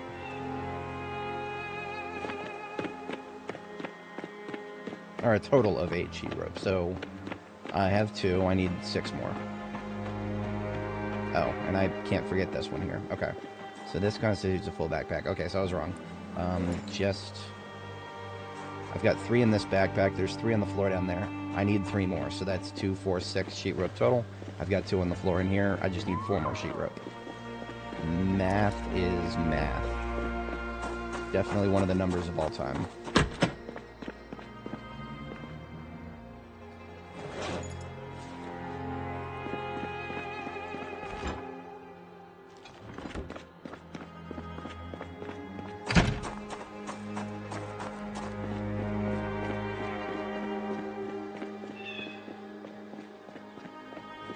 think there was a sheet on the floor in this house. In addition to the curtains. Oh. Not on the floor, but in the... Okay. Hey, there's a second sheet. I don't think I'm going to do pink curtains in my base design, so I can go ahead and take these off. White curtains here, there is a set of white curtains. I'm going to try to leave those as is, because white curtains are easy to make match with other things.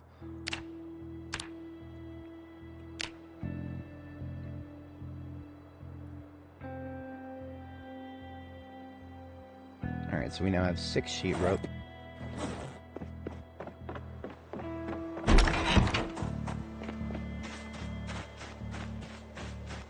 I'm over encumbered as I am right now. So what I'm going to do is just leave the 3 logs, or the 3 stacks I have on me. I'll just leave them on the floor right here. Come back, pick them up with a handbag. That way I can put these sheet ropes into my backpack. And now we finishing the fight.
Imagine just leaving trash for no reason.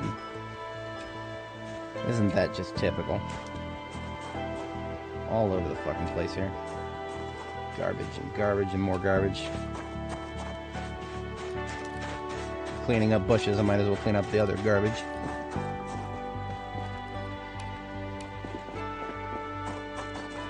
I don't think I actually have a trash can here to work with, so I can just toss it into the car here. You used to be able to toss stuff onto zombie corpses, and anything that was on the corpse would despawn along with it. Those days are over now. If something is on a corpse that you put there, it'll just get left behind when the corpse desiccates. Oops, not that. Trash, please. Thank you. Oh, there's a garbage can here. Hell yeah.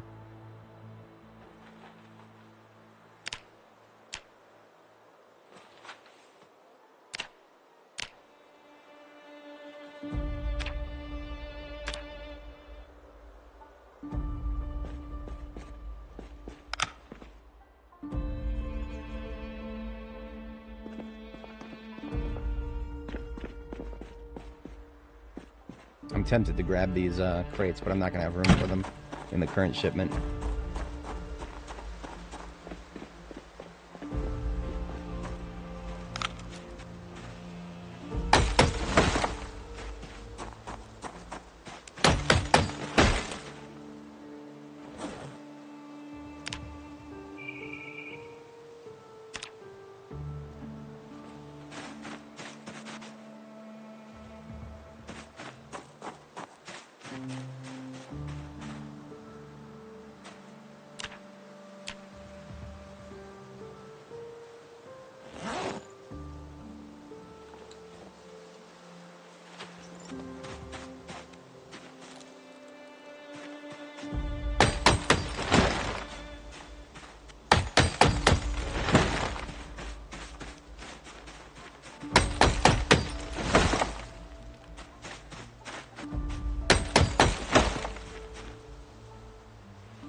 There's a couple loose logs left on the ground, but we are now out of all conceivable space.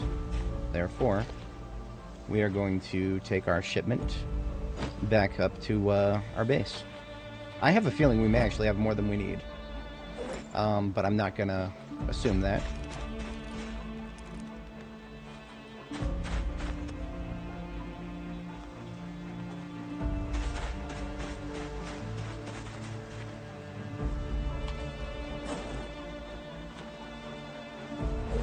So we could actually put one more in our main inventory.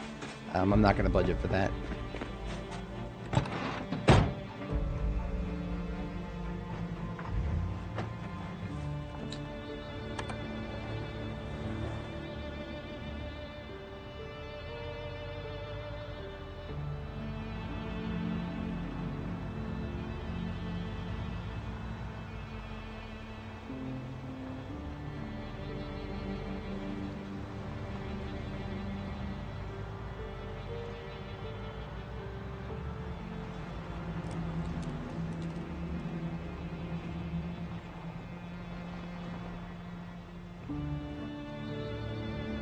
Assuming that I'm going to be making my staircase in this corner here, it would probably behoove me to go ahead and do the chopping up of the, or the unstacking of the logs and the sawing of the logs tomorrow, in this spot right here.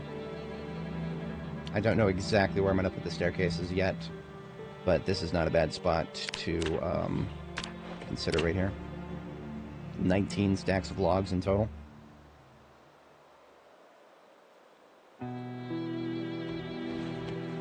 And then we add in the ones that I left on the passenger seat here.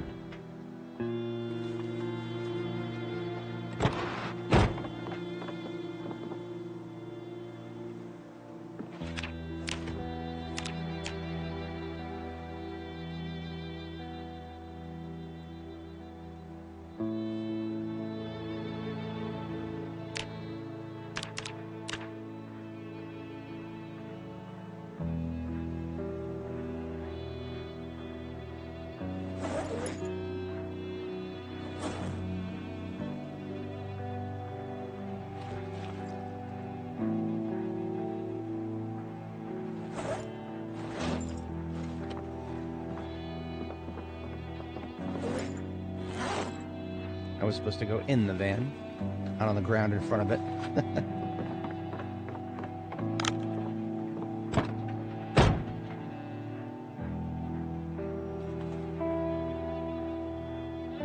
Go ahead and put on this vest. That should inoculate me against any potential coldness overnight.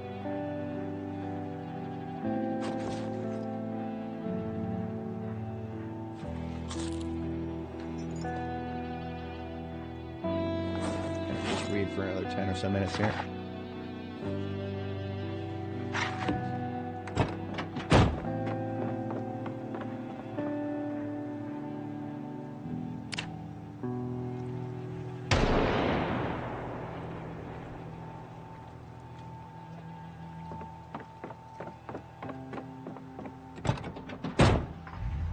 Now, I'm just going to turn the van around here and spend all night sawing.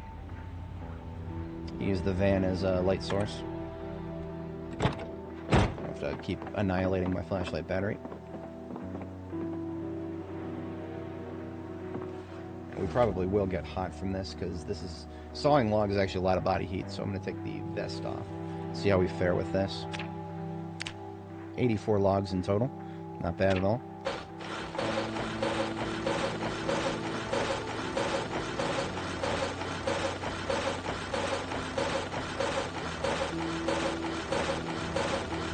Yeah, we didn't even get halfway. That's alright. Want to maintain our bedtime here.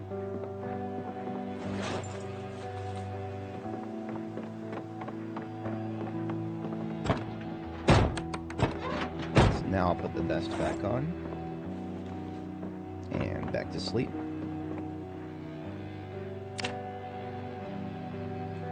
Now look at that, I did get cold. Okay. So even with the military jacket and the vest, I'm still not producing enough body heat to stay to sleep outside.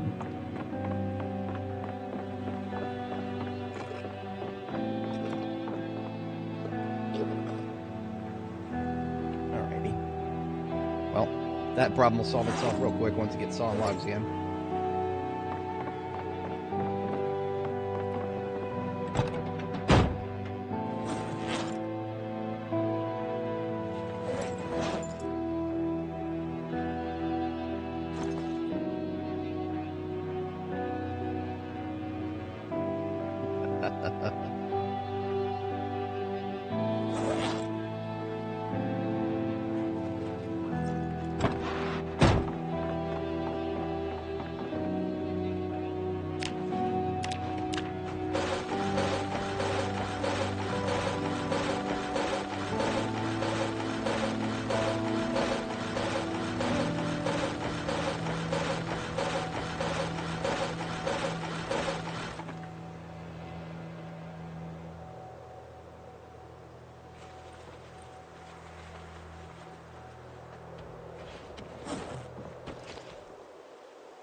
Alrighty.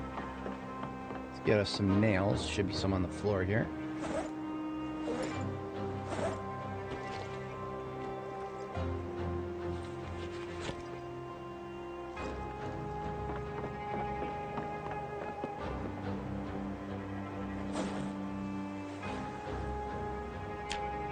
Now I do think I'm going to put an actual proper door in this corner because if I ever come here on foot as opposed to in a vehicle, then it would make sense to just be able to pop into the corner here. So there's a door frame as opposed to wall frames or anything else here.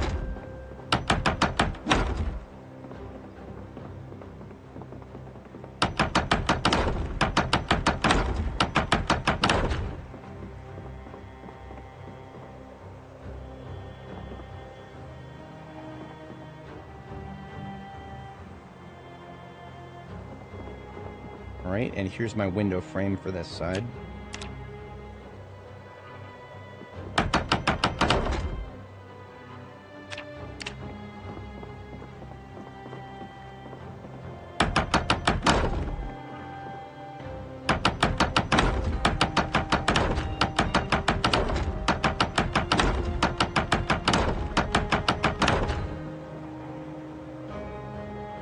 Now in other designs I wouldn't put any windows at all in the front.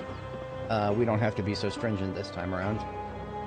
Because this time around we've got nice, massive gulf between us and the potential walk-up zone, as it were. 2, 3, so we can do that. Might do it a little different on this side. Yeah, I'll do it right there.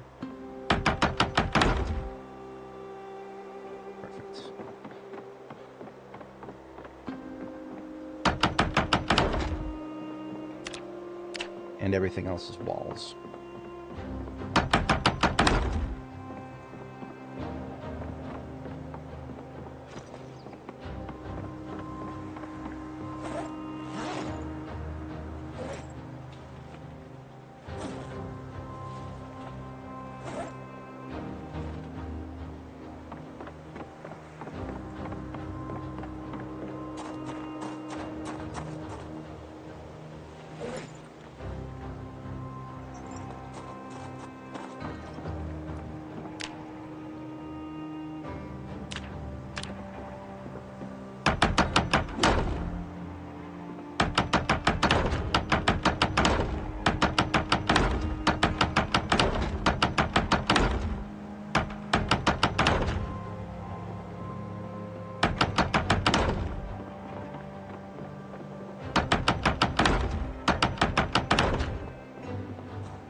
You just need 6 more for that side.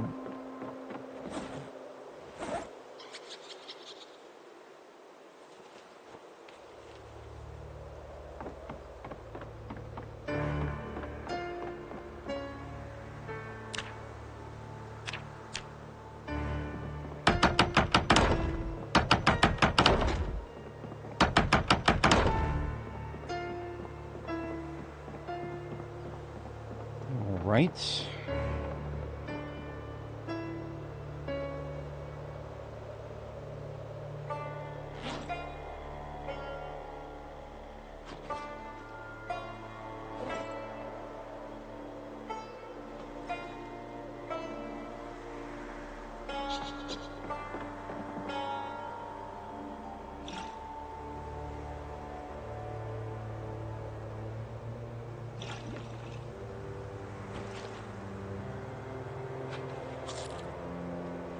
So we would need a total of 1, 2, 3, 4, 5, just 6 windows for the lower level.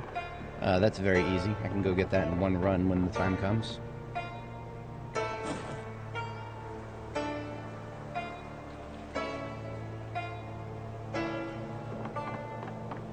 Time to do some plastering. About to get plastered, boys.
Probably come just short of plaster here. Maybe 2 more buckets, I'm thinking.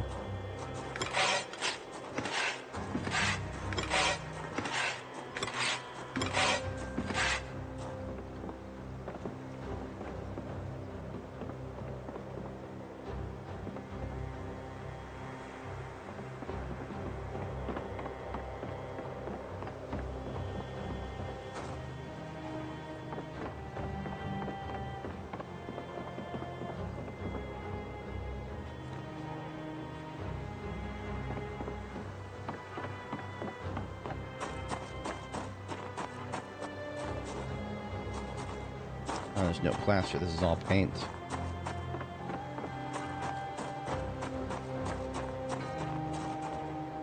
There we go. There's 2 here. I think the other van has more.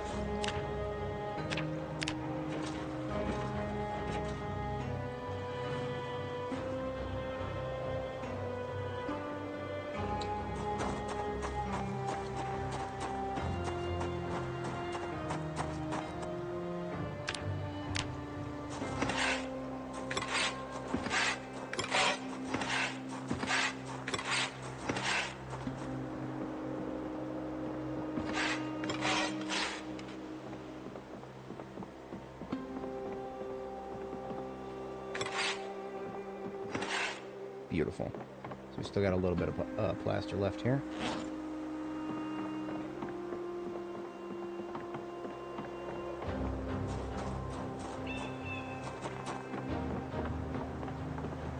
Now, as for the corner pieces, I don't actually know 100% yet if I want how I want to handle those, because I know sometimes those are responsible for problems with the base being considered indoors.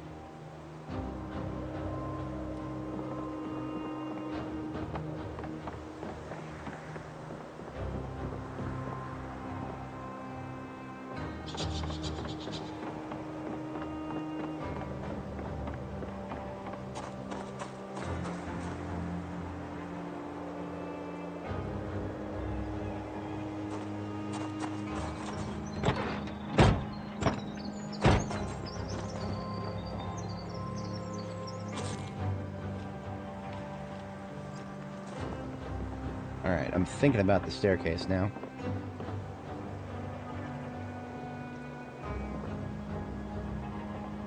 I might just do it flush with this wall. in which case I will want to move the bed.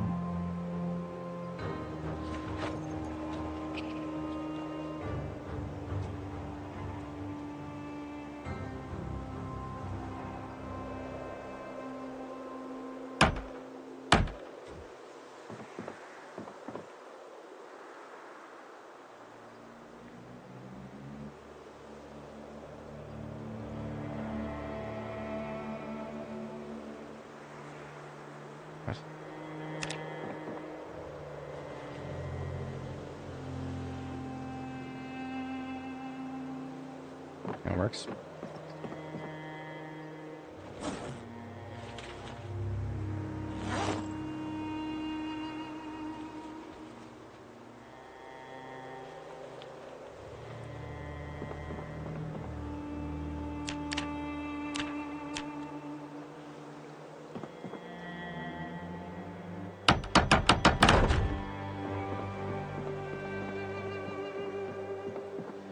The first thing I'll do is that.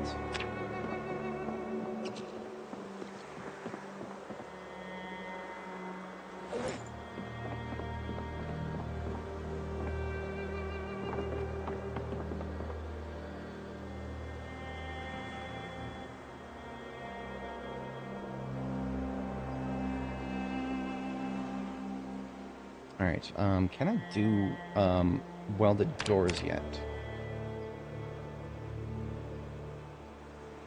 I can. Okay. That's easy peasy then. Now, I don't think I'm going to have enough resources to actually do the wire fence gates that I want to do. I know I'll have enough iron pipes for at least one, but beyond the one, I don't think, we'll have enough. So I'm going to go ahead and, this van should have all of its necessities emptied.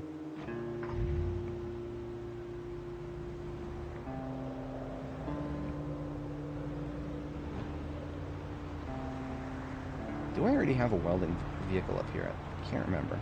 I think one of these trucks was supposed to be welding.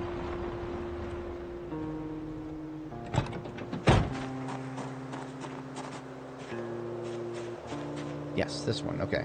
So I got 8 iron pipes back here. So that's enough to build one of my gates.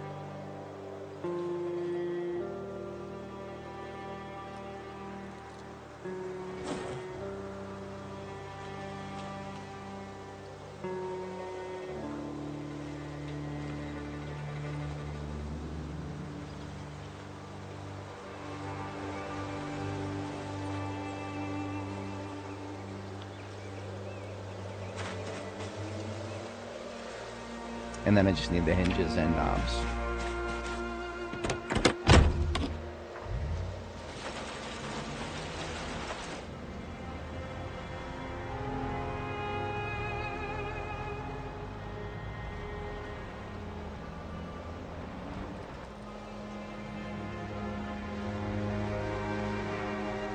I think this thing needs its battery charged, so I'm going to leave it running intentionally. I know I do that a lot accidentally, but today it's intentional.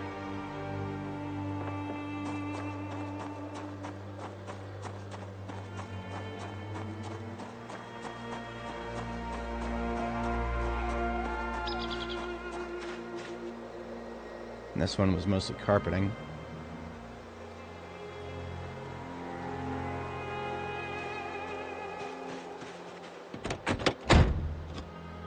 As well as a statue. I could actually find a spot for the statue. I'm going to put the statue on the second floor. Or maybe somewhere else. I have options in that regard.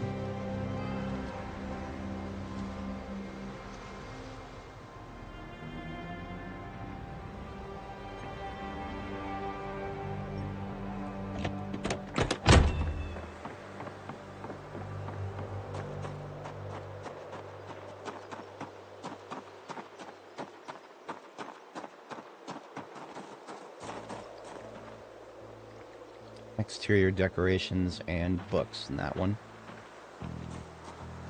Plaster, decorations. Stuff for the animal farm. I have not actually decided where I want that. It's probably going to be behind the base.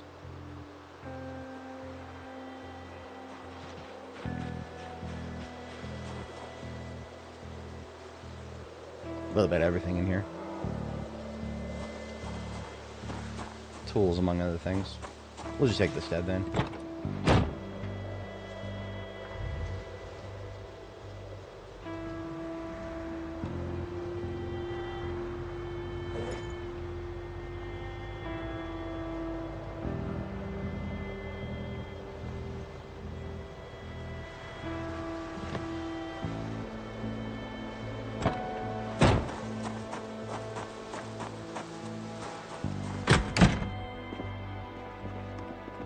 Hinges and knobs that I've collected in the area have all been put right here.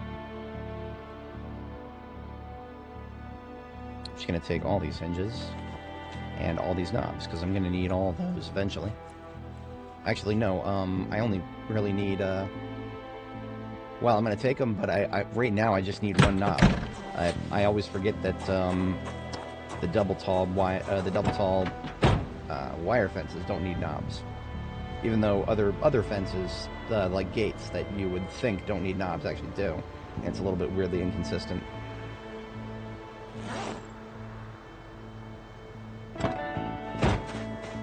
Well, this is what happens when you make a nice wide open area. Hey! You actually see all the fucking ugly people who show up there.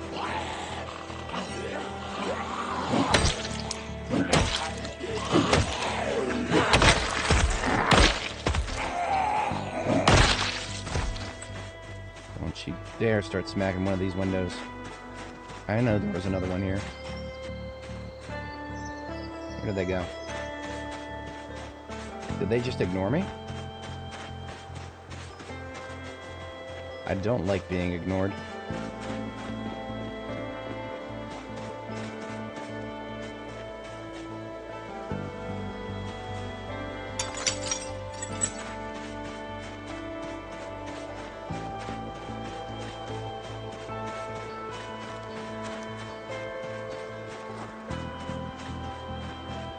Oh, I see where they were going. Going down here to group up with these assholes.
I never actually managed to break any of the, so I remembered that this was a survivor house, but I don't think they actually successfully, okay, they broke one. So they broke one of these doors. So here's another hinge and knob.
The doors in here got broken.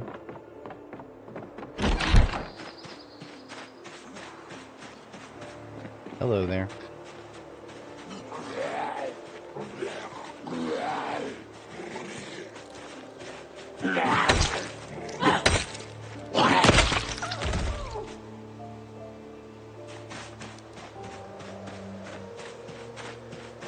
I broke this door myself. I never took the hinge. I just left it there unhinged. Ah.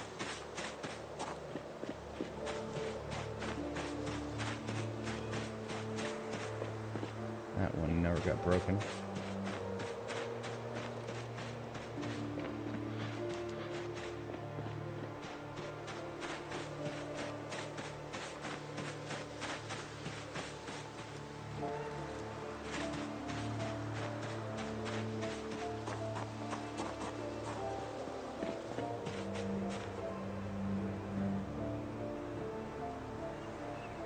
So I need 4 hinges per fence. So if I get one more hinge, that would be enough. But I also want enough for the door. So 3 more hinges is my current target.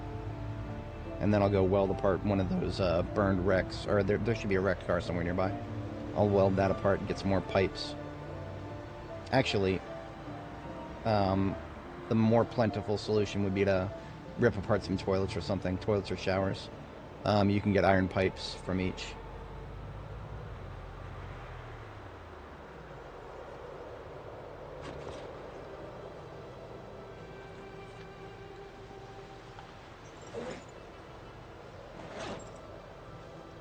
If I wanted to do it that way, I would need to get a welder's mask and a welder's torch, which I got right there.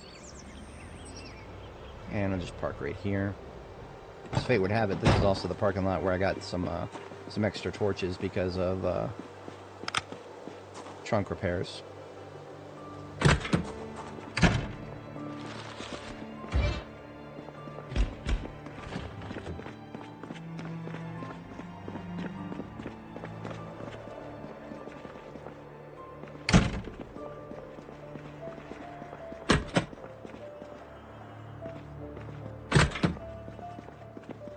Never did clear the bathrooms in there, so I'm remaining cautious, as it were.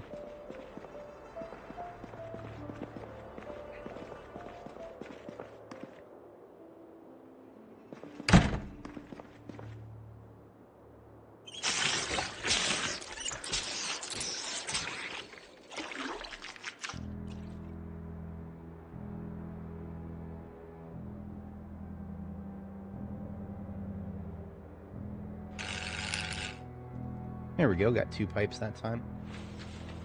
See, sourcing pipes feels a little temperamental.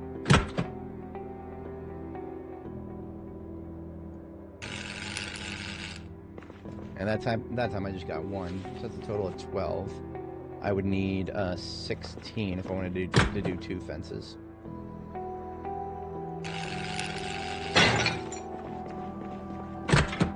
Like I said, temperamental.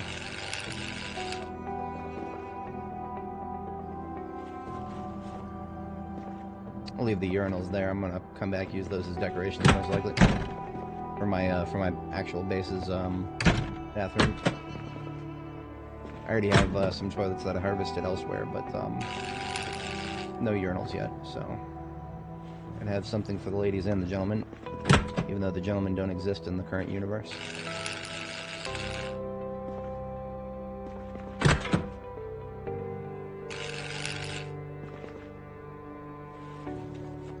Alright, 1 more. Thank you.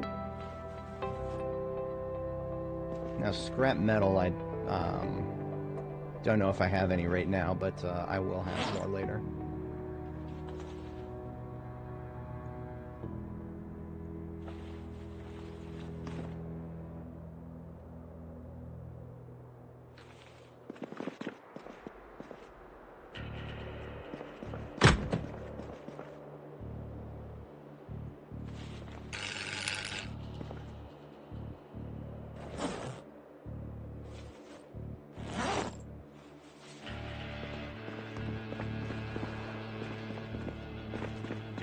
This will also get me some hinges, I forgot.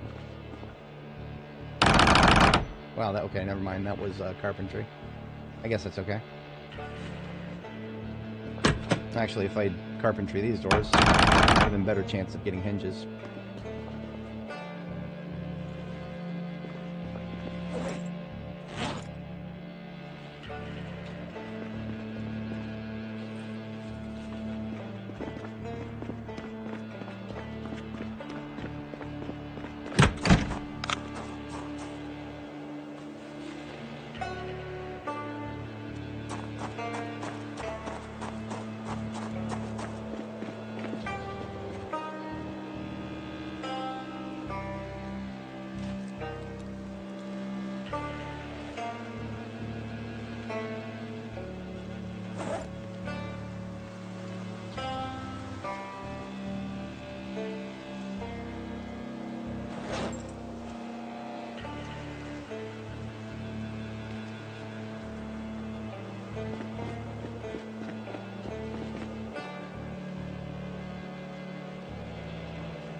think I started using these for anything yet.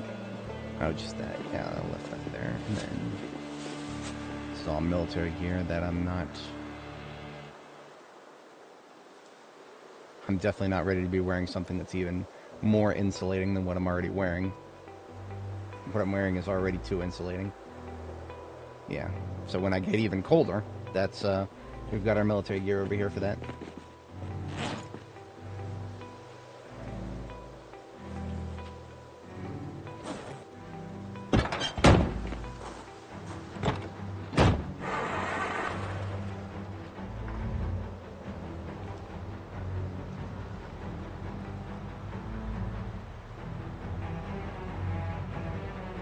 Now the second ambulance in this row here, on the right, Bravo, is full of welding stuff. So we're going to take him up there with us.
Unfortunately, all these welding supplies don't actually include more scrap metal, so we're only actually going to be able to make one gate, because scrap metal, is, of all things, is going to be our linchpin, which is okay. I would just like a proof of concept to make sure it actually looks good. Functions properly as I predict it will.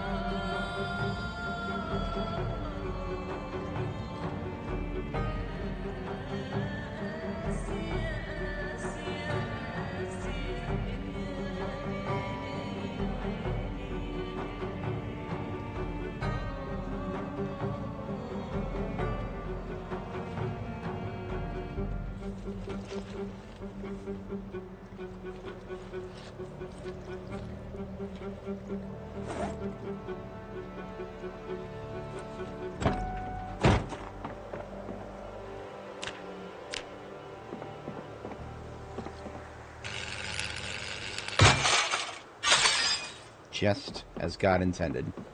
This is why I did it on an inset, because the fence has to open that direction. So that's why I kind of put a couple of interior walls.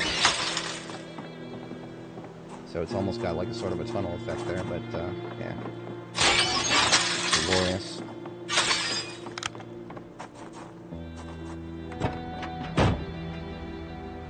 I have all the materials except for scrap metal to make the next one.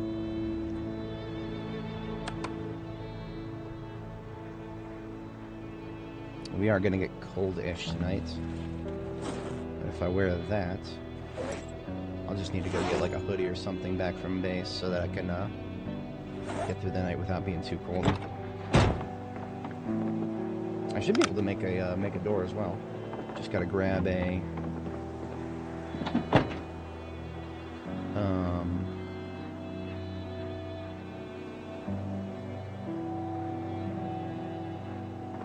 small steel sheet times 3.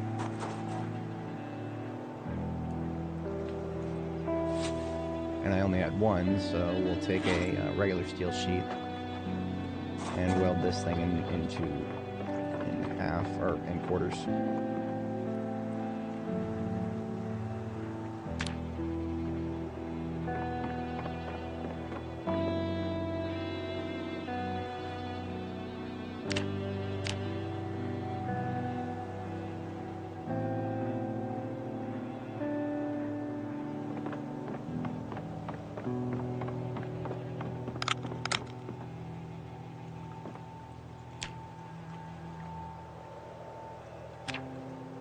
don't have enough torch.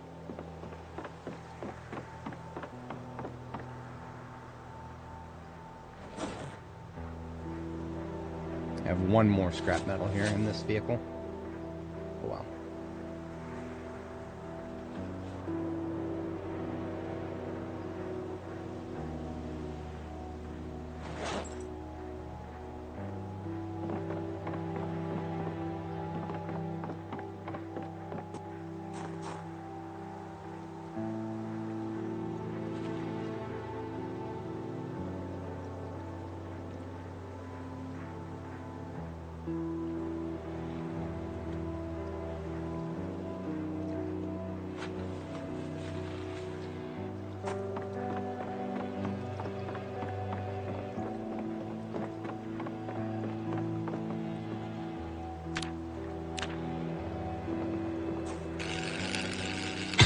Metal doors match the, I would have just done a wooden door, but the metal doors match the plastered wall so much better. It was almost mandatory for my style.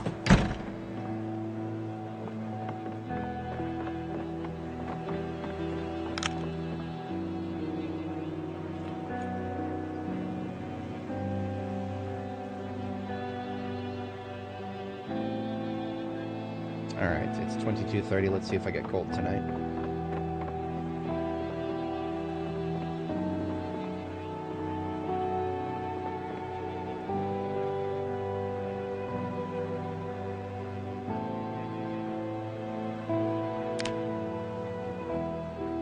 Yep, definitely cold.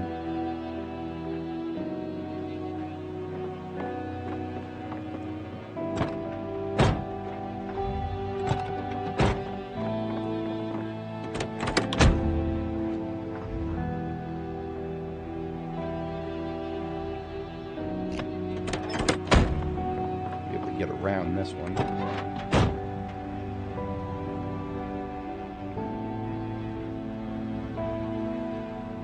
I'm going to leave some of the stuff that's in my backpack right now. 8 iron pipes, and the bundle of wire, and the welding rods,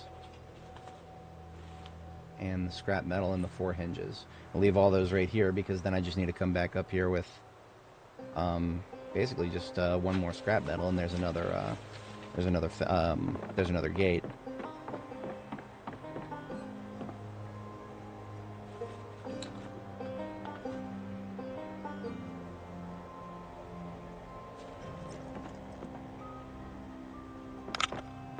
What did I leave in this one? Oh, right, carpeting and stuff.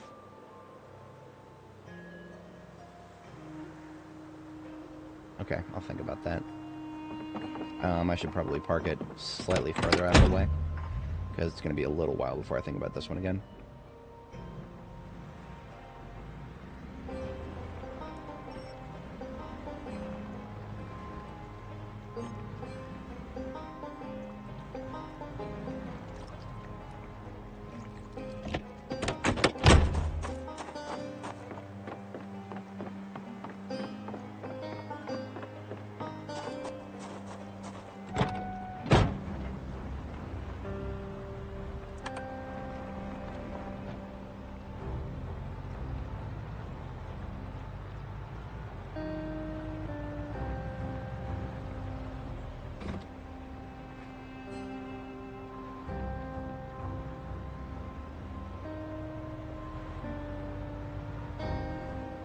So, when I was saying before about military gear that I had over here that's even higher insulation, we've got ourselves a officer jacket, and we've got ourselves a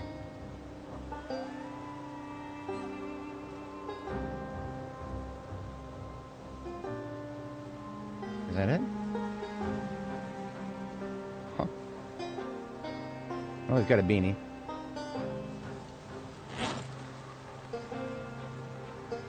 I know I have more than this. This military t-shirt.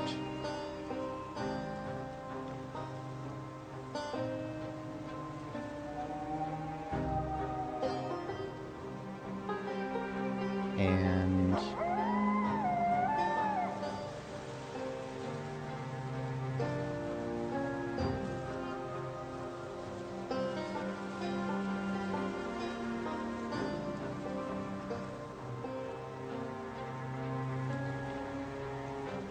Let's see how I look with this.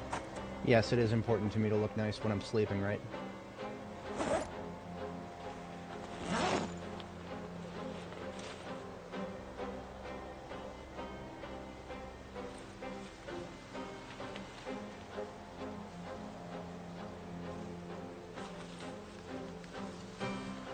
Nah, the beanie doesn't match.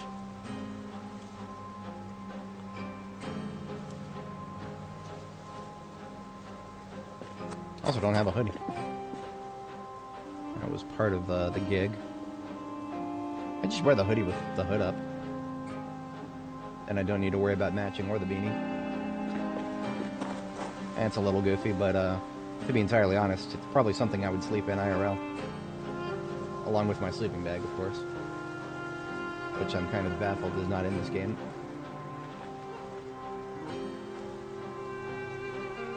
And we do have a darker colored hoodie somewhere, but I don't know if I'll be able to easily find it, and most importantly, I don't know if it might have holes in it. So I'll hold on to this hunting camo one in case I don't find a darker hoodie. And I can put away the hunting vest, and the jacket can go back on my driver's seat. I have done it before where I just sleep outside all night, even in below zero temperatures. It is possible. The ridiculous levels of insulation in this game.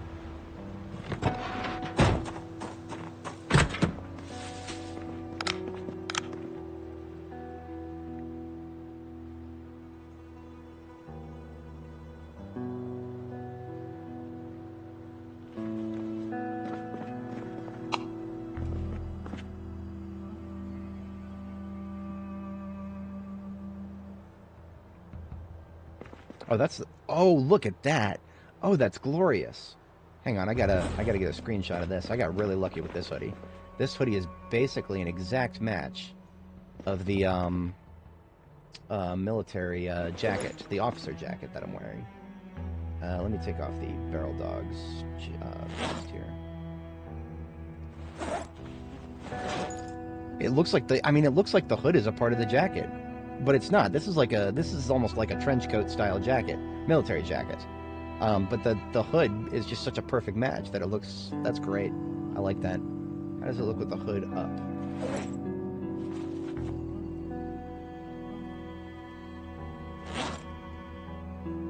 It's great. I mean, that is pretty good.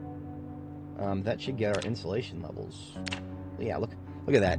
Look at that. We're just solid red. We're solid red on the entire body. That's about as insulated as you can get. I'm pretty sure that is something we could sleep in below freezing outdoors. Now, of course, wind would throw that for a loop. We don't yet have super bad wind yet. There's some wind, but it hasn't been anything that has bothered us thus far.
Looks like we're still gaining weight after all that physical activity.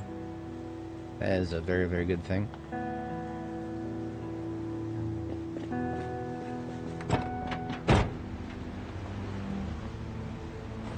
Speaking thereof, I'm gonna stop by the interior here, grab a bag of chips, and tomorrow morning we'll come back here and cook. But I would like to stress test my current outfit and make sure that I can sleep outdoors at night in it.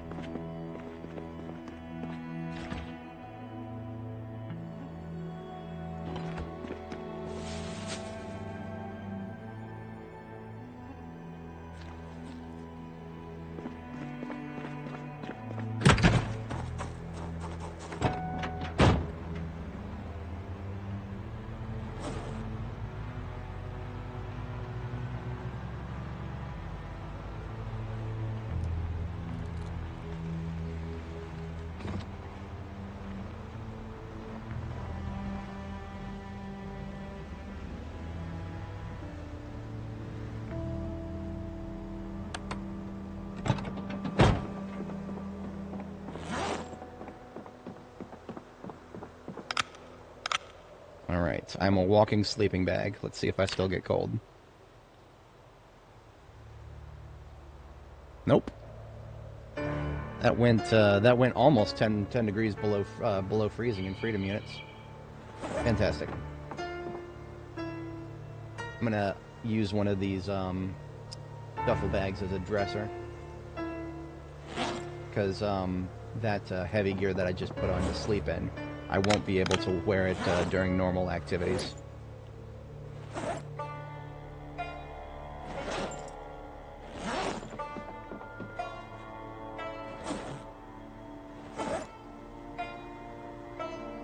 How many trees were harmed?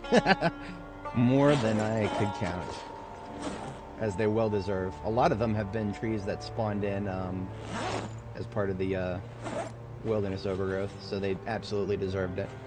No questions asked. You know what? I'm just gonna toss this chest freezer on the floor, because I can.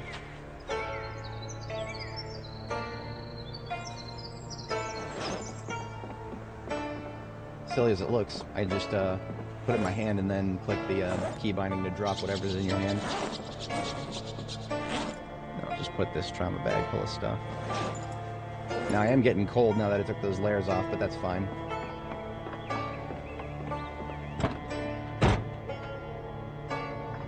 We've got our regular jacket in the van until we get too hot, then we take that off. So we are in search of some more iron pipes so that we can build more gates. Got a propane tank and a torch here. I was going to use that for welding floors, but fate escaped us on it. We're not doing a logging run, so I'm just going to drop the rope right here. It's fine. It's somewhere very conspicuous if I just drop it right here.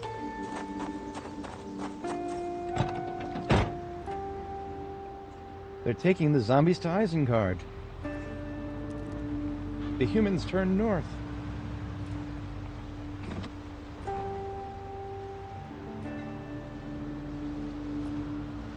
Alright, I know there is at least one burned wreck in this...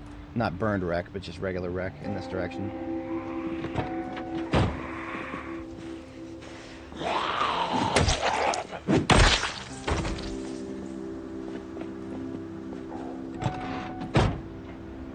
Some old Silent Hill bullshit today. Am I equipped for combat? Kinda, not really. I've got my 9mm and several reloads, so... if I get ambushed by an unusually large amount, there will be an unusually large corpse pile.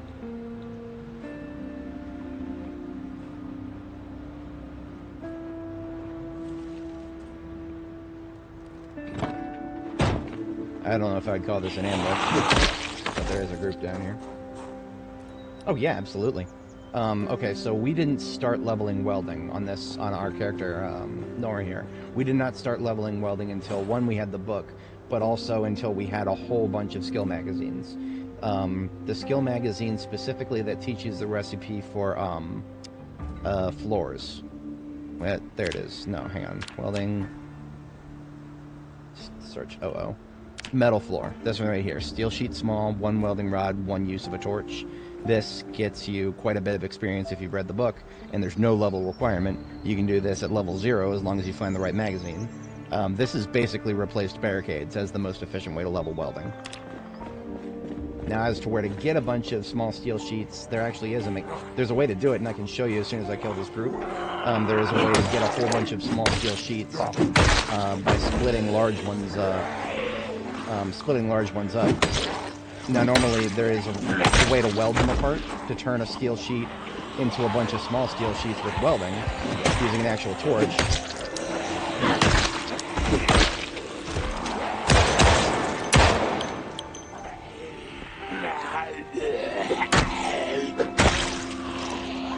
But you don't get that recipe until like level 4 welding something. It's kind of stupid. Honestly, an amateur welder should be able to... I guess it's just, sizing it right or some shit. I feel like an amateur welder should be able to cut just a regular old steel sheet into quarters, but I digest. If you want to do that without having any welding skill, you've got to find your local bandsaw. And this building right here actually has a bandsaw in it.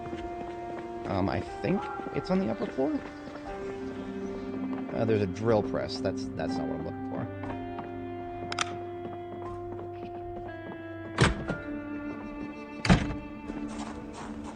Don't want to get yeah, I don't want to get cornered up here, so I'm going to kill these guys.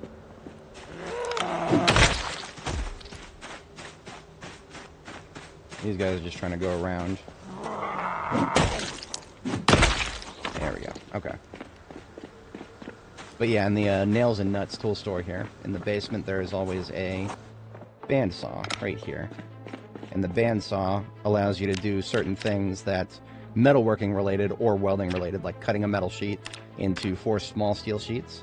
I used that copiously when I was leveling welding. I would take a whole bunch of steel sheets that I found and just cut them into quads using the bandsaw.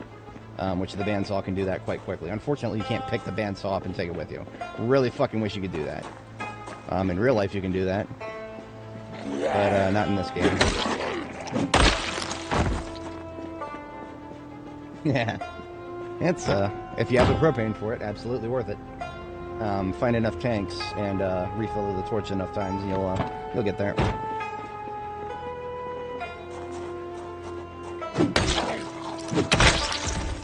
Nope, don't even need any power. Now that might change. Right now, I think the bandsaw is probably just an unfinished,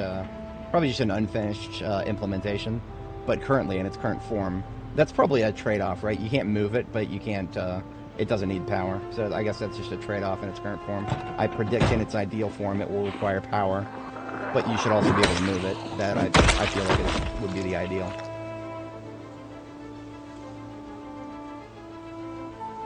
Those are cute. I actually take those shoes someday.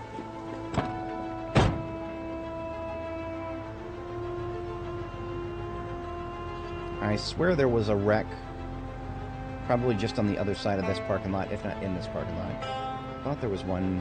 Oh no, there should be one in the cul-de-sac to the south of here. Okay. Pedal powered.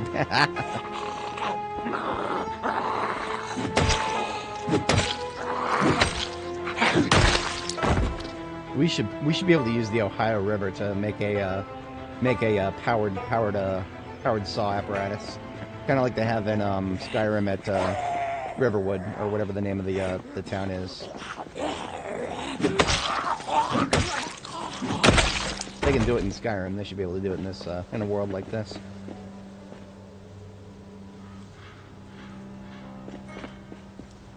I've been getting hot with this jacket on, so I'm starting to take off. Body heat generations all over the place right now. So yeah, I wouldn't have that problem if I had found a desert camo jacket. But that is the only thing that I really need from Jamie-town right now. So doing an entire expedition to Jamie-town just for that, maybe not. Oh, I am absolutely taking this on. Absolutely taking this one. The local parishioners aren't using it anymore. This is hardly ominous. Lord is my shepherd, I shall not want. Well, I want a little bit, but you know. Alright. I'm gonna go ahead and back up the trunk to the side of this thing. This is one of my targets, but there was one slightly closer than this I might have bypassed. A little bit further to the south. So I need a full torch, which means I will have to go ahead and refill one of these. Oh, shut your bitch ass up. I'll come and kill you in a moment.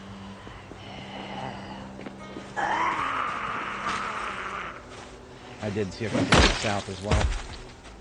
So if I want to do this with any semblance of peace.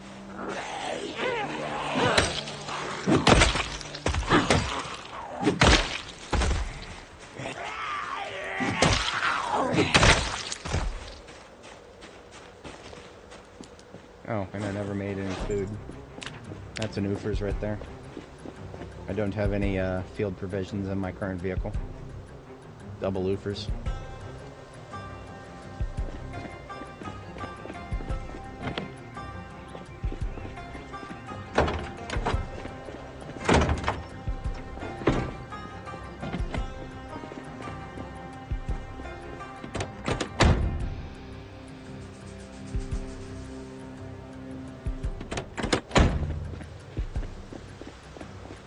Okay, whatever.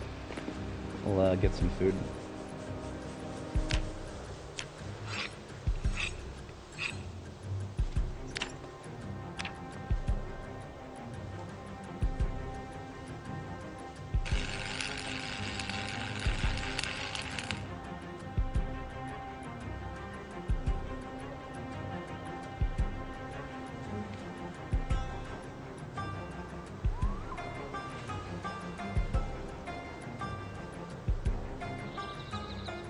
Got 3 iron pipes out of that, but I was mostly after the scrap metal, and we got 1. Alright, game, I see how it is.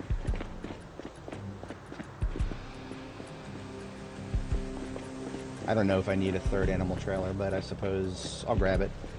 No reason not to, it's right in front of me. 97 engine quality.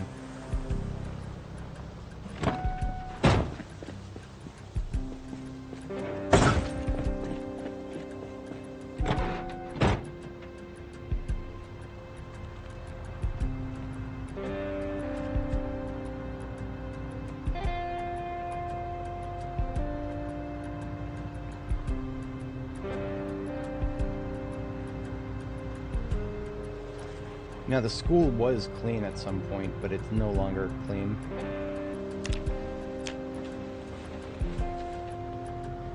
Yeah, it's going to be surrounded by Zeds on both sides at this point. Fucking respawns.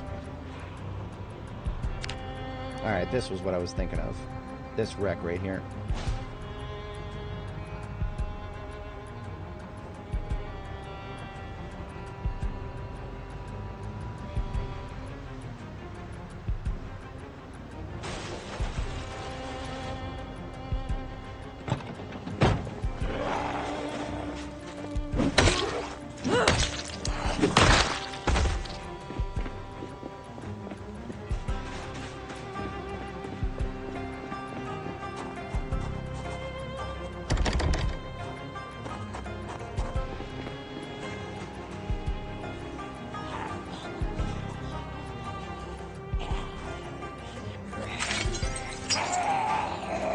That was a little dangerous.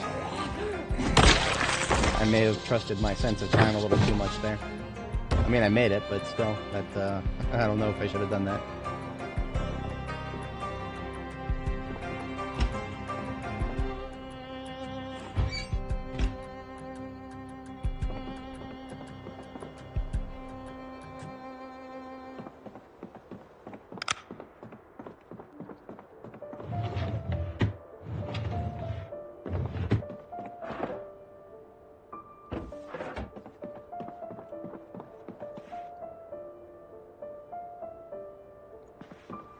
Fuck you!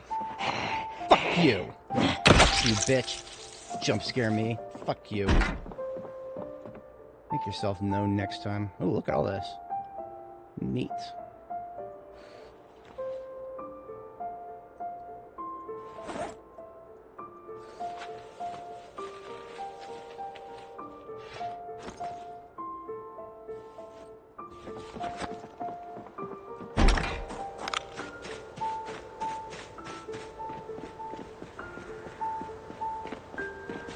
I know I saw one down here somewhere. It wasn't the one I killed. Ah, they're there. What up, loser?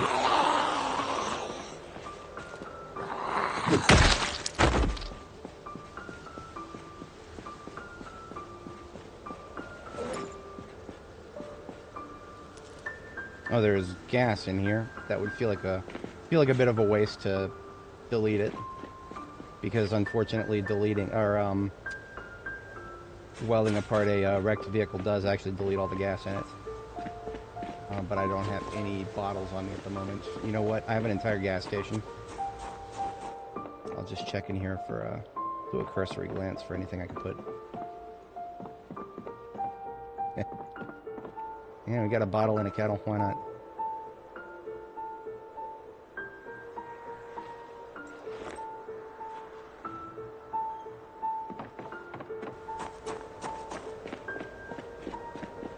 probably have enough room in my step van to fill it up.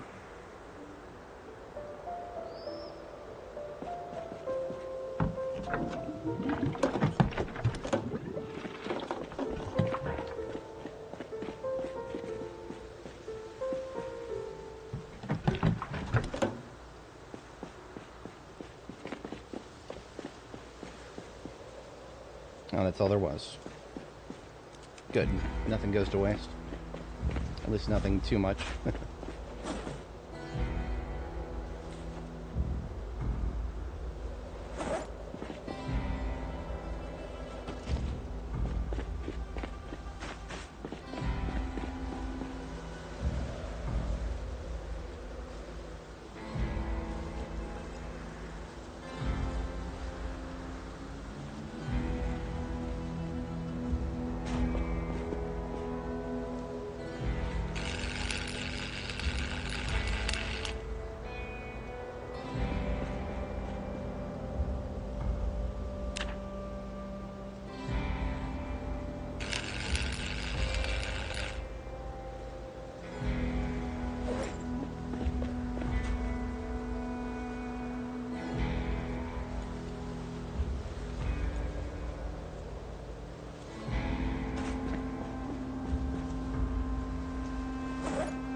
Alright, I'm putting iron pipes in my backpack, as well as scrap metal, because those are the things I actually need right now. And then the other stuff that I don't need immediately is going in the garbage bag here. And I can actually fit a small chunk of this stuff in the trunk of the vehicular device that I'm towing there.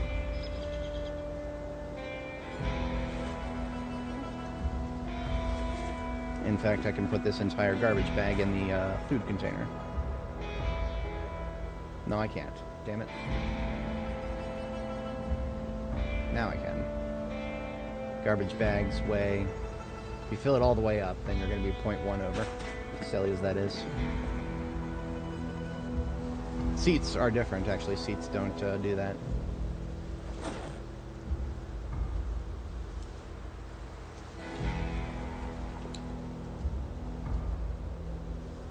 Oh, the rest of that I can easily fit in the trunk here.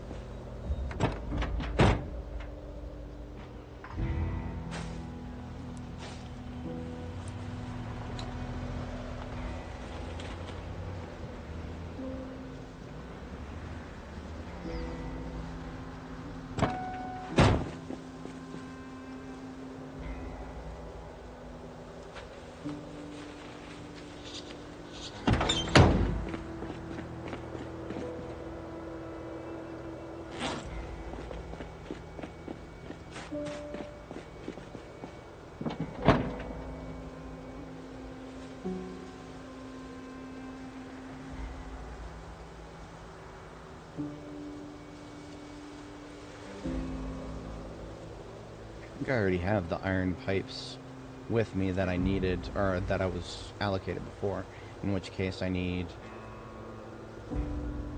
5 more iron pipes total. 5 more iron pipes and just 1 more scrap metal?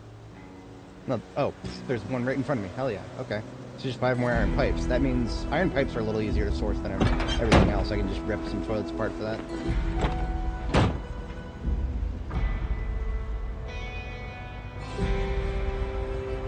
I would hit the school, but there's a lot of Zeds in front of it there. That's a big fight for something I can probably source elsewhere. Array yourself. I regret to inform everybody that it's going to be foggy for the rest of the friggin' day today, because it is now 1300 and the fog shows no signs of clearing. Whenever that happens, that basically means you're screwed for the rest of the day.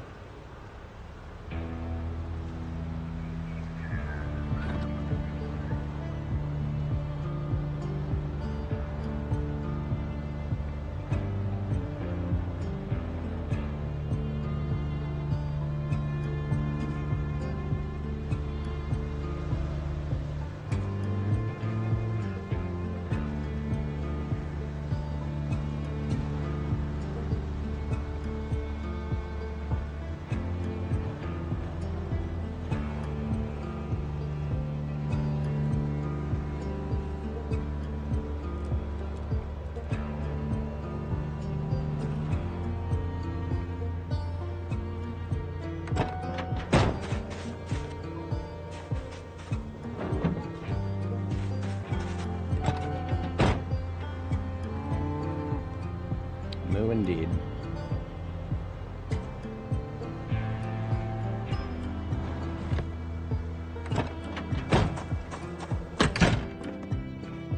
Still gaining weight? Still gaining weight. I'm just gonna do the really lazy thing. I'm gonna eat a box of cereal. This will probably put my carbs into weight gain status. Or, rapid. Not quite. Damn. Every one of these boxes of cereal has 500 carbs in it. But it's been long enough since my last box of cereal that I'm not gonna have, quite as many.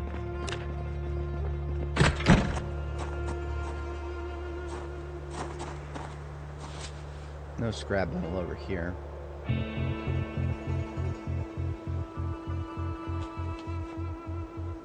think that was the last place that I would have stashed it. But I don't need any scrap. I shouldn't. Actually, should be okay on scrap now. Let's check really quick.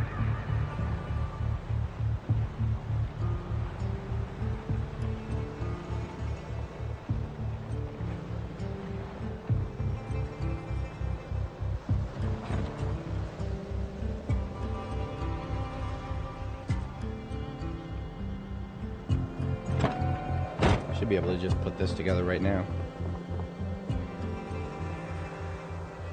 What am I missing?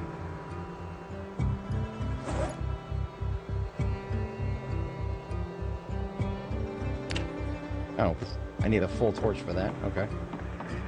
Fair enough.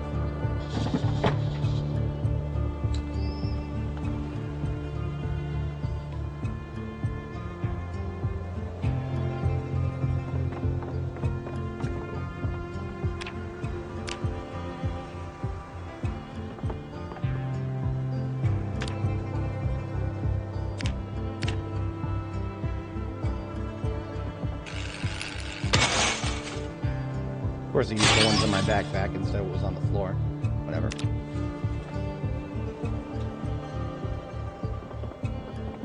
I think I have enough materials for another one now.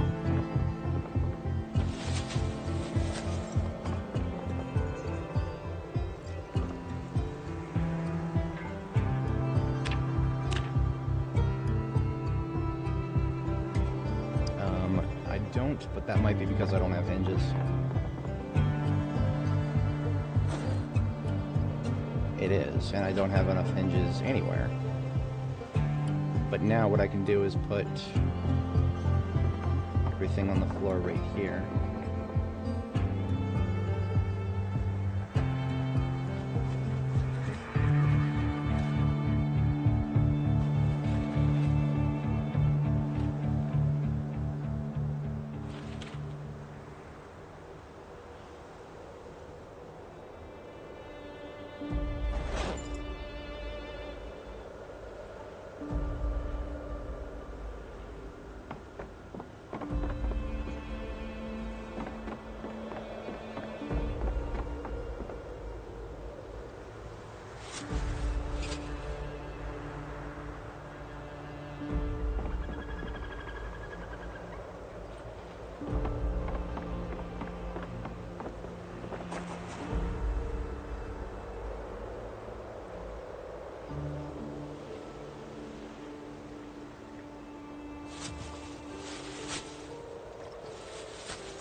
There's all sewing stuff in there.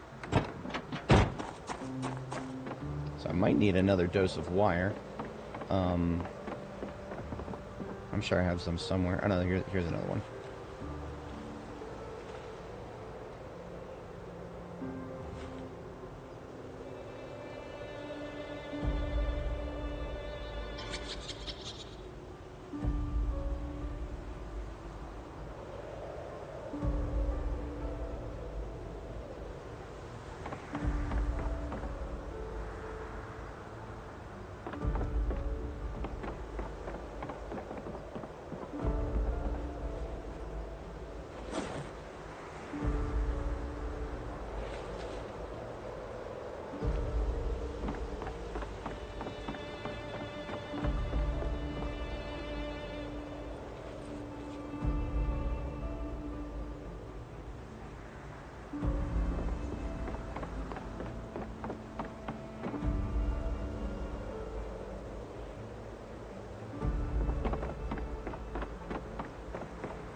so all I need is 5 more iron pipes and something like 6 more hinges, I think.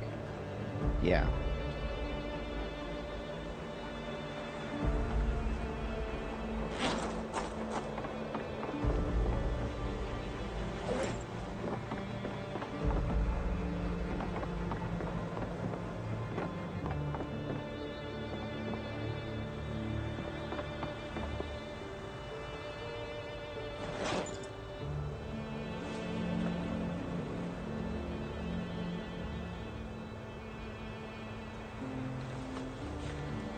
And doorknobs might actually be a bit much, but I'm gonna go and leave them on the floor here for now.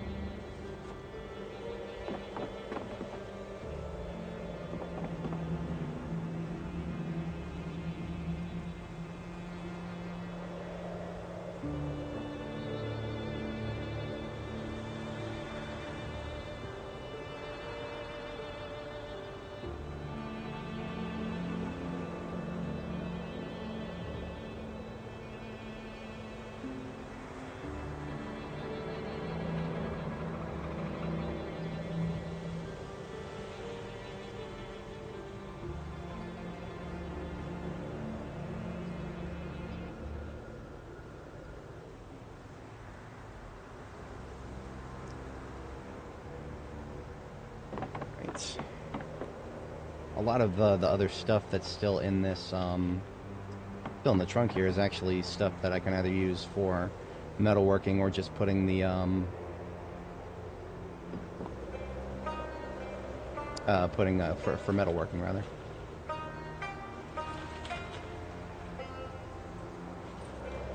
And then this golf bag's full of variety stuff that I'll have to sort later. Better here than there. There's no room in here whatsoever. Somebody's gonna have room for my ominous sign that I just picked up.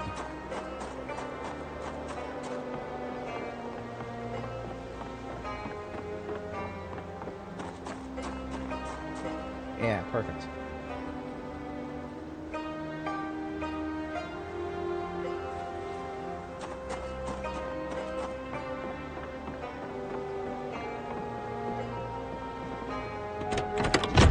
Forgot that I left this car running a couple days ago. Goofers. Goofers. I just wanted to charge the battery. I didn't want to waste a quarter of the tank. But, well, what can you do? What can men do against such reckless hate?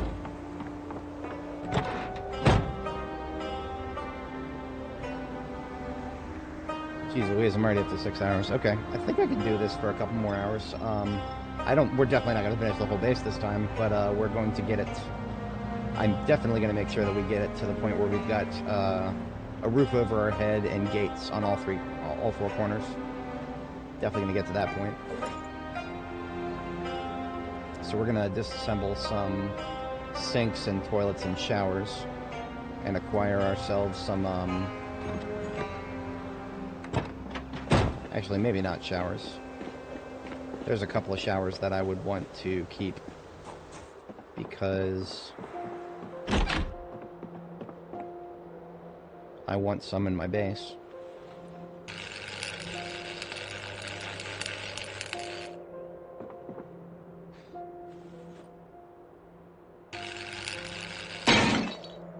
Fantastic.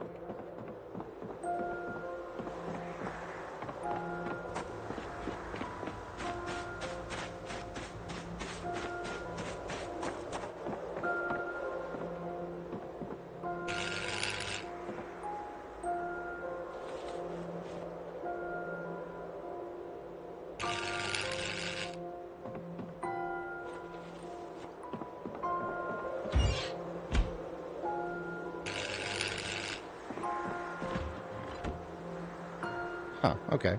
Well, at least got some scrap from that. Forgot that ovens give drastically different parts. You'd think that ovens would have a couple of pipes in them for the heat sink, but I guess not anything big enough to be classified as a full-on iron pipe.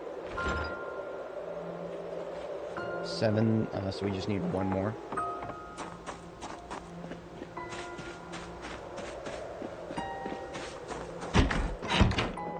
Fun times in this house.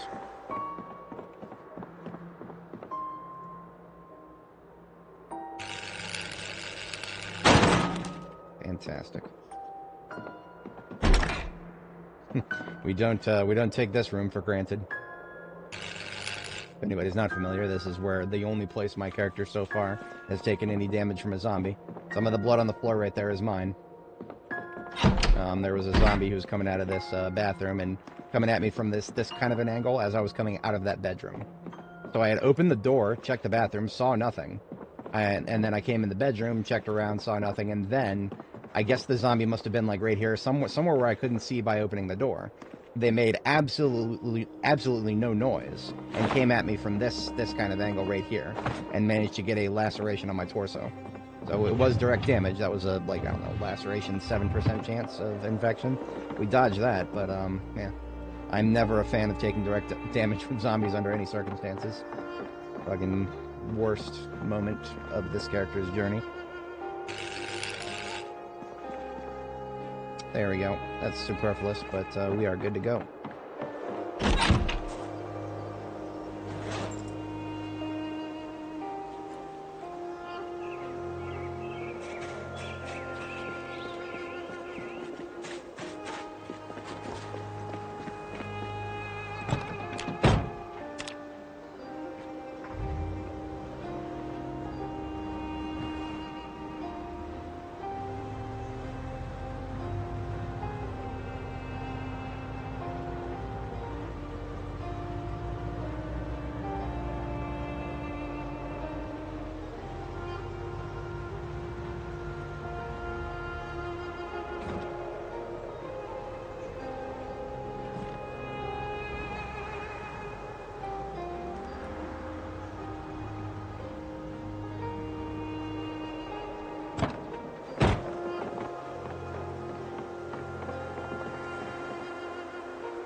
Oh, I didn't get the hinges. I'm still unhinged.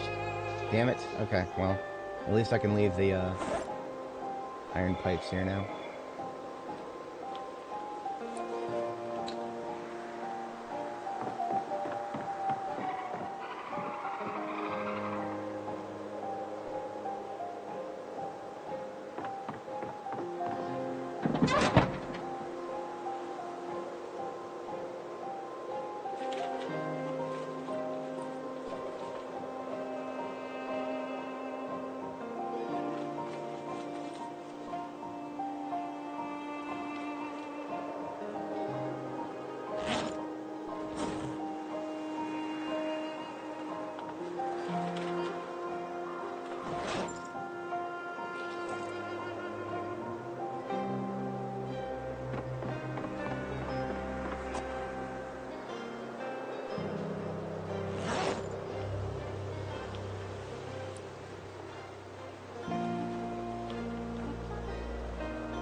Should be able to fit most of the rest of the loose welding stuff into that trunk now, so that ambulance can become one of my designated welding vehicles for the moment.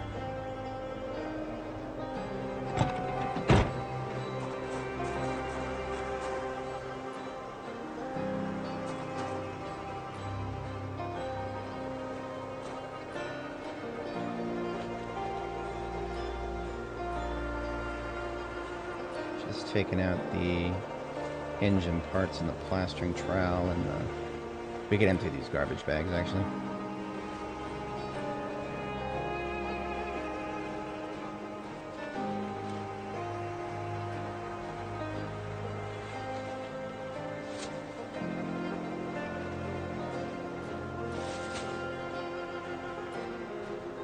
Beautiful.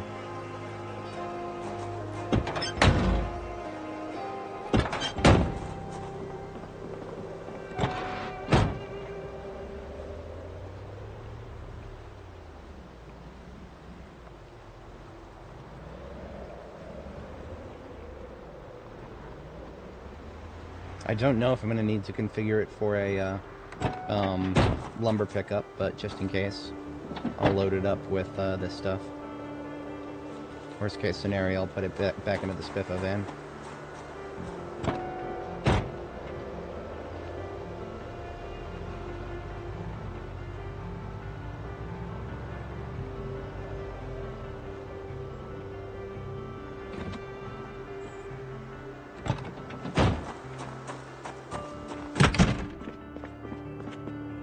We need to cook some food.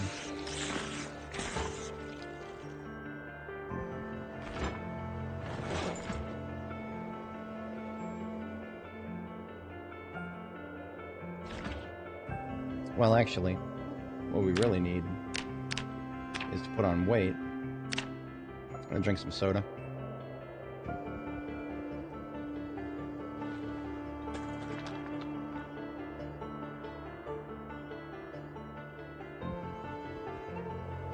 And I'm also going to drink an entire, I'm going to drink some whiskey before going to bed tonight.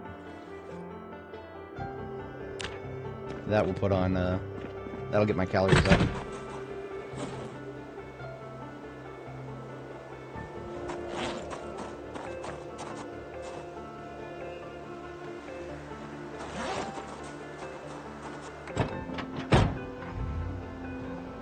And we'll just rip apart a couple of doors from the local houses. Interior, not exterior.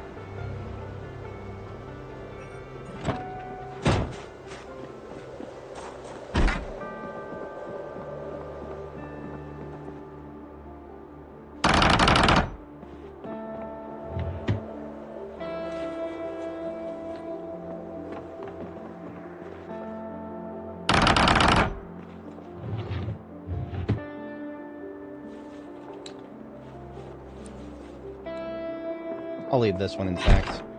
Rare chance if I ever want to sleep here. That one would be the minimum requirement if I wanted to sleep here.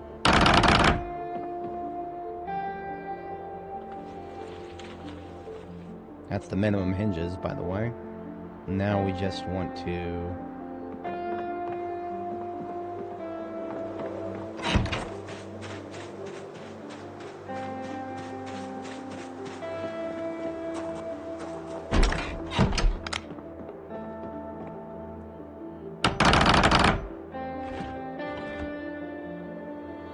Spares are nice.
Alright, ladies and gentlemen, we've got ourselves a fully enclosed base. Well, minus the windows, of course. Windows soon, TM.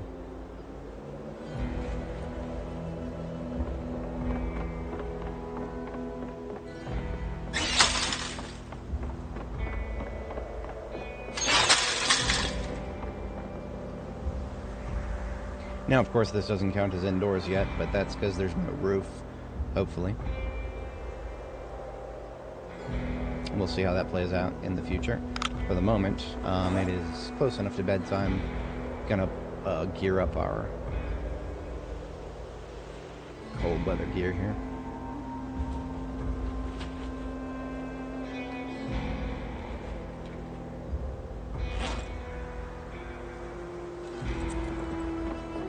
And we'll read for a couple of minutes so that we're on time for bedtime here.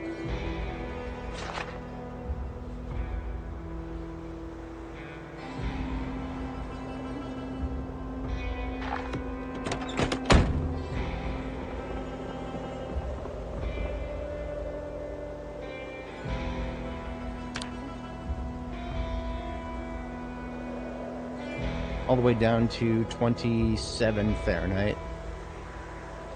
And we are still not even slightly cold.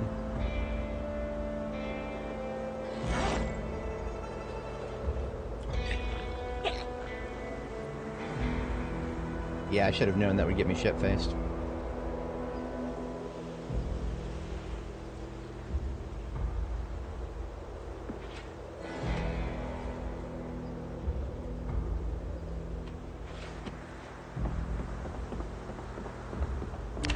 Still didn't get us into weight gain, but that's alright.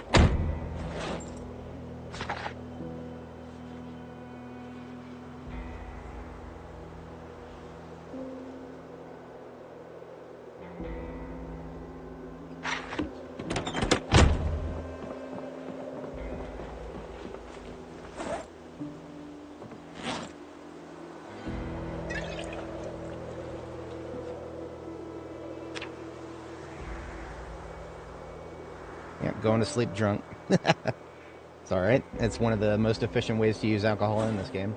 Because that does have a ton of calories in it. And, I need calories right now.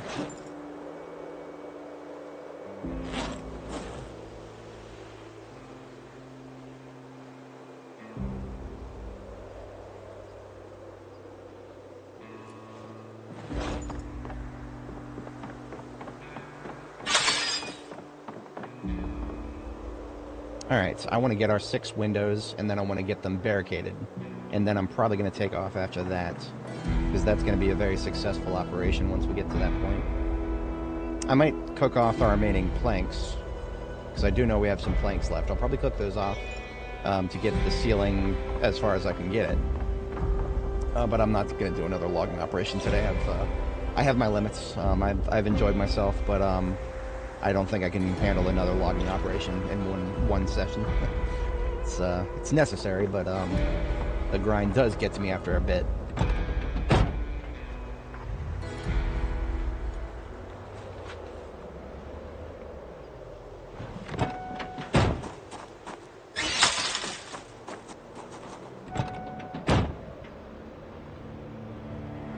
Alright, so 6 windows.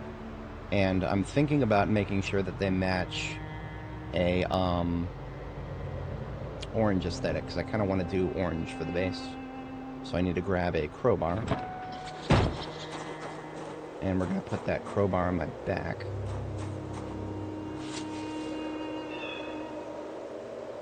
Gotta have a crowbar somewhere here.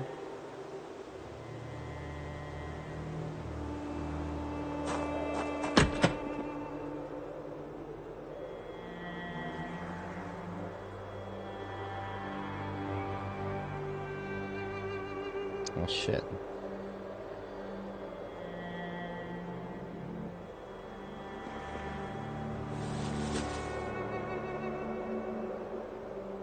I probably have one in my field kit. Don't I have more than one, though?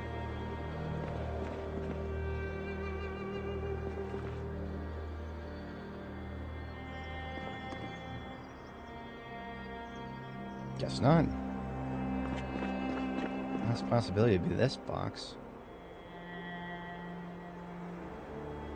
That's a negative, Ghost Rider. Alright. So be it. Field kit should be in the back ambulance for the moment.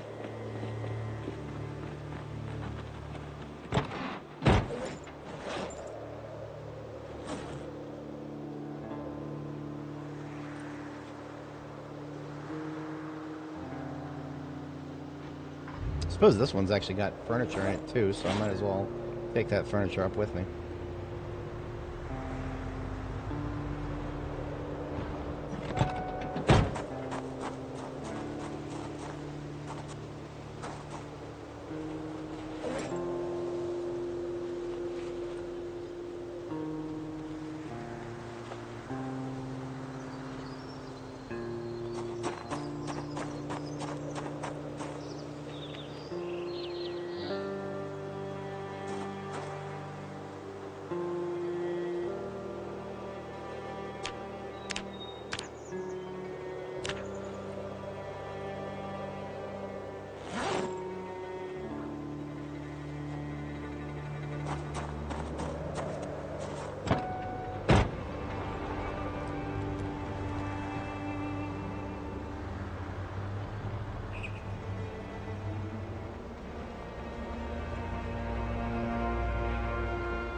Not my best parking job, but it works.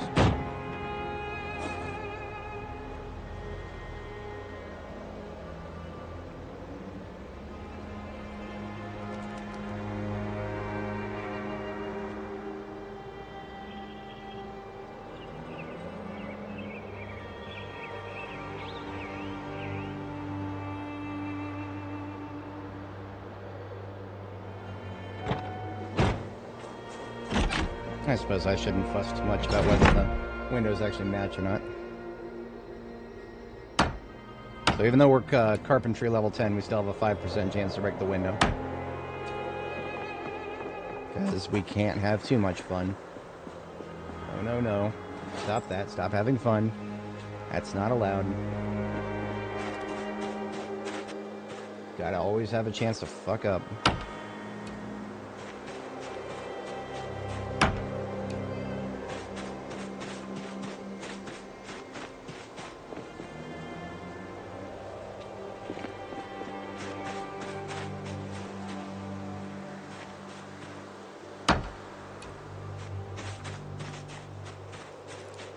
I know, right? I'm in your neighborhood stealing your windows.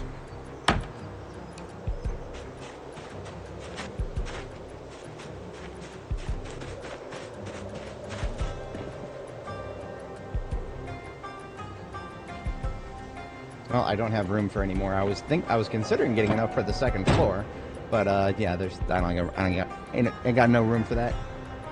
Off we go.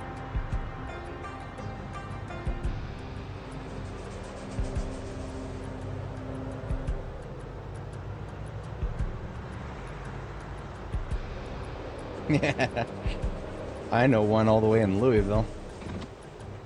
Might have to redefine easy though. Yeah, she's simulating my reaction to trying to get into Louisville.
Hollow over solid, absolutely. We can only use, so if we want to bar these up, we can use iron bars, steel rods, or steel bars, but we cannot actually use iron pipes of all things. I would never want to use iron pipes, but I just find that extra hilarious that we we can't, even though we can use iron pipes for such a broad array of things that we can't use regular bars for. I don't know what's going on there. I guess the van is too close. I mean, alright. Doesn't seem like it. Yeah, alright. So, okay. I'll try moving the van.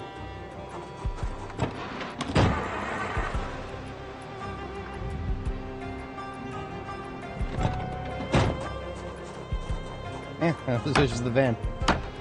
Alright, we got some windows. I'm gonna go ahead and bar that up before I put the van back.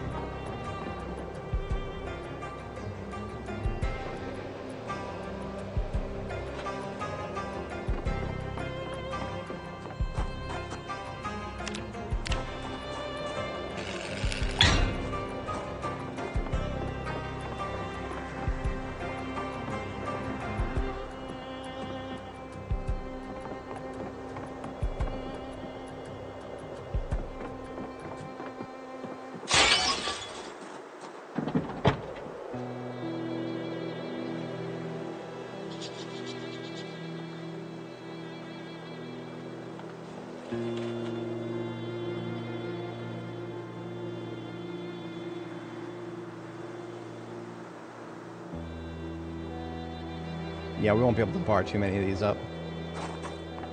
In fact, I think that we'll just be able to do one more and that's it. I'll just do the most likely stress points here.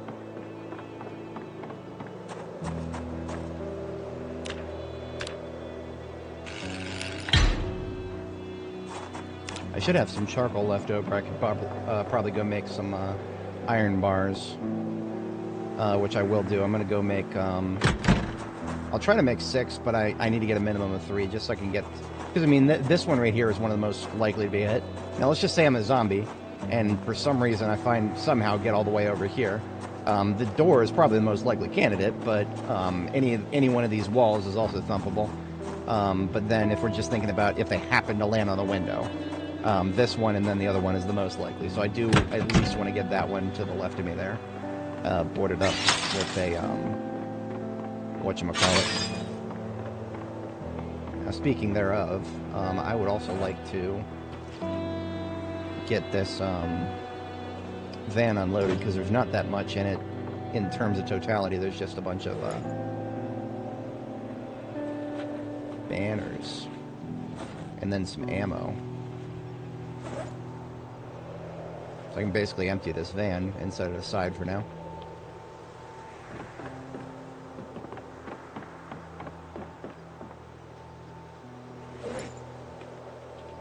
I do have to think very carefully about where I put the banners, because I don't suspect that they've fixed the problem of putting certain wall decorations down on your tiles that are walls that you yourself have plastered. If the player plasters a wall and then puts a wall decoration on it, there's a high probability that that wall decoration will be stuck there forever. So it'll go on it, but then it will be stuck on it. So you got to think very carefully about where you're going to put things, if you're going to put them anywhere at all. So even though I have a bunch of wall decorations, I ain't fucking with them just yet. I'm just gonna arbitrarily decide that this one right here is the electrical box.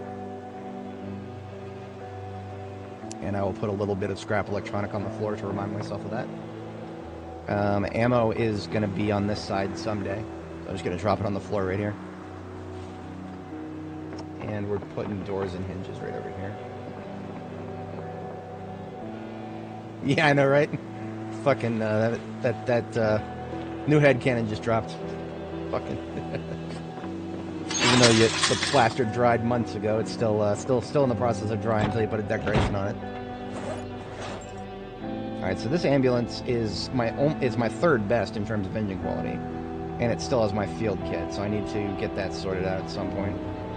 For now, it can stay over here.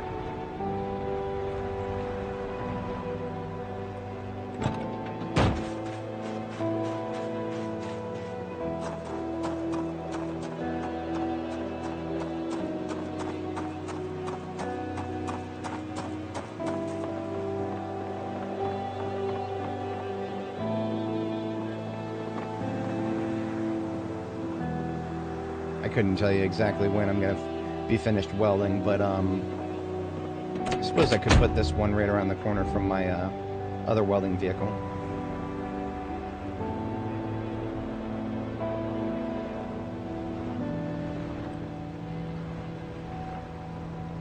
This is why I like 6 wide, because you can actually do a 3 or 4 point turn and actually go all the way around. So I'll move forward the Electromax here and park that in front of the other one, and then this one can... this makes sense to me because the other ambulance there is also full of welding materials. So I can at least keep them in the same corner.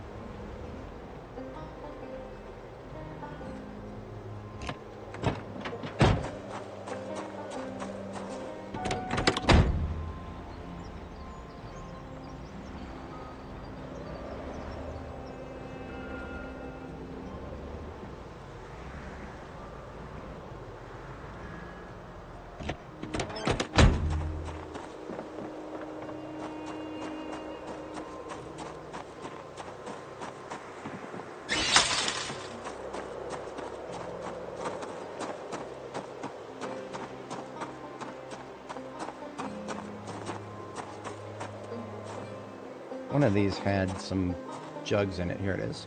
I'm going to try to milk the cow. See if I can get a few liters of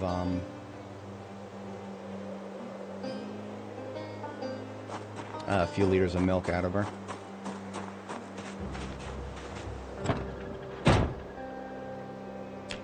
Still gaining weight. I'll shut the hunger up with some chips for a moment. And back into the glove goes the crowbar until I'm ready to fully transfer everything in here to the next best ambulance.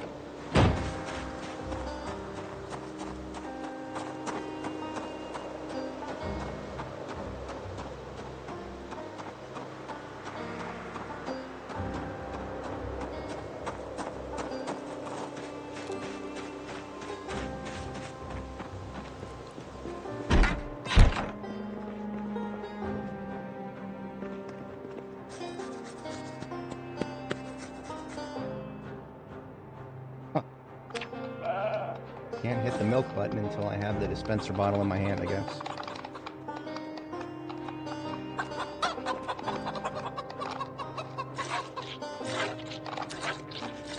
So if the vans, if you're talking about the Electromax vans, they don't need windows.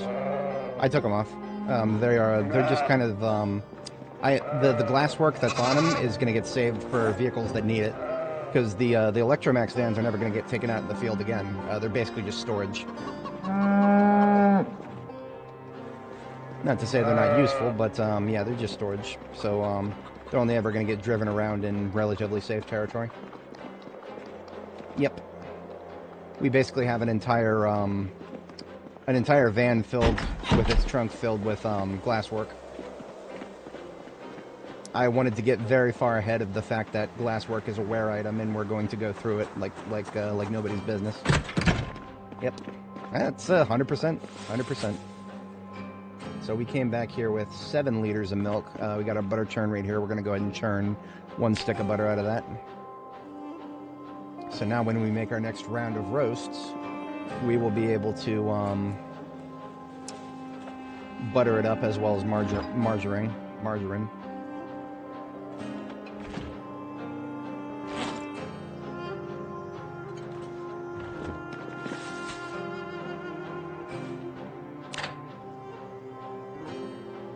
Those defrosting.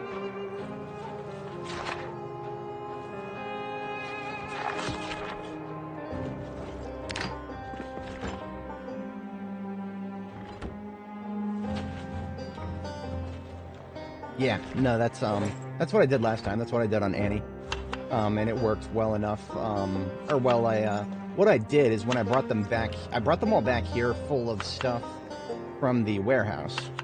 And then after I brought them back here, I pulled the glasswork and traded some tires. So some of them actually have really bad tires, like 20% tires or some shit. But functional tires, right? Because they're not going to be going anywhere. They're not going to be going anywhere long distance, so the tires aren't at high risk of bursting out. Meanwhile, any of the ones that had good tires on them, I swapped out to my my other vans. All right. So all three of these have got a butter on them. Now they can all get margarine and a veggie oil too.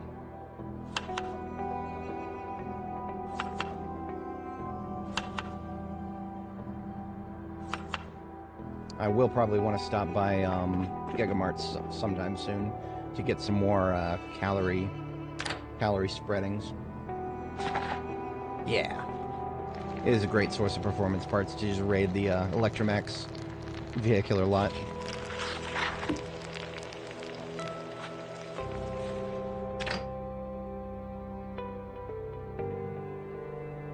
Alright, there's my daily bread for the next couple of days.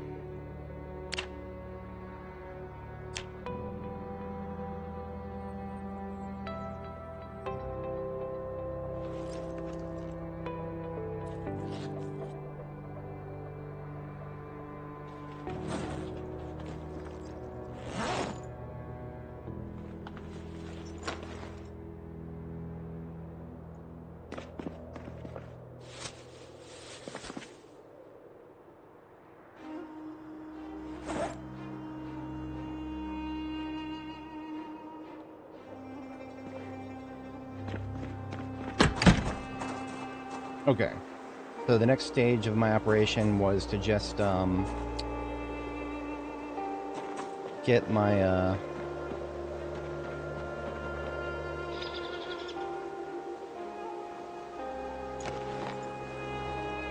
get down there and expend the rest of my planks on getting started on a roof.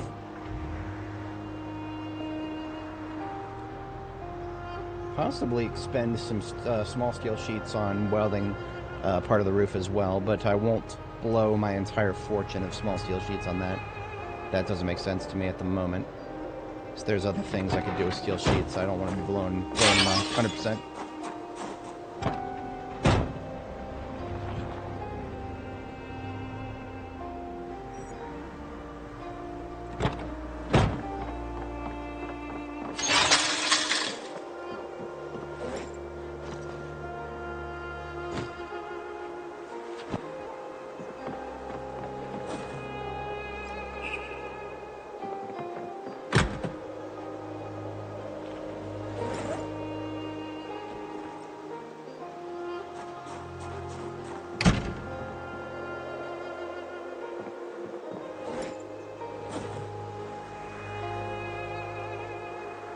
Based on the water, how long did it take? So we, actually, if you look at the video's thumbnail, that is where we were at the beginning of this stream. And that probably took about, if I had to ballpark, maybe about 6 hours. So if you look at the thumbnail, that's the 6 hour mark. And then we've been at this for 6 hours now, about 7 hours. So coming up on 12 hours total, in shifts. Obviously, I didn't do everything at once. I did a couple of other things recently, but yeah, we're it's a custom base in the river, a little ways out from the if you're familiar with Riverside, it's behind the police department, and we're just gonna start working on the roof now. We've got exactly 2 spots up here already built.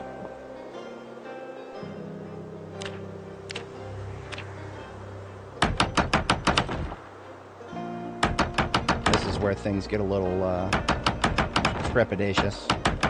It's very easy to forget if you're on the second floor or not.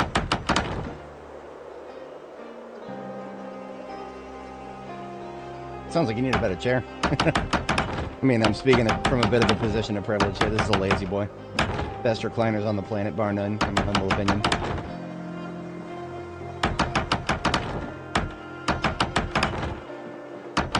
I think I have actually sat here for a full 12-hour stream once without even getting up once. That's not healthy. I should never do that, but I think I have done it accidentally, just because of how comfortable these damn things are.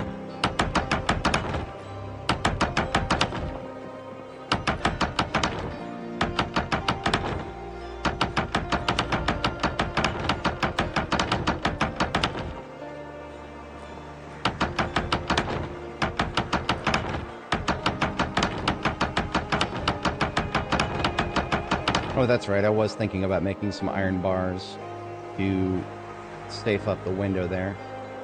That's okay. We'll be all right. How many more? I've got 5 planks left. Whenever you're not sure about whether you can walk somewhere, especially in a situation like this, hotkey Y is your walk to button. Just pay attention to whether it turns red or green or not. Because otherwise, I mean, how the absolute fuck are you going to be able to tell if there's an actual fucking cliff right there to my left? That's the perils of building your own base if you don't have flooring in yet. 5 more. We could just do 1 in this direction.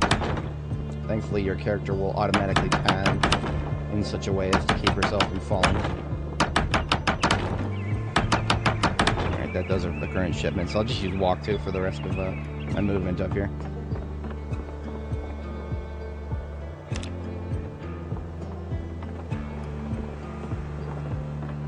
So right now, I'm not counted as indoors down here. That's probably because I need to get the whole roof up.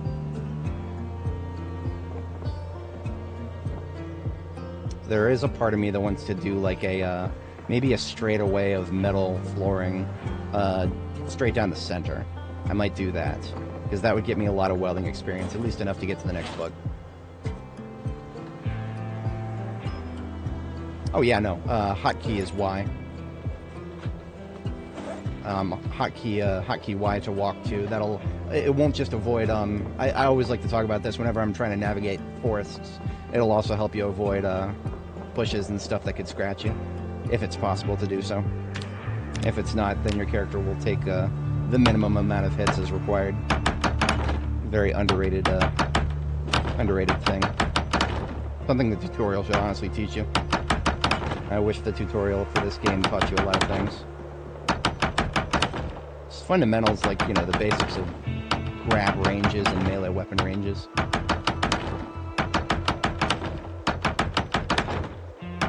Zomboid.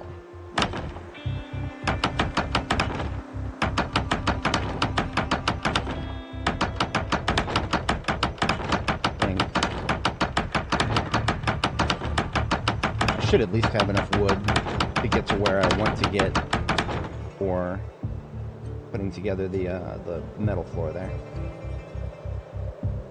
I know, right? Yeah, it's so silly. It's so silly.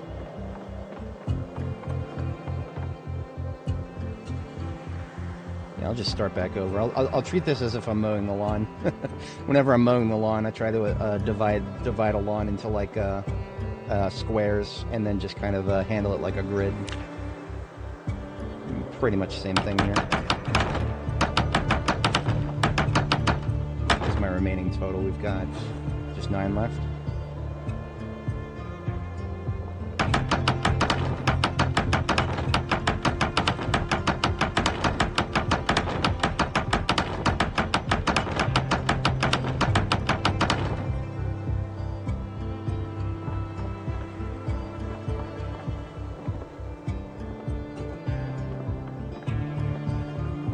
Alright, we've got about 88 planks left.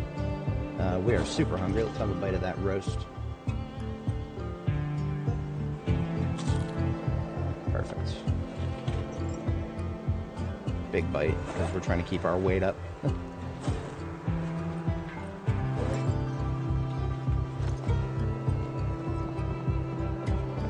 Probably gonna see. It's actually easier to build at night in this situation, because if you look at my chest flashlight, actually helps me tell what's the upper floor and what's the lower floor.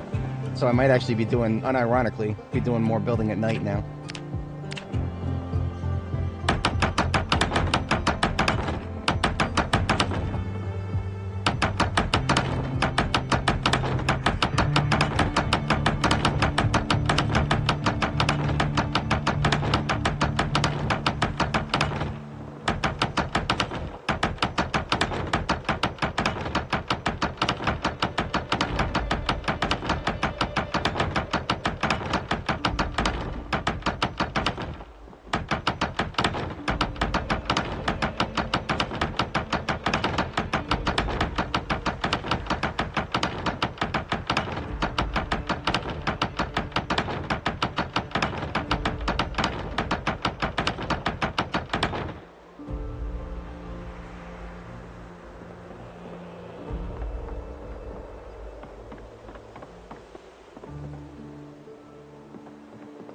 Few generators. Oh yeah, nice, very nice.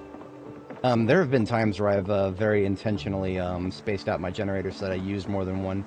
Helped me save fuel over time with the by separating. I would have like different freezers on a different circuit. I think I actually still have the link open. Do I? That's the picture right there. Hang on, here it is. I can post a link to one of my. There it is, 42.11 at the 1 year mark.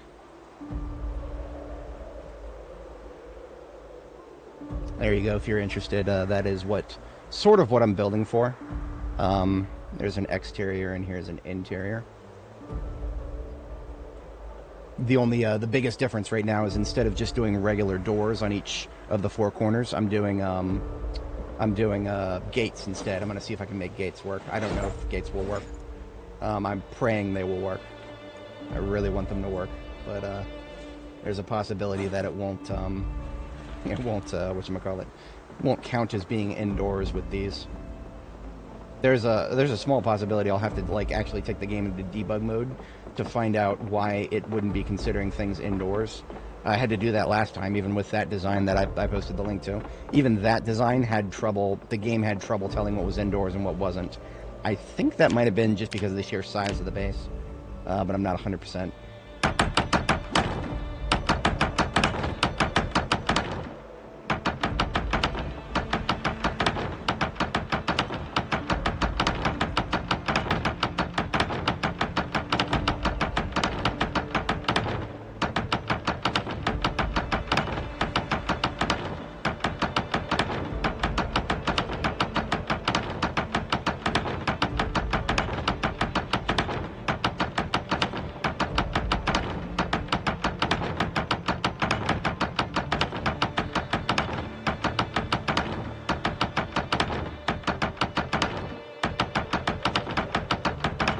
Oh shit. My flashlight ran out of battery.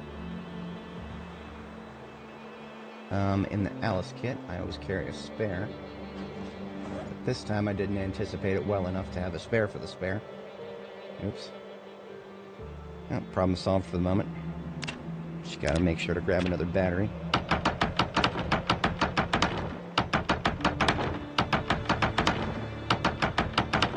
Yeah, I might have to end up doing that. Especially because if you guys look at this, for some reason when I built my staircase, it actually gave us a level 2 roof as opposed to a level 3 craftsman. See, this roof right here that was spawned in when we went, when we finished the staircase. You see how it's kind of ugly? How the floorboards are kind of warped a little bit? That's because it's not the highest tier, even though I can make the highest tier. Building a staircase didn't do that. So what I'm actually going to do is I'm going to go downstairs, get some more planks. But I'm just going to need however many I need. So there's 1 here, 2, 3, 4, 5, 6, 7, 8, 9, 10, 11, 12, 13. So we're just going to get like 15 or so. A little bit more than we need. We only have 16 left anyway. I very accidentally grabbed the correct amount of logs for this phase of the operation. We'll go ahead and expend what we have and then take care of that fixer-upper. And we'll only be just a little bit late for bed here. Our bedtime is supposed to be 22:30.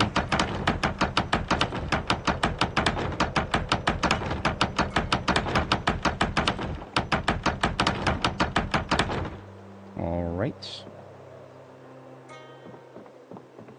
Now I'm gonna drop the bags and disassemble this last...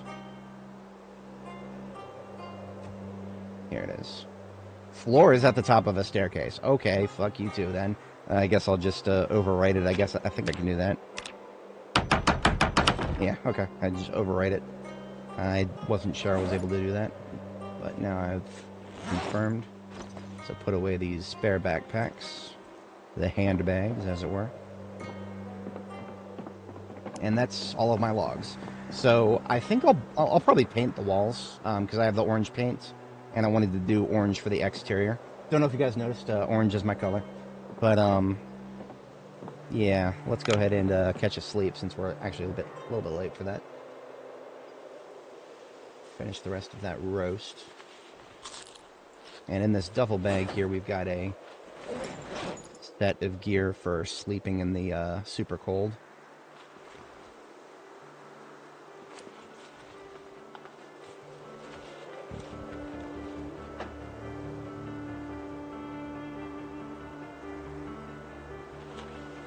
So even though we're still technically considered outdoors here, we can still get a very nice quality sleep.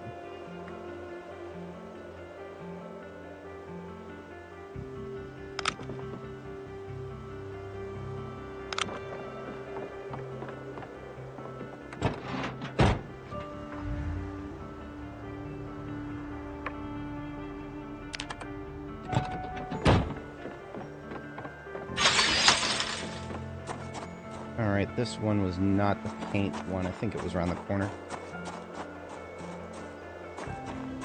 This bad boy here. Yeah. Whole bunch of orange paint goes into the backpack. Vehicle inside of a building, the temperature being the outside temp in the vehicle. I don't know. I don't know if that's on my head. My, general understanding of the current situation with vehicles is if you're inside the vehicle, then it's just going to be whatever the outdoor temp is plus a fixed amount, I think. I'm going to have to back these up.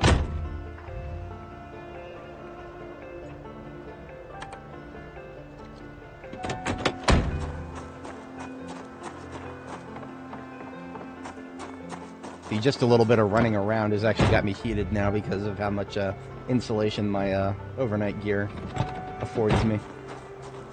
That's alright, we can handle a little bit of heat. Paint has been moved to the build menu because we needed more things in the build menu.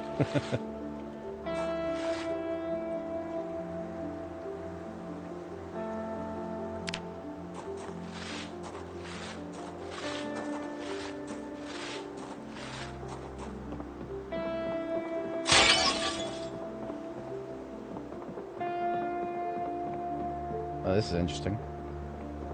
Gotta go all the way to the top of the stairs to paint that. Alright, alright. Thought I could paint it from the... Yeah, so this time she'll go to the outside. Or just the corner, that works.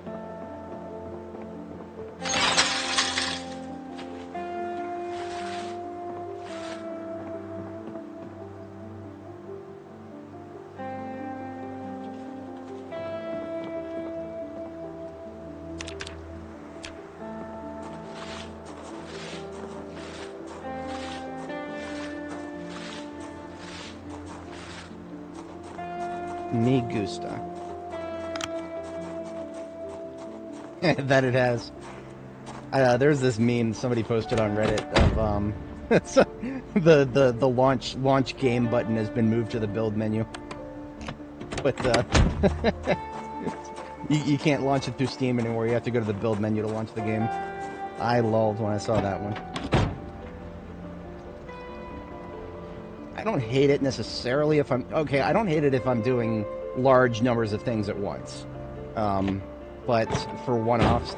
why can't I have both, right? Why isn't it that... in my humble opinion, the build menu should just have a toggle switch for every recipe that just says, do you want this to be in the right-click context menu for relevant items? Player choice is king right there, in my humble opinion. Because I absolutely like this functionality right here as opposed to right-clicking. I do like that when I'm painting in mass, but I also wish I could just, you know, right-click once and do one-offs. ¿Por qué no los dos?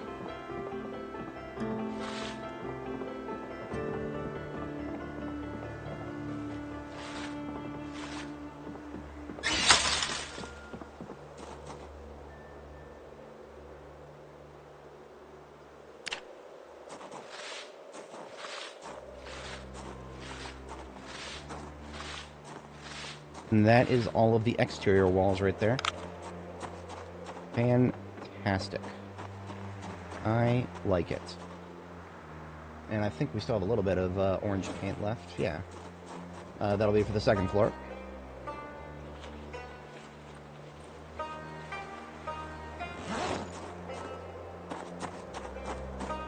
These empty paint buckets, I gotta get around the corner at some point. into the garden.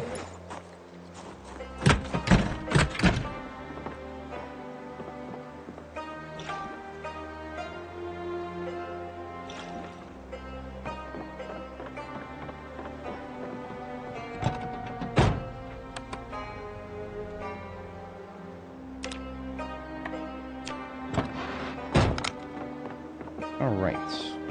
Second sleep acquired.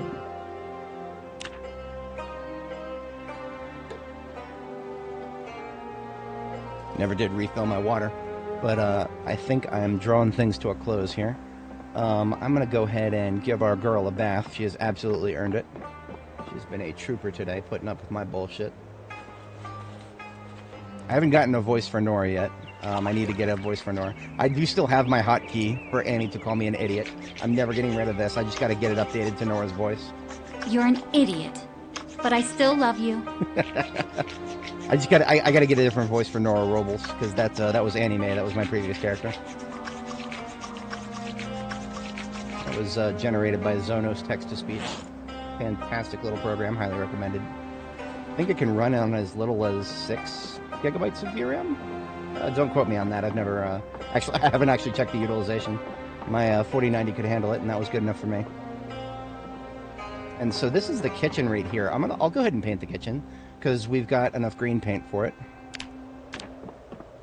I have decided I am going to do green for my kitchen. That is slightly challenge mode right there, because we're going to have to source a green fridge, a green oven, and green counters. They exist, but they're going to be annoying to find in bulk.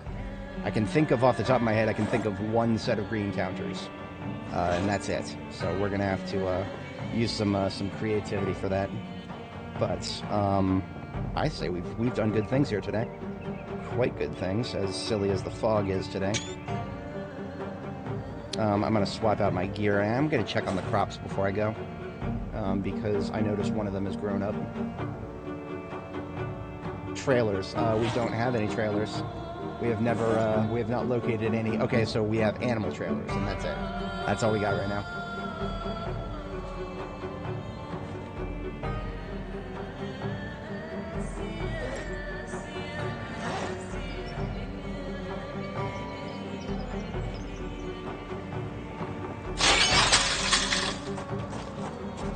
I am still wet from the bath, so I've got to keep myself moving.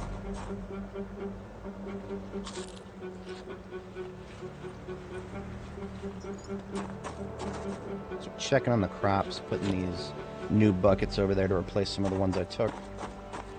We're checking for any yellowing or discoloration. My agriculture is literally 0, because I did not manage to catch the shows, and I did not manage to find any of the tapes yet. And all I've gotten planted are fall crops. So my agriculture literally cannot be leveled until I go to the Muldra store or something like that. Okay, the winter wheat is up to young. Water levels are fine. I can't remember if any of the winter crops were actually sensitive to water levels beyond like halfway. Garlic is still seedling. I think it's okay. It's nice to see one of them sprout to the next phase there. So far, we've only, in terms of attrition, I've seen much worse in B42 in terms of attrition. We've only had 2 crops die for no reason. In B42, I have had so much worse than that. I have had so much worse than that. Oh, trailer park for the green counters. Okay, okay. Thank you. I will keep that in mind. I will definitely keep that in mind, because I think I know what you're talking about, if memory serves. But yeah, I think we're going to go ahead and call it here. We've been at this for about 7 hours, 10 minutes, and we are going to do welded floors next time. Yeah, we're going to do a row of welded floors above the main causeway between this metal gate and the other side here. And then we'll do another logging operation to get the wooden planks to fill out the rest of the upper floor on this side. And then we'll start putting the kitchen together. Yeah, I like it. I like it. But I think this is a good stopping place for now. So, we shall catch you guys in the next one. And the last thing we always do here is back up our save. So after I exit, I just go to my folder here. It's hurricane season right now, but... Oh, I still have this open. If anybody didn't see it earlier, this is my base Jericho. This is Jericho from Annie Mae, part 74. 19th right now. And the way you can just drive through it is what inspired this current design. So I'm very much looking forward to getting better use out of that for my main base this time. But yeah, anyway, last thing we always do is back up our saves. So I just go to Zomboid, Saves, Apocalypse, sorted by the most recently modified. Control C, the whole folder. Go up a couple levels to my backups. And the latest one here, and make a new folder called 9. This is part 9 of Nora the journey through B42. And Control V. That'll take a few minutes. And I'll catch you guys in the next one. You all have a great day now.